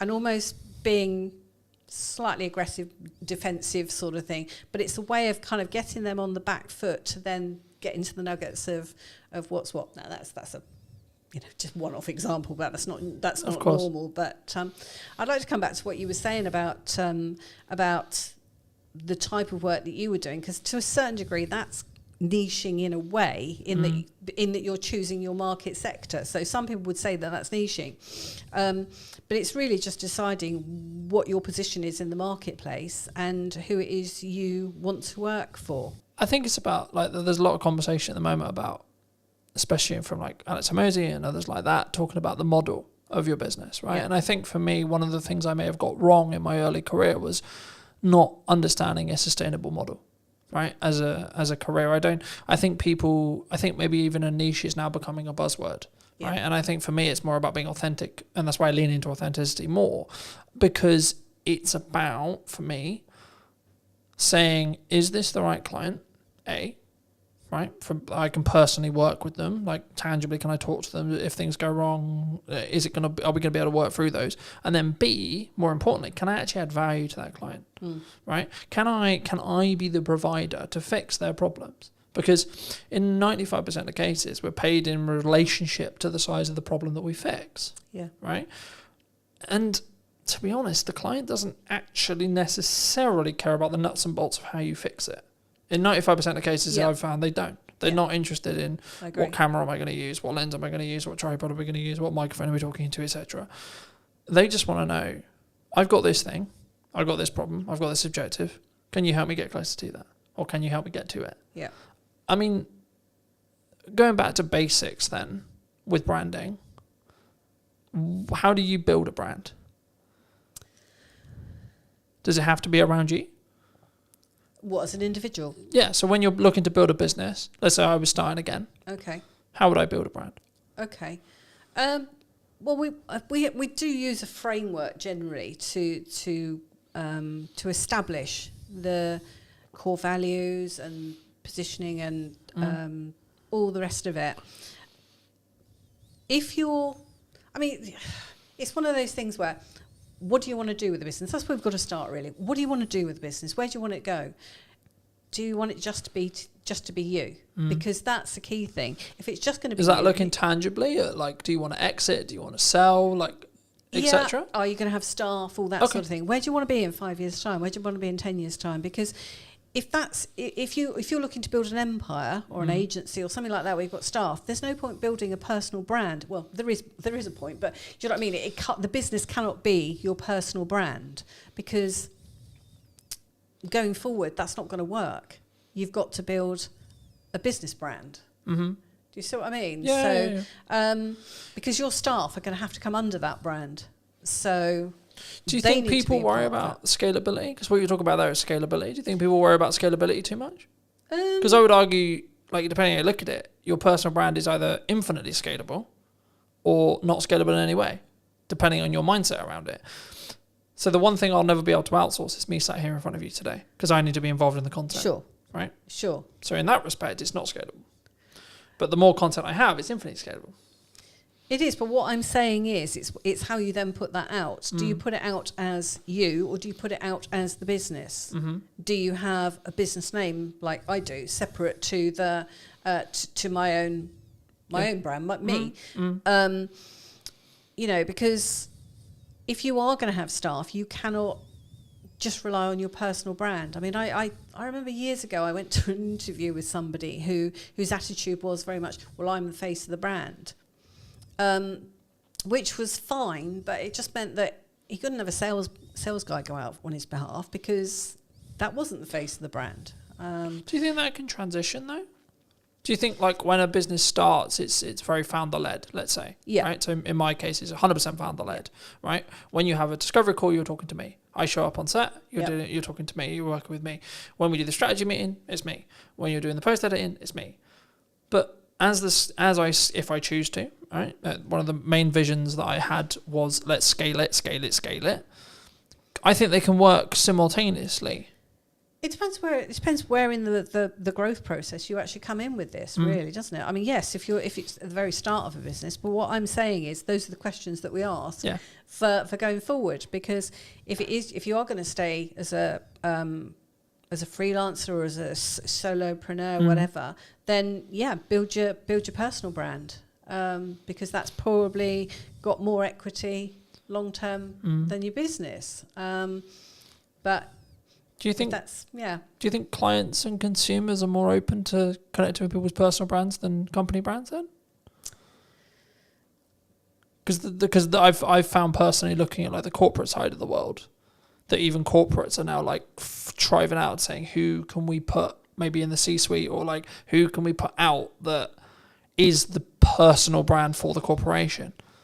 So I think it's because I remember listening to a couple of years, about 2 years ago now, and it's kind of transitioned as well into 25 as well, where corporate trust is at an all-time low. I don't know if that's still true now, but it definitely was a couple of years ago. And I think part of the reason is because they stopped being personal. Yeah. They stopped having this. You stopped knowing the salespeople. You stopped knowing the business owner. Yeah. You stopped knowing the person that was behind it. And it became very... And that was kind of the transition into AI as well, because it became very just about profit and about ROI and about, like how can we leverage this and how can we be as efficient as humanly possible. And humans aren't efficient by proxy. We're not robots, right? No. But I guess to phrase it into a question, I mean, do you think that looking at the larger scale, or maybe with the corporate world, because like our unique selling proposition to smaller business owners is we can be personal, we can be me, right? Because that's what we sell. That's we're not scalable by proxy, by deliberate. Do you think corporates should be looking at personalizing their business brands? What happens when the person leaves?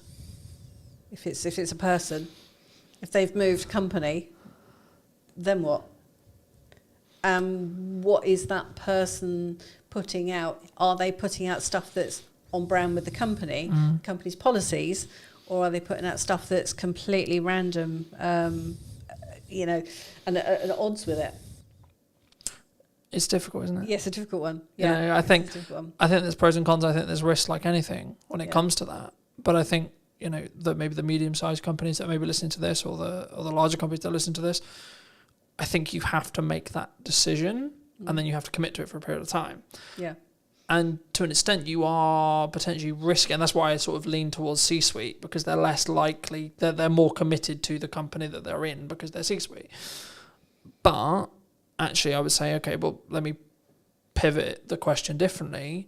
If you're an employee or someone who's entrepreneurial minded or starting out, then should you just focus on personal brand? Do you think? I don't think you should ever just focus on personal brand. I mean, or can you run them side by side? Yeah. Because people know I'm Colton from Brandon Media, but they'll probably know Colton more than they'll know Brandon Media. Yeah, I think you should run the two.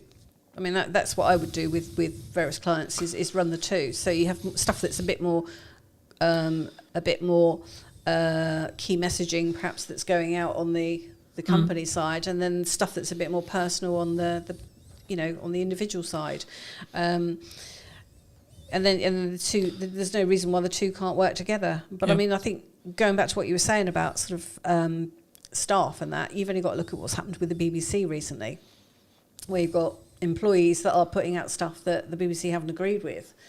So, you know, that can become part of your brand strategy, that because staff do need to know where the rules and regulations kind of are with it. So, you know, that can be included in your brand strategy as to how your staff behave when it comes to things like social media, as well as, you know, how they behave with customers and how they look and behave on premises, etc., etc. So, yeah, the whole thing kind of ties up staff, because staff at the end of the day can be biggest advocates. Yeah.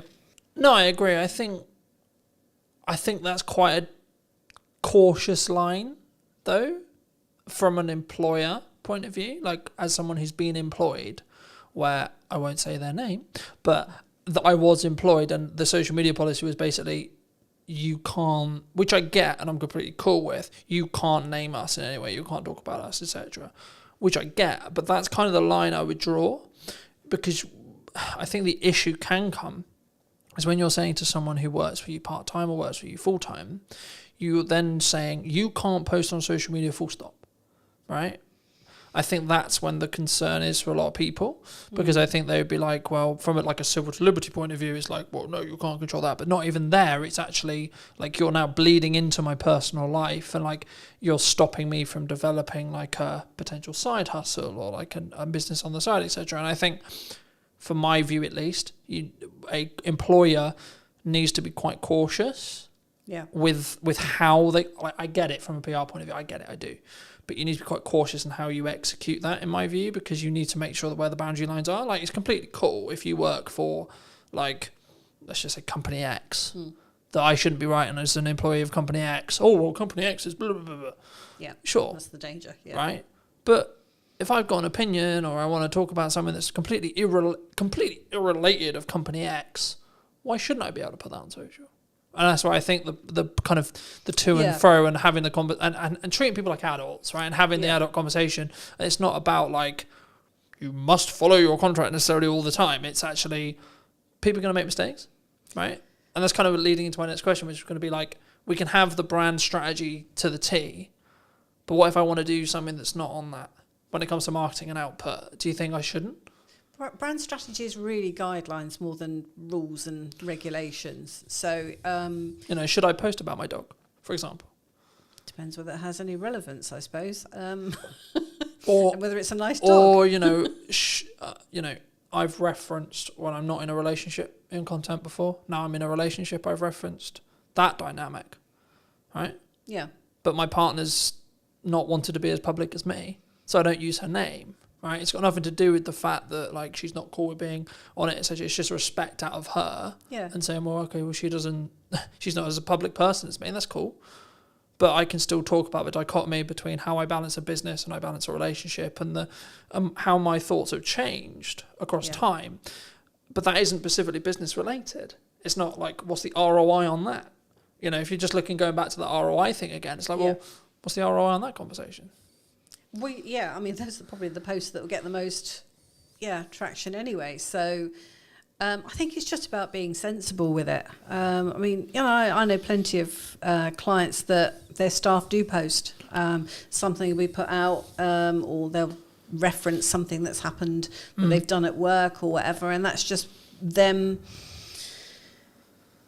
showing their skill set as much as anything, or you know, success of something. So I think it's one of those things that decisions need to be made. As with any aspect of branding, it's about making some decisions and setting down some guidelines. And what companies do is up to them. But, I think to an extent it is about looking at risk and reducing risk in some ways, but also having the understanding and compassion that by putting person in a box for the wrong person, that might mean you push them away from working for you, or etc. And you may want their talent because they're really good at X or Y, for example. Yeah. Do you think AI is going to change that? Do you think AI, because when we initially connected, you were talking quite a bit about AI. I think, possibly wrongly in my thought process, but I think we're on similar sides in some respects, but also in different sides in other respects. So I'm curious a bit where this bit of the conversation can go, but do you, like, because the trend was AI is going to take our job. The trend has now sort of evolved into someone who utilizes AI is going to take my job. What do you think? I think that's probably right, that people that understand AI are likely to take the jobs. Yeah. I think going forward it's going to be more difficult for the people coming into the marketplace if they haven't, or people that just will not point blank refuse to learn these things, because at the end of the day it's just a tool. Yeah. It's just a tool. So, you know, if I didn't know how to use Illustrator or Photoshop or something, I'd be, you know, I wouldn't get the jobs, sort of thing. And it's the same with AI. AI is just a tool that speeds things up, as far as I'm concerned. Do you think there's a lot of scaremongering around it? Do you think people are very... I think there's a lot of hype. Okay. I think going forward we could... I've got a client that's in the sector, and he's convinced that they're going down the wrong route completely, with building on knowledge graphs rather than mathematics. And so it will be interesting to see over the next few years just exactly where it does go. Because if it's learning from itself and it's making mistakes along the way... Well, that compounds on mistakes. Yeah. And the worry is if that then gets used for things like medicine and stuff, where's that going to end up? So yes, it's an interesting one, and I've embraced it because for me it's like having an intern that I can just get to do a lot of grunt work and then go through and check everything, and it's been an extra pair of hands. So I mean, you know, we've discussed at length how I utilize it, how I'm utilizing it, and etc. But I do feel concerned for 16, 17, 18, 20 who are wanting to skill up. Yeah. Because the entry-level jobs will be done by a robot, whether that's AI, whether that's a physical robot that's being run by an AI, or whether that's a self-service checkout that has AI features built into it, etc. Like, we can machine learn it, all these they're kind of buzzwordy. They're actually ways of describing the inside tech. Yeah. In reality, it's technology taking and making stuff more efficient. That's actually what we're talking about. The concern, in some ways, but then the other side of it is like actually the opportunity. Because like if you're 18, 19, 20 and you become really good and really efficient with utilizing AI tools, then you'll be able to jump ranks that like you wouldn't be able to. So I think there's, I'm curious to see where it's going to be. Like you, I'm very curious to see where it's going to be in the next couple of years. I wouldn't say to anyone listening as well, don't utilize it for everything. Yeah. The analogy I've started using now is use it to sharpen your knife. Yeah. And then still use the knife yourself. Yeah. In the same way you wouldn't use a hammer to put up a set of shelves. Yeah. You use a screwdriver. You need to know how to do the process that you're getting it to do. But also there's a cognitive side of it as well, which has been discussed a bit, but not as much. If you're using AI to do your thinking for you, you'll be ceased to be able to think. Yeah, exactly. Which for me isn't too much of an issue because I use it to do the stuff I already know how to do. Exactly. And then I can then think about the larger scope stuff. Yeah. So my brain, and I'm also someone who's now forcing myself to read a physical book, right, as well, because I'm aware of the cognitive stuff that I'm now not doing because I'm utilizing technology. Yeah. So I'm trying to balance it deliberately. Yeah. But I guess the question is like, is there like, when you look at branding, when you look at what branding feels like, looks like, sounds like, is AI potentially going to change that, adapt that, like potentially ruin it, potentially destroy it? Because some people just use it. Some people are just type into ChatGPT, write me a social media post, enter. Yeah. Right. Yeah. But then, who are they actually talking to? What are they trying to say? Those are the things that you need to understand before you would then use it for writing social media posts and that. I mean, it's a shame that they are focusing on the creative side of things rather than, you know, what we really need, which is care workers and, you know, bots that can look after elderly in their own homes and stuff as a, you know, support and a companion and, you know, a safety line and all the rest of it. But we're not anywhere near that because that involves a whole plethora of abilities that AI just hasn't got and is way You need off to be able to of. empathise, etc., etc. Yeah. So it's just a shame that they just seem to be focusing on the creative sides. But I mean, it's also coming in for things like law and stuff like that as well. So, you know, I mean, are we all going to be out of jobs? Are we all going to, you know?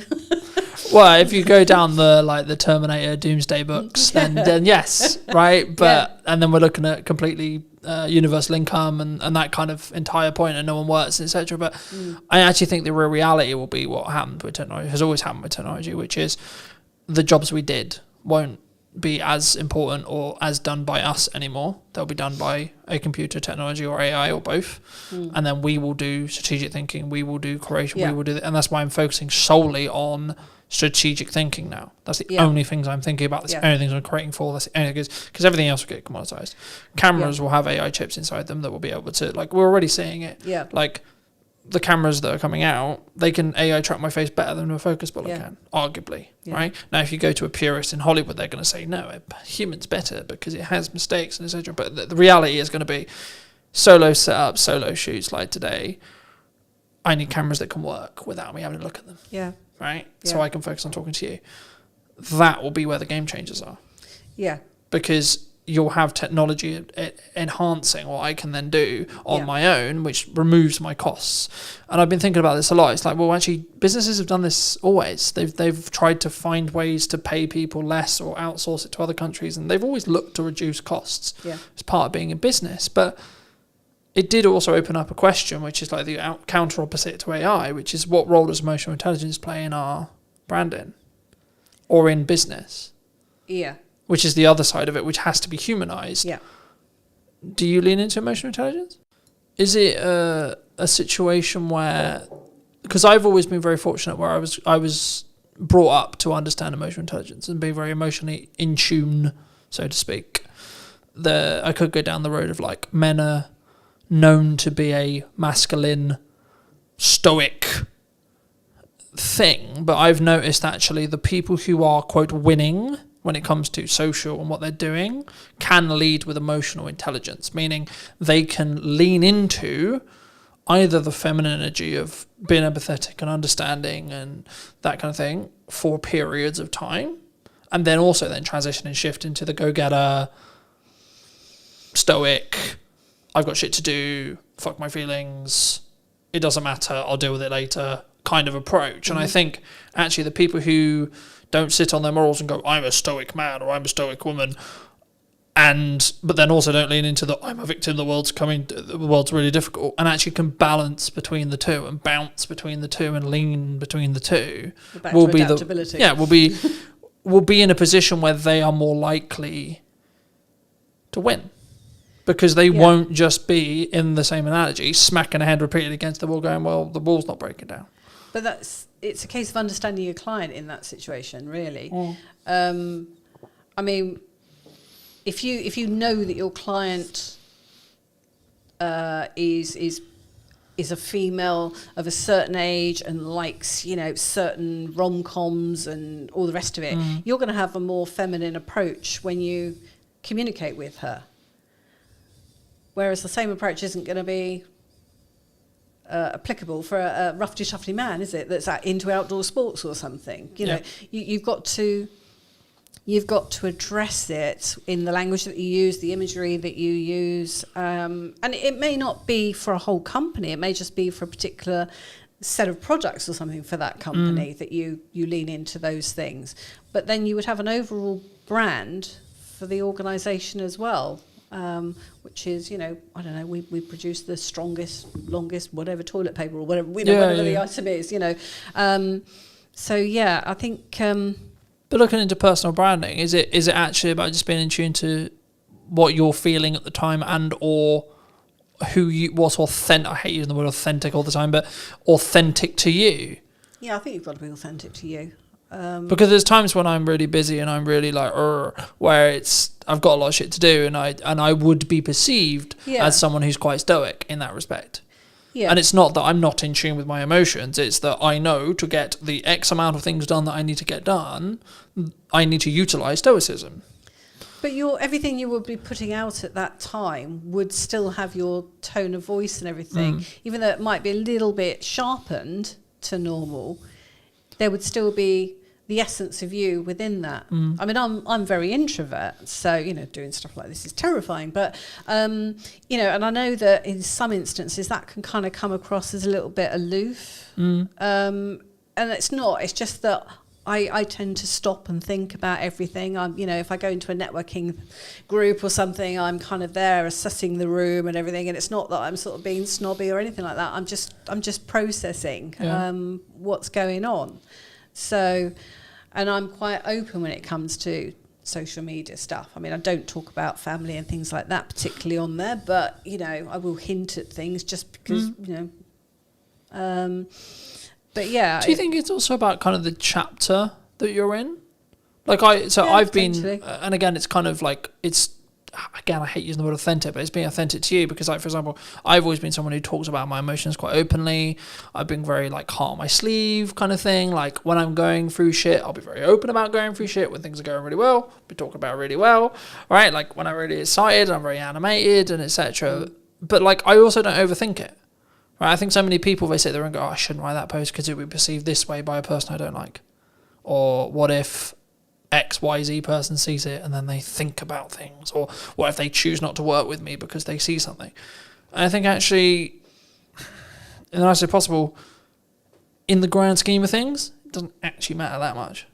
The lifespan of social media posts are very small, so it doesn't really matter that much. But if you set yourself boundaries in the first place, we do all have boundaries. I mean, I don't like having my face on social media. I've never been particularly photogenic, unlike my sister. But it's just one of those things that I don't tend to do. I've always been behind the camera in front of it. Is that an approach thing, or is that if you're happy to share a self-love, self-esteem thing? Do you think?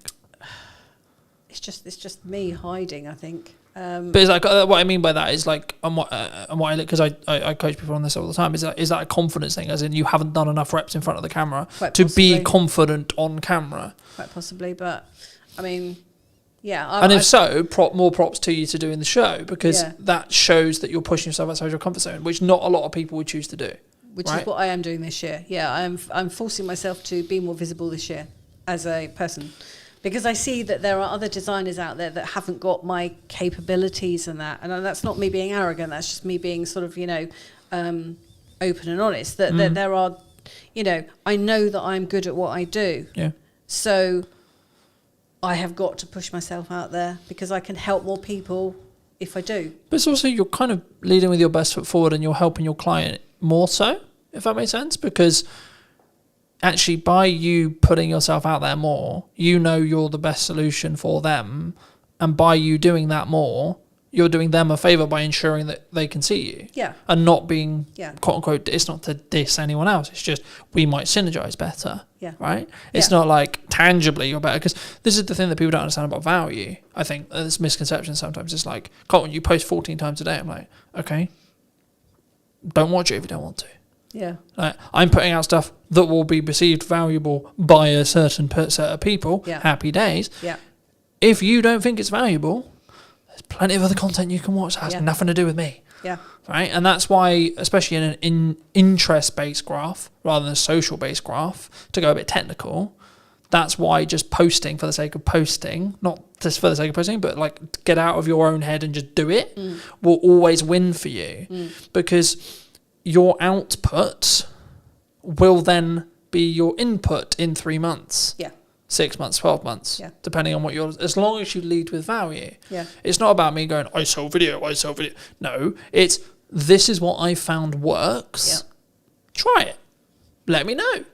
What do you think works? What do you not think works? And I think sometimes we get so hemmed up in, what I'm going to put a post out, and what is it going to be perceived by my friends, by my family, by my sister, by my brother, by the person I went to school with, by my old crush, so on. And that stops us in our tracks. You have rebranded semi-recently? Yes. I changed the company name this year. Why was that?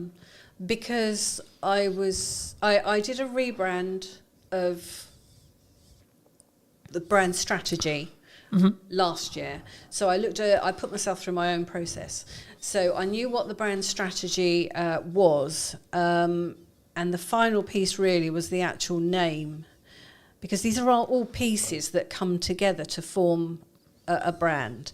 So what I realised was that although having done a lot of SEO stuff on the website and things like that, it still wasn't making a lot of difference as far as visibility was concerned. And the reason for that was because the name, which was The Art of Communication, which I've had since 2008 and was great in 2008, has become a phrase that's been used by so many people that you just can't get any traction. So I had been thinking about it for about 2-3 years, but hadn't really settled on anything that I felt was quite right. And in the end, I just thought, I've got to do something, and it makes sense just to change it to Art of Comms Creative, because same URL, same emails, all the rest of it, it's just a step forward. So and everything else about the brand was already in place. And that's something that I've done with other clients as well, where they've had their business for 2-3 years or a bit more, and they've found that they wanted to have a rebrand, and we've looked at the name as part of that, because they just weren't working. I mean, some of them were long names and all the rest of it. So, and the other thing with rebranding like that is well, once you've got your brand strategy in place, it is possible to pivot with everything else remaining the same. Yeah. So it could be that you change a name, you change a product or something like that. But if you've got all the rest of it in place, that's just one element that you need to then alter. And I've had that with clients before, where I've had clients that I worked with before COVID that have had to make significant changes since. But because the strategy and everything was already in place, it just meant making some small changes, and the rest of it stayed the same. So it's not wasted ever. I think sometimes we don't we underestimate the seasons we're in, and I think it's that as long as that branding, comms, tagline, colours, typography, camera, network, etc., served that season, then it doesn't matter if you completely change it. As long as it's then in line with what you then want to do. And the keys and the reason why I didn't mention the values there is because the values are the bit that need to stay the same, in my view. I think it can be very difficult if you do change drastically. I mean, we've only got to look at a certain car advert that changed recently and bombed. But I would argue they changed their target demographic there. Yes, and that was half. Which was the issue. Yeah. Right. You could have reworded and redesigned the logo 1,000 times over, and as long as you were still talking to those same people, who cares? Yeah. So it can be very dangerous doing that. I think you've just got to. But that's why I think you need to be authentic when you start about your values, meaning the business. You need to install the values that you have into the business, whether it's a business brand or your personal brand or both. And then you need to be very clear on your target demographic. They can slightly tweak and change in respect to like the ideology and like the age and so on, and like maybe the income level, because especially as you scale and you're looking to make more money, the target that you had when you were looking for really small micro businesses won't be the same as when you're looking to work with medium to large, right? Yeah. Just in income. Yeah. But the problem that Jaguar had was they went, we have a certain set of people who we've talked to for 50, 60, 70, nearly 100 years. Yeah. Actually, no, man, we don't want to talk to you anymore. Yeah, yeah, we're not interested in you. Actually, we're going to go over here and talk to these people who actually didn't really like us to start with. Yeah.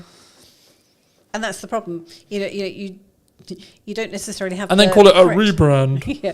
You don't necessarily have the influx of new clients coming in that are the rebranded clients, and you've alienated your existing customer base. Yeah. Yeah. And it's not about being like overly political or anything, in my view at least. It's actually about understanding who you serve. Yeah.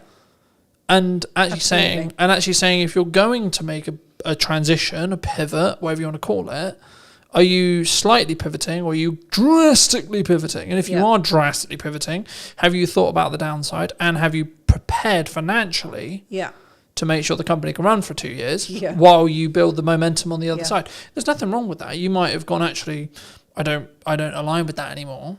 But instead of doing it in micro changes, what Jaguar did was, we're going to go over here. No, actually, no, we're going to go over here. Yep.